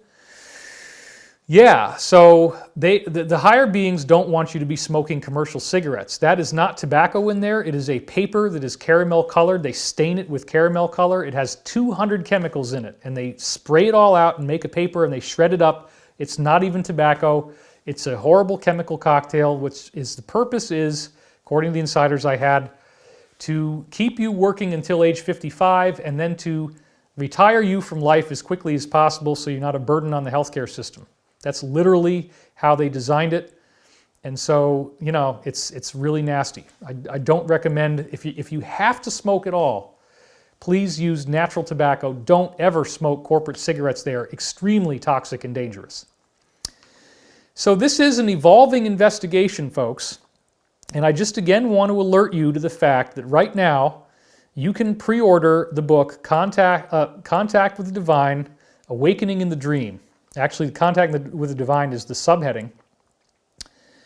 And, you know, it's kind of funny. I'm looking at this right now, and that whole area around his head does kind of look a little like the coronavirus with light coming off of it. I hadn't even thought of that.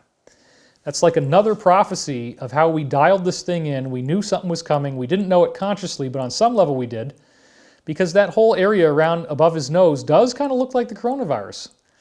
And of course, Awakening the Dream now has some of these prophecies in them that I just read to you about this pandemic. I just didn't know what it was at the time. But now I've gone through the whole first half of December and given it to you in detail. So we are now at 8:40. We started at 4 o'clock.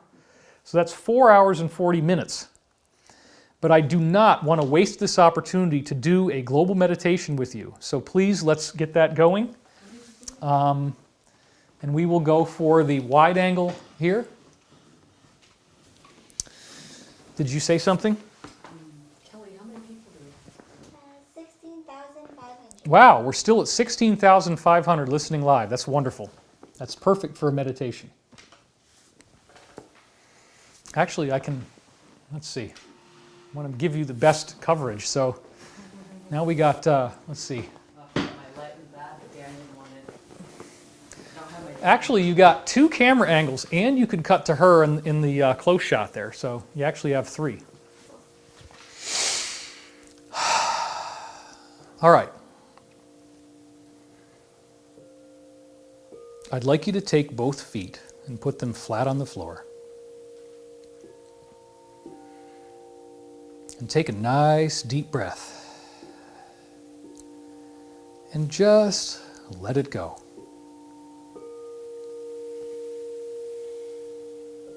And then take another nice deep breath.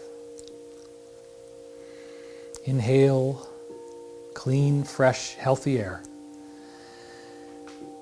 And just let it go.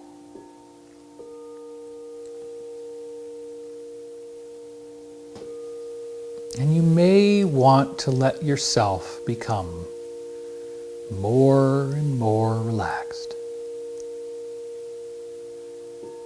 As you keep breathing deeper and deeper, let yourself slide into a nice deep space of pure consciousness. Let yourself relax as you keep breathing. Every muscle in your body just melts into pure liquid light.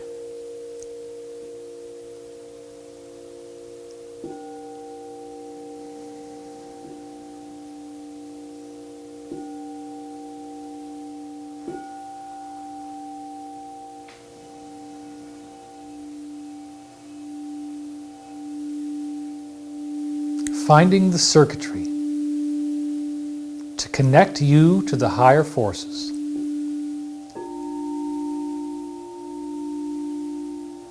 This meditation lets you go deeper than you ever have before as you simply let go, because you are safe. The planet is going through the Great Awakening.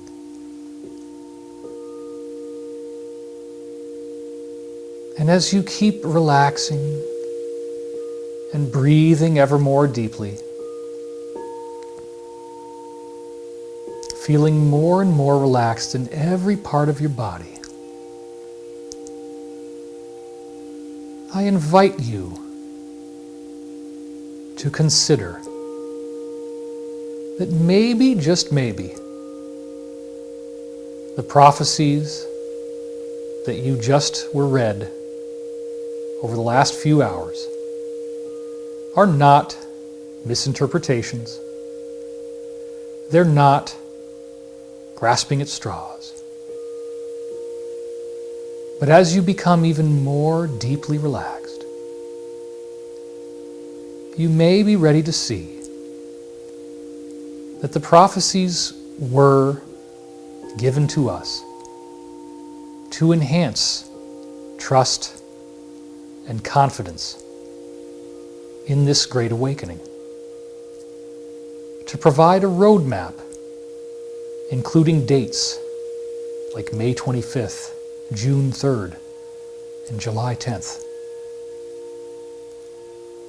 so that we understand what is going on, what obstacles we have to work through, what challenges are presented, and how all of this evolves into a higher level of order.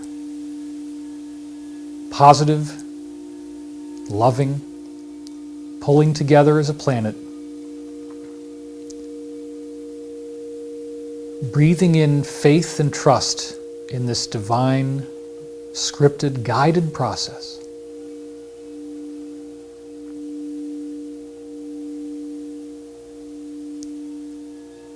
You can feel it as you keep breathing.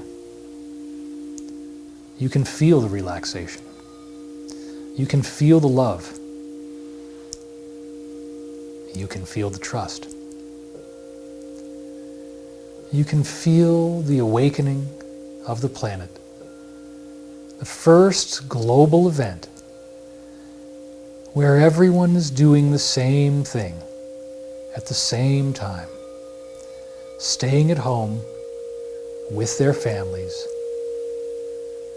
eating whatever food is in the house, maybe hot chocolate, maybe cold soup, maybe cans of smoked oysters. And we're all learning how to walk, how to put our shoes on, how to walk in the realms of the heavenly beings, how to stand shoulder to shoulder with those who have gone beyond the limitations of materialism and greed and selfishness and ignorance, jealousy, anger, fear, betrayal, sadness, depression.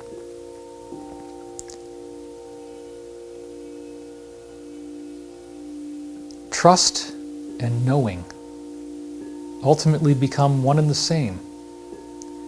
The trust in the plan is the knowing of your divine protection, the absolute knowing that you are okay, you will be okay, and life will continue to be fruitful and positive as you move forward. So deeply relaxed. Building your trust in the divine plan, in the perfectitude of that which takes place here on earth today. Envisioning the future, envisioning the awakening, envisioning the global televised sit-down. Try to envision right now the love that you will feel, the awe, the inspiration when you know that we have been saved as a planet, that we got through it, that the perpetrators, the patriarchy, will be arrested, it will be dismantled, they will be denominated, that we are regaining control of our planet for the positive. Think about how that will feel. Think about the light, the inspiration, the breathlessness, the rapture of knowing that we are truly safe and this global nightmare has finally come to an end. We live with freedom, we live with peace, and we live with inspiration, respect for one another, respect for our elders, respect for our authorities, for our military, for our teachers, for our economists, for our healthcare workers, our food service workers, our police, our fire, ambulance. All those who are working so hard right now to keep us safe and to keep this planet running. Surround them with light and love. Embrace them for the brave work they are doing at this time.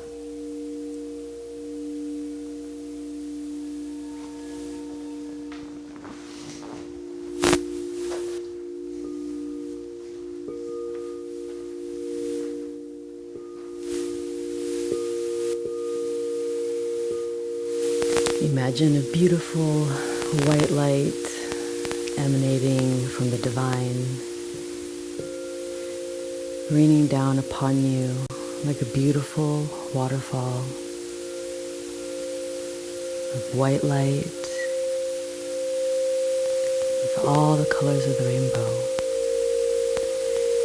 And that beautiful waterfall rains down upon you, in you, and through you, washing away anything that needs to be washed away down into the earth. Taking a deep breath in, inhaling that light into every single cell of your being. And as you exhale, relax, let go, release anything you need to release. And again, inhale that light into every cell of your being. And exhale. Offering any burden that you may be carrying to the divine, to the earth.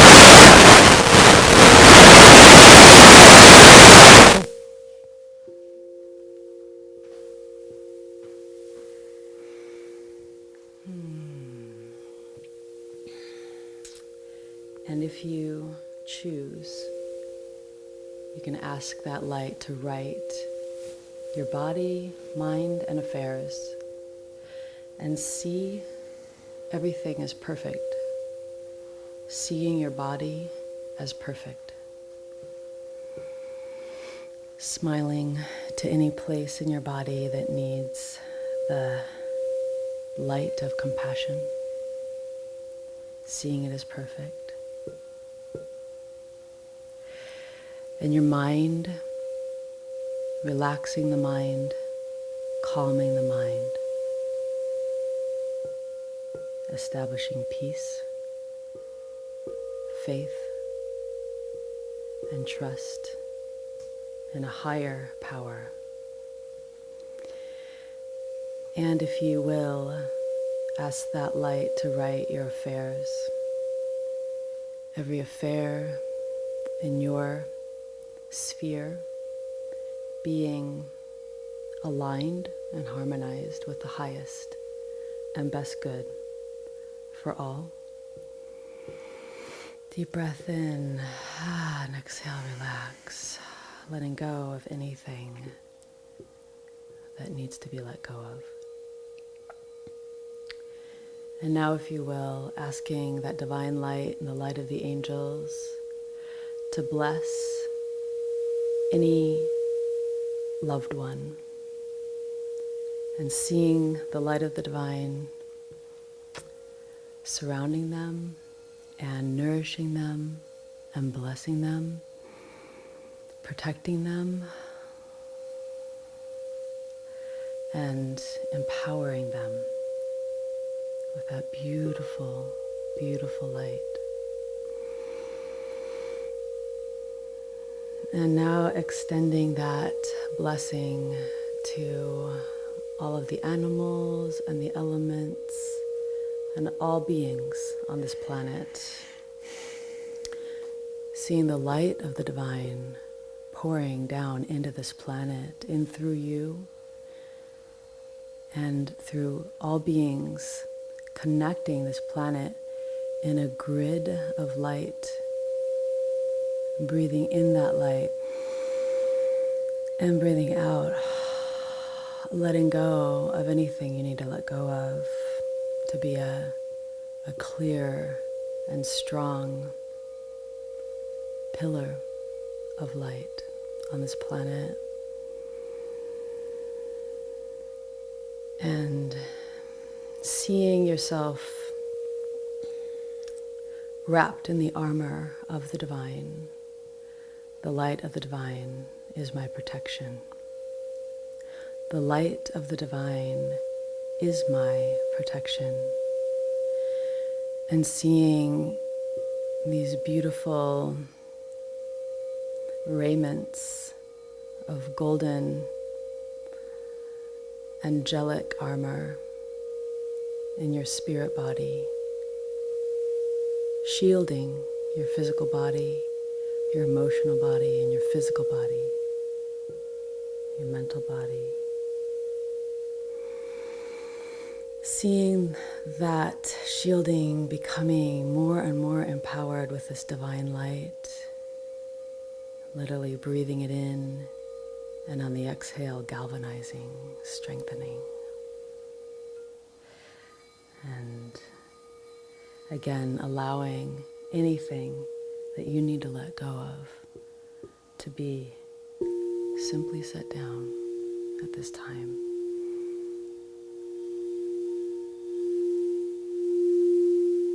And at any time, you can always connect to this divine light that's ever present, ever available to you, and ask for it to bless you and to bless those around you and to bless this planet.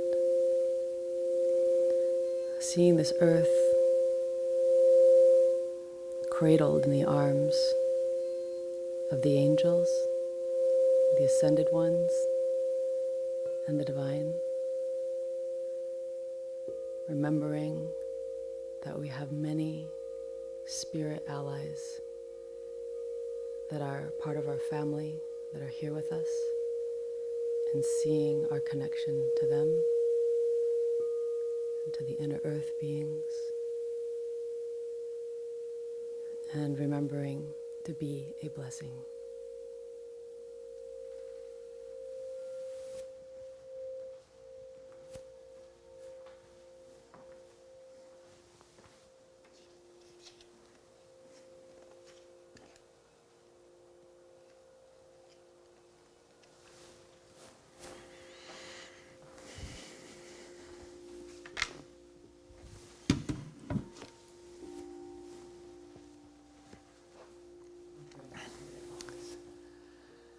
All right, take a nice deep breath. Breathe yourself back into your physical body now. We've done great work here, and I thank you for participating in this with us. I had promised my stepfather, Danny Brinkley, that I wouldn't do another 5 hours, but it's 8:57 p.m., so guess what, Danny? It's not quite 5 hours yet, so gotcha. And let's bring my beautiful wife out here so we both get to enjoy. Now, this is the side the antenna's on. We got a little bit of little static Sorry there. about that. Sorry about that. It's because we were hugging and it just kind of absorbed the radio frequencies. Again, here you want to cut to the slide real quick. The Awakening the Dream is the book. I think this is really, really going to blow you away. It's about like $20 to pre-order it right now. And all of the stuff that I gave you in the slideshow that you just watched is all like the fulfillment of what's in the book. The book builds up to that. But so many documented examples of prophecies in that book. And again, in the Great Awakening class, I want to talk to you a little bit about this before we go. This does give us critically needed funding right now. If you like what you saw here, if you think some of these prophecies might be real, and it sure as heck looks like it to me, I've never really wanted to teach people in this very much before because it seemed like it could be misused, but now is the time. I'm being given the go-ahead to give you these keys on how to do this right, how to activate this potential within yourself. You can do this. You can get these prophetic statements to come through you. You can learn how to use your dreams as guidance. So there's a whole vast amount of tutelage we're going to give on that. It's very exciting. And Elizabeth has a lot in store for you as well. You want to talk about what you're going to be doing real quick? I will be sharing 3 bonuses, bonus classes, and one will be on connecting to your power animals. And then another one is going to be on sacred boundaries, and the other one's on protection ceremonies. So. And they're going to be big downloads, and then I'm doing 5 Sundays like I did last time. They're probably going to run 4 hours. That's what I usually end up doing. You can see that. I haven't even been to the bathroom. It's a great way for you to jump in and help us, and it's a great way for you to be involved in this collective awakening that's now taking place. And I guarantee that we will make it worth your while. If you don't like it, you can cancel. We have a cancellation policy, but you know, if somebody really is unhappy, we're flexible. So the point is, we also have that payment plan. You can get in for 1/3 of the price right now and not have to do the next tranche until a month from now. So we're really excited about this, and I'm really excited about these prophecies. I mean, my God, you have to understand something. I mean, you haven't even heard about this because I just got this all put together this morning. Like I realized that I had the one that had the COVID-19 in it when it said by 2010 germs will have rid the earth of many problems. Overpopulation is nothing to scoff at. And then I realized that scoff at sounds like nothing to cough at, and cough at COVID, and then have rid COVID, and then 2010, 20 minus 1, 19. Well, that was the thing I decoded for the book, and I got it in the day before they published it. But now, of course, look at all this stuff we just did. So for me, seeing these prophecies tells me, yeah, this was planned. The beings knew this was how it was going to go down. We had to do it this way to save the planet. Everybody's home, and it's not really that lethal. The worst thing is the shutdown, and everybody has time to study and learn about what's really going on. And this is part of the Great Awakening, and we're going to get the mass arrests. The beings made that very clear in these readings going back to 1996. It's truly amazing, and there's a lot more coming in the book and in the class. So I am just thrilled about these prophecies. This is something that I could spend weeks talking about. I could write a whole book about it.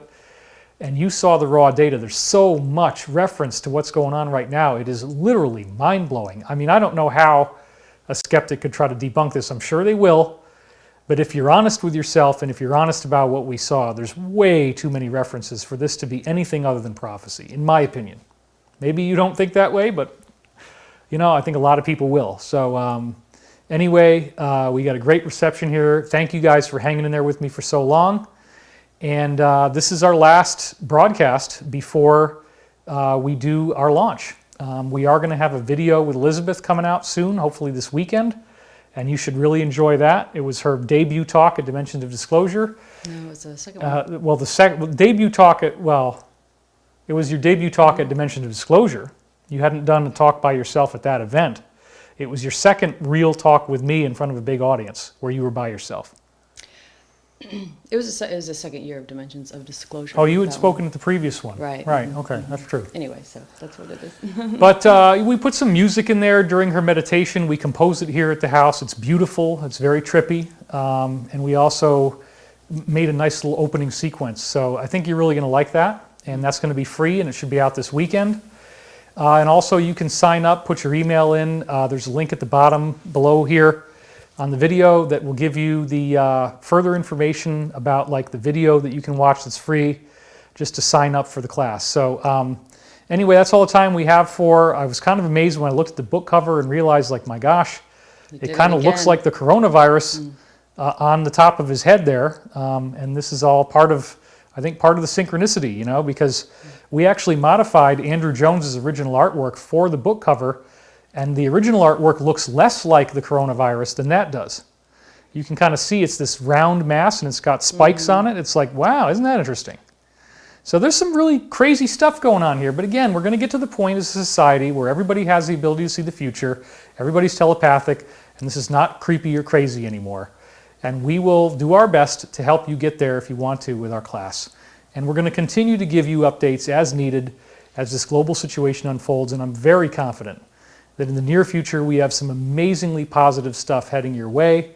So let's pray for the Alliance, pray for them to get this job done quickly and effectively and safely. And we will see you in the great I Told You So party. Thanks for watching, everybody. We'll see you next time.